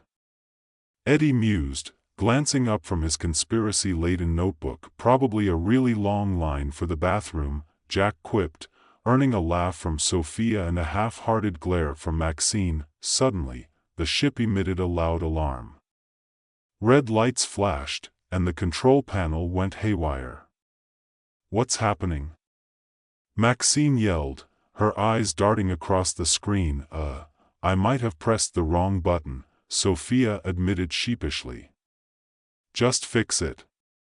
Maxine snapped, her heart racing. As the chaos unfolded, the ship's systems began to stabilize, but not without side effects. Time itself seemed to warp around them, creating a bizarre reality where food began to morph mid-bite. Jack took a bite of his sandwich, and it turned into a hot dog. "What kind of gourmet experience is this?" he joked, chewing thoughtfully. "Don't ask me.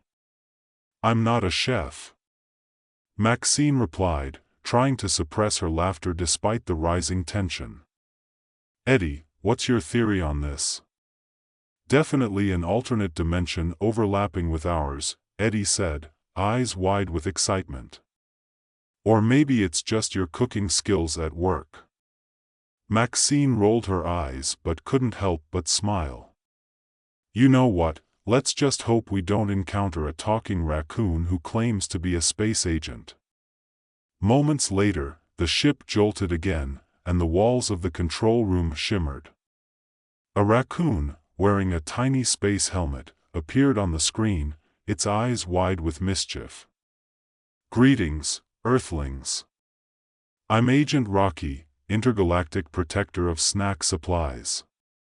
Of course, Maxine said dryly, trying to keep a straight face as the rest of the crew erupted into laughter. Just what we need. As they ventured deeper into the cosmos, strange phenomena continued to escalate. They floated through nebulas that sparkled like fairy dust and dodged comets that looked suspiciously like giant marshmallows. Each passing moment further distorted their reality, testing their sanity and camaraderie. Maxine, Jack said, his expression suddenly serious. Do you think we're really ready for this? Ready or not, we're going, she replied, her voice steadier than she felt. We're already halfway to the edge of the universe. What's the worst that could happen? Famous last words, Sophia muttered, tapping away at her tablet. Incoming transmission from the raccoon. Apparently, he has vital information. Great, Maxine groaned. More interruptions. Trust me, you'll want to hear this, the raccoon said, its tiny paws waving dramatically on the screen. The edge of the universe is unstable. Reality is about to take a wild turn. Eddie leaned in closer.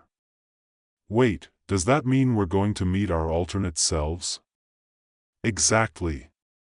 It's a dangerous crossing, but if you can navigate it, the rewards are unimaginable. Rocky declared, grinning widely. What rewards? A lifetime supply of snacks? Jack joked, but a nervous tension settled over the crew. Let's just focus on not dying first, Maxine said, her brow furrowed. Eddie, plot a course for the portal. We'll face whatever's on the other side together. As they approached the edge of the universe, the ship trembled violently, and the portal loomed before them, a swirling mass of colors and light that felt alive. Maxine's heart raced. Okay, everyone, hang on tight. Just as they were about to cross the threshold, the ship was caught in a gravity wave, pulling them toward the chaotic vortex. Maxine! Jack shouted, panic in his eyes. We're going to spiral into it. Everyone, brainstorm. We need a plan, she yelled over the roar of alarms. What if we all just become our alternate selves? It might work. Eddie suggested, his eyes shining with a mixture of fear and thrill. Or it might turn us into. Sophia started, but the ship jolted violently, interrupting her, not helping. Maxine snapped, struggling to keep the ship steady. We need to stabilize. In a moment of clarity, Maxine recalled something from her studies. We have to embrace our quirks. It's the only way. She took a deep breath. Jack, you handle the engines. Sophia, keep an eye on the systems. Eddie, be the brain you claim to be. With newfound determination, they each fell into their roles. Jack wrestled with the controls, Sophia hacked into the ship's systems, and Eddie recited his theories at lightning speed, calming everyone's nerves. Together, they worked in harmony, laughter and camaraderie helping to dispel the tension. They stabilized the ship, and just as the vortex threatened to consume them, they shot through the portal into the unknown. Emerging on the other side, they found themselves in a breathtaking landscape, a swirling panorama of colors, with multiple versions of themselves drifting through parallel realities. There was a Maxine in a stunning evening gown, a Jack dressed as a rock star, and an Eddie holding a sign that read, "The end is near." Wow, Jack said, wide-eyed. This is something else. Let's not get distracted. Maxine urged, her voice breaking through the surreal ambience. We need to figure out how to get back. As they navigated this strange world, they encountered their alternate selves, each more absurd than the last. They shared laughs, philosophical debates, and even a dance-off that left them breathless. Maxine found herself surprised by how liberating it was to embrace the ridiculousness of it all, but as they began to feel comfortable, the portal started to flicker, signaling that their time was running out. We have to go back. Maxine shouted, urging everyone to focus. The crew gathered, surrounded by their other selves. It's time for us to return, Maxine declared. But we can take a piece of this with us. They exchanged heartfelt goodbyes with their alternates, each one imparting wisdom and laughter. Just remember, the rock star Jack said, to live a little and embrace the chaos.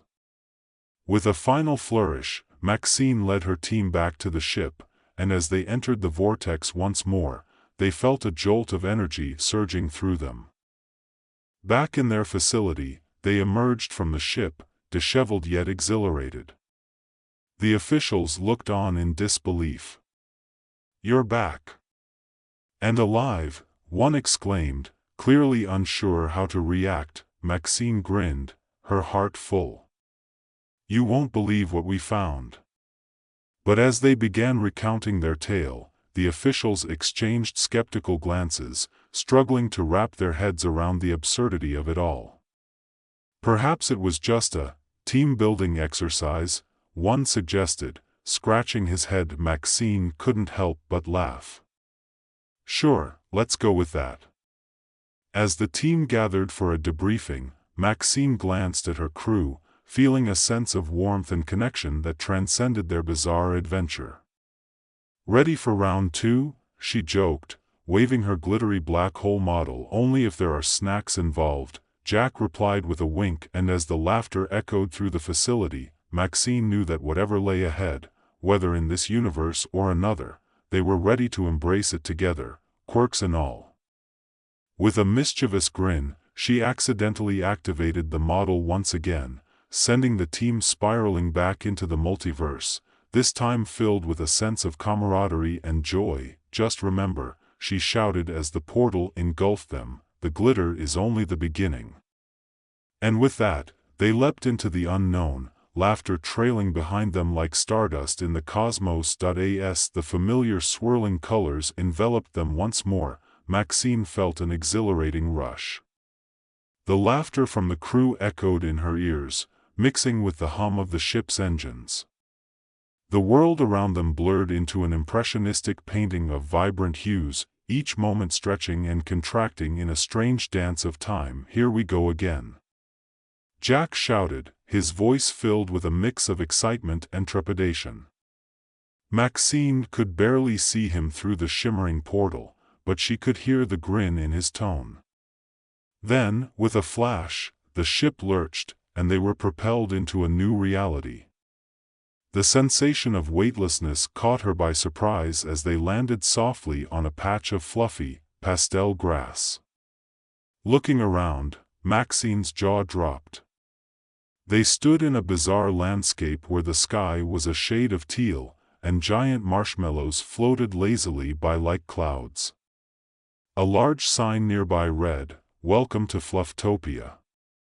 What the? Eddie started, but his words were lost as a group of animated, cartoonish creatures bounced toward them. Each creature was a mix between a rabbit and a pillow, their bodies soft and squishy, with big, googly eyes. Greetings, Earthlings, they squeaked in unison, their voices high-pitched and cheerful. Welcome to Flufftopia, where everything is soft, and dreams come true. Maxine exchanged a bewildered glance with Sophia, who was trying to stifle her laughter. This is definitely not what I expected, Maxine admitted. Jack grinned. Well, if we're stuck here, at least it looks comfortable. He plopped down onto the marshmallow grass, sinking in as if it were a cloud. I could get used to this. The creatures hopped closer, their fluffy bodies jiggling with excitement. Would you like to join us for the Great Fluff Festival? One of them asked, its eyes sparkling with enthusiasm. Maxine was about to decline when Eddie piped up. What's the Great Fluff Festival? It's a celebration of all things fluffy. There's bouncing, singing, and, most importantly, unlimited snack marshmallows, the creature exclaimed, bouncing in place. Jack's eyes lit up. Unlimited snack marshmallows? Count me in. Maxine sighed, feeling the weight of leadership pressing down on her. Okay, but we need to keep our wits about us. We can't lose sight of our mission. As they followed the creatures toward the heart of Flufftopia, the landscape shifted again. Trees with cotton candy leaves swayed gently in a breeze that smelled like fresh-baked cookies. Laughter and music filled the air, echoing with a whimsical melody that made Maxine want to dance. Arriving at a large clearing, they saw a massive inflatable stage, bright lights flashing and colorful banners flying overhead. Creatures of all shapes and sizes gathered around, bouncing and swaying to the infectious rhythm. Welcome, fluffy friends, a larger creature with a vibrant crown of sprinkles shouted from the stage. It's time for the Great Fluff Festival. Maxine couldn't help but smile at the joyful atmosphere, and as the music kicked in, she felt her previous worries melt away. All right, she said, turning to her team. Let's take a quick look around. We can gather information while having some fun. Fun? I'm all in. Jack replied, already moving toward a booth labeled Fluffapalooza, the bouncing contest. Sophia tugged at Maxine's sleeve. You know, we could use this time to recharge. We've been through a lot, and who knows how long we'll be here. Fine, Maxine relented, feeling a twinge of guilt for her serious nature. Just a quick bounce and then we're back to business. They joined the crowd, and soon found themselves bouncing alongside the creatures, their laughter ringing through the air. Maxine couldn't remember the last time she felt this carefree. The marshmallow grass cushioned their jumps, and the infectious energy of the festival pulled them deeper into the festivities. Come on, Maxine. Jack shouted, his enthusiasm contagious. Let loose a little. Before she knew it, she was laughing and bouncing, losing herself in the moment. Eddie, usually so reserved, was surprisingly adept at bouncing, attempting stunts that had everyone cheering. As the day wore on, they played games, snacked on delicious treats, and even participated in a dance-off, where Jack led the way, his moves a mix of choreography and pure chaos. The fluffy creatures cheered them on, completely enamored by the Earthlings' antics. Maxine finally felt the tension of their previous journey dissipate. It was a welcome distraction from the weight of their mission. But deep down, she knew they couldn't stay in Flufftopia forever. She kept a watchful eye on the horizon, hoping to spot another portal. Hours passed, and just when she thought they might settle in for the night, the sky darkened, shifting from teal to a deep indigo. The fluffy creatures began to murmur among themselves, their excitement waning. Uh-oh, Sophia said, glancing around. What's happening? A hush fell over the crowd as the crowned creature raised its hands, trying to regain control. Everyone, stay calm. The festival is not over. We just have a little surprise. Suddenly, a loud rumble echoed from the ground. The soft grass beneath them trembled, and the lights flickered ominously. Maxine felt her heart race. This doesn't feel right. The crowned creature's face turned serious. There's been a disturbance at the edge of Flufftopia. We need to protect our home. What kind of disturbance? Maxine asked, her instinct as a scientist kicking in. Is it a portal opening? The creature nodded gravely. Yes. It's unstable, and if it collapses, it could take Flufftopia with it. Jack exchanged a worried glance with Maxine. We need to help them. We've already navigated one unstable reality. We can do it again. With a newfound sense of purpose, the team rallied around the crowned creature. What do we need to do?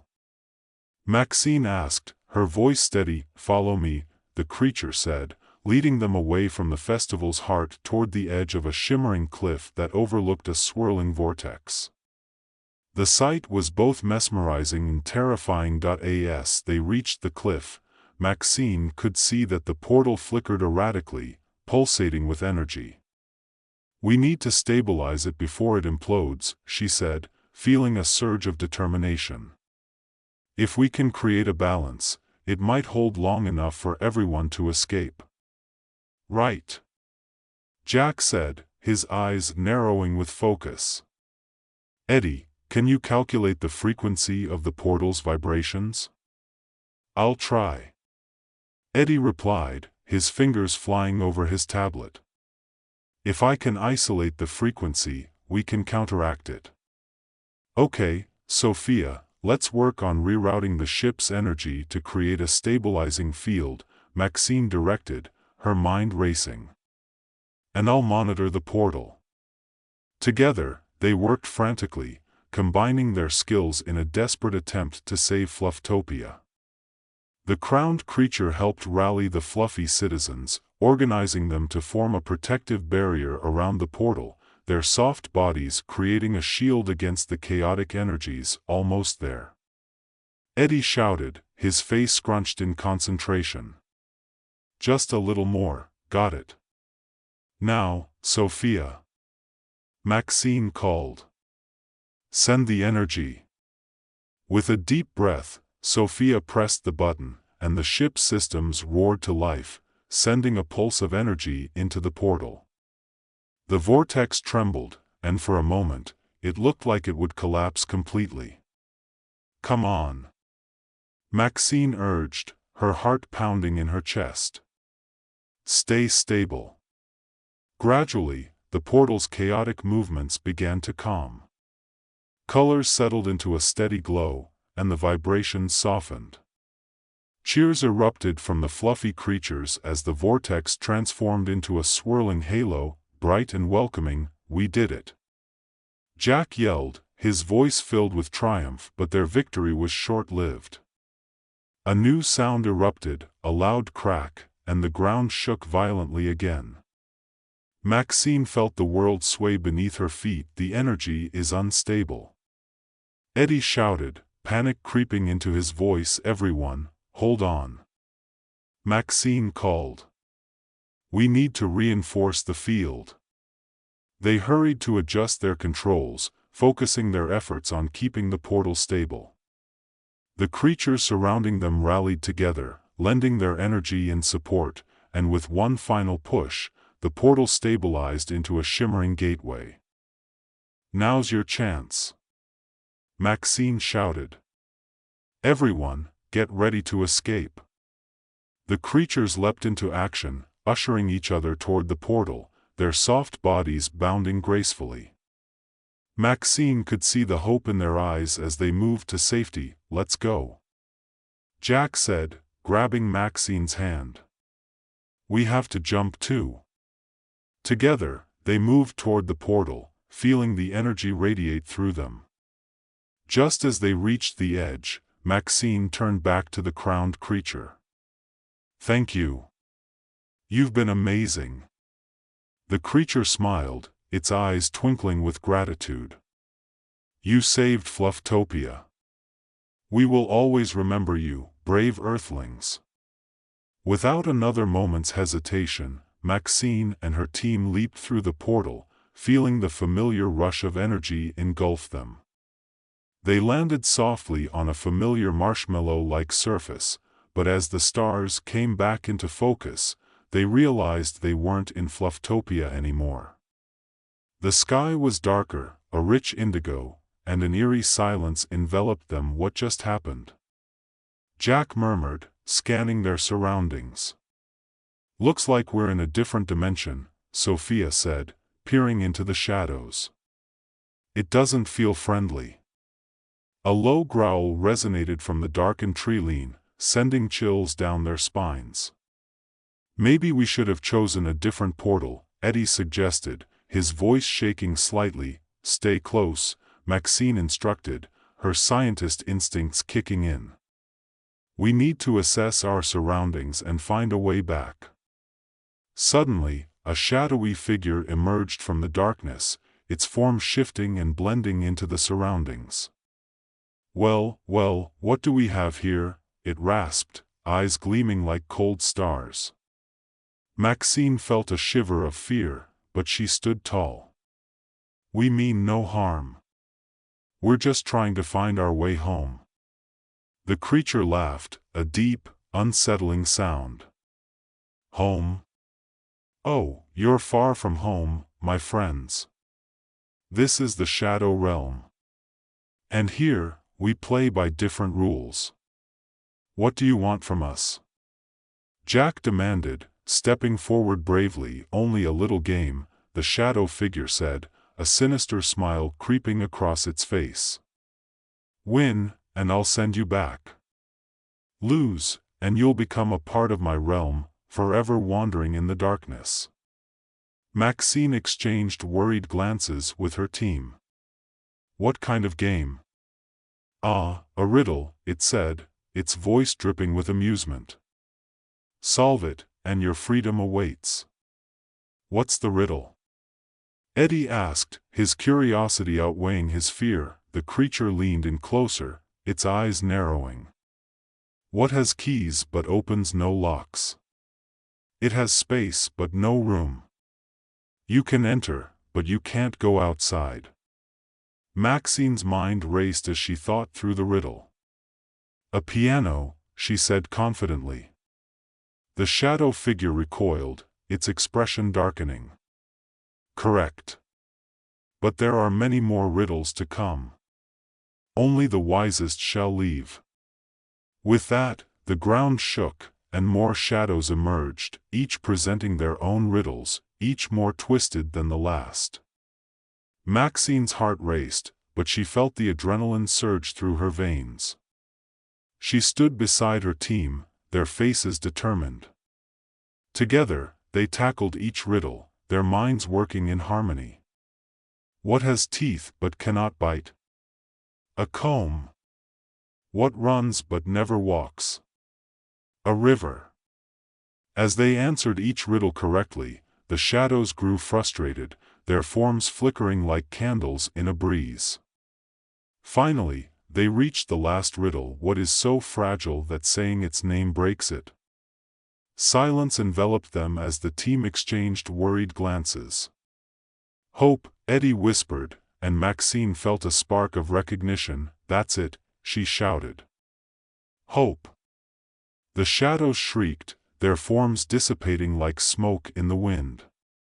You have won this time, the lead shadow hissed, retreating into the darkness. But you have not seen the last of me. As the shadows disappeared, a portal appeared before them, shimmering with golden light. Quick! Maxine urged. Let's go. They rushed toward the portal, feeling the familiar rush of energy pulling them in.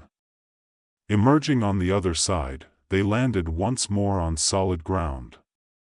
This time, they found themselves in a vibrant forest filled with colorful flowers and towering trees. The air smelled sweet, like fresh fruit, and the sounds of laughter and music echoed nearby. What is this place? Jack asked, looking around in awe. It looks beautiful, Sophia said, her eyes wide.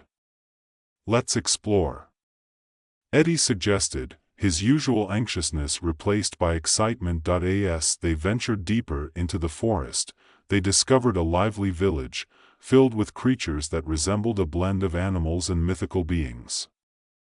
They danced and sang, their voices harmonizing with the rustling leaves. "Welcome, travelers," a creature resembling a centaur greeted them, its voice melodic and warm.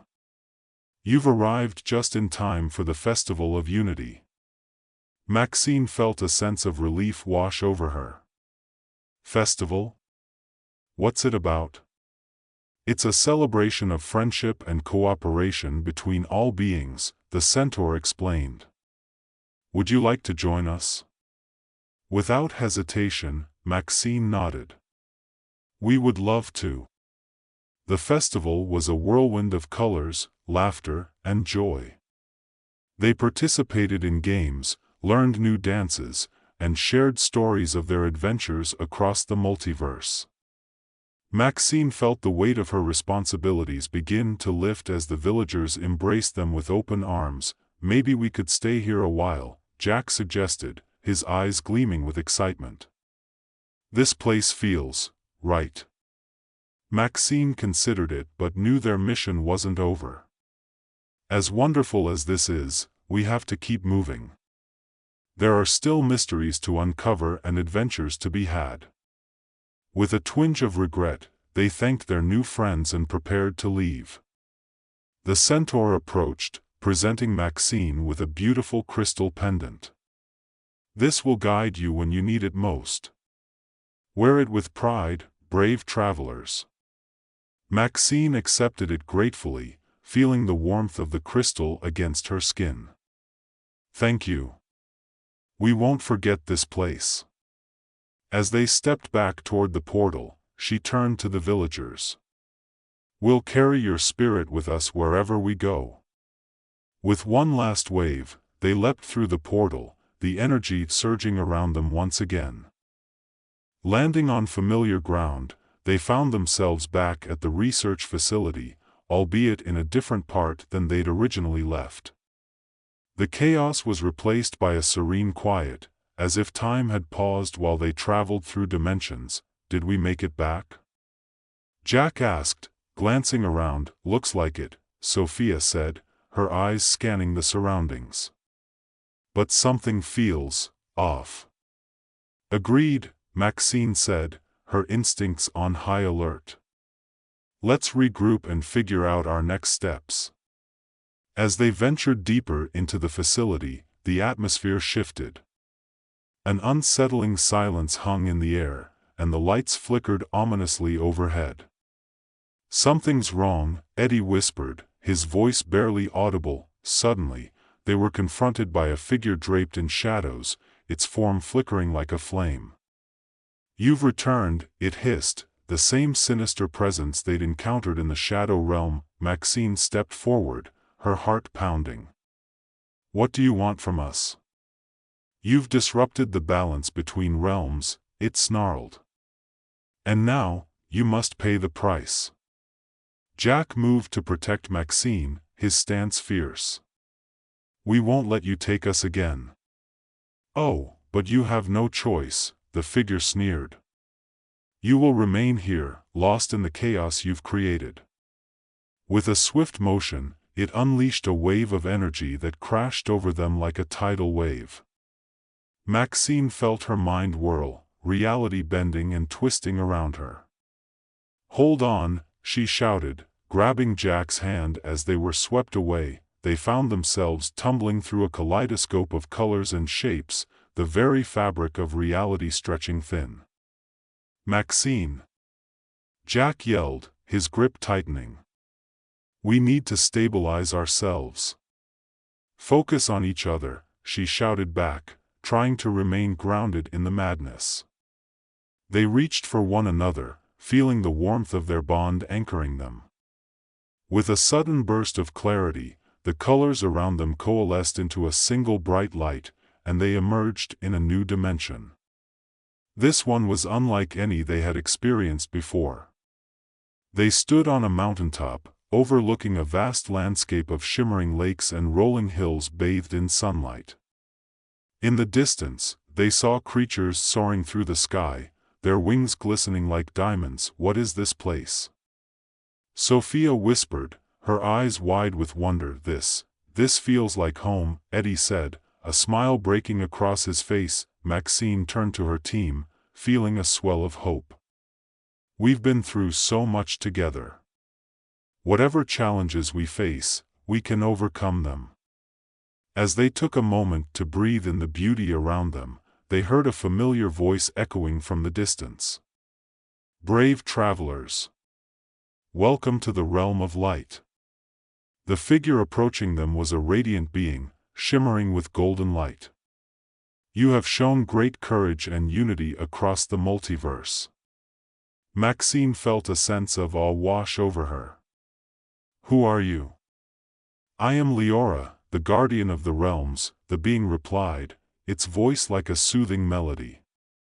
You have done much to restore balance and protect the worlds. Now, I offer you a choice. A choice? Jack echoed, intrigued. You can return to your home world, or you can stay here and become guardians yourselves, protecting the realms from darkness. Maxine felt her heart race. The idea of staying was tempting, but she glanced at her team, each one brimming with excitement and fear. What do you all want? She asked, her voice steady. I want to help, Eddie said, determination shining in his eyes. This place is incredible. I could get used to being a guardian, Jack added with a grin. Maxine nodded, feeling the weight of their journey pressing on her heart. I think we should stay. We've learned so much, and together, we can make a difference. As the decision settled over them, Leora smiled. Then welcome, guardians of the realms. Together, you shall protect the light and ensure that hope shines bright. In that moment, Maxine felt a rush of purpose and belonging. The journey had transformed them in ways they could never have imagined, and now, they stood united, ready to embrace whatever lay ahead. As they turned to face the horizon, a new adventure awaited, one filled with light, laughter, and the promise of endless possibilities. And as they took their first steps into this new reality, they knew that their bond would guide them through the ever-expanding tapestry of the multiverse.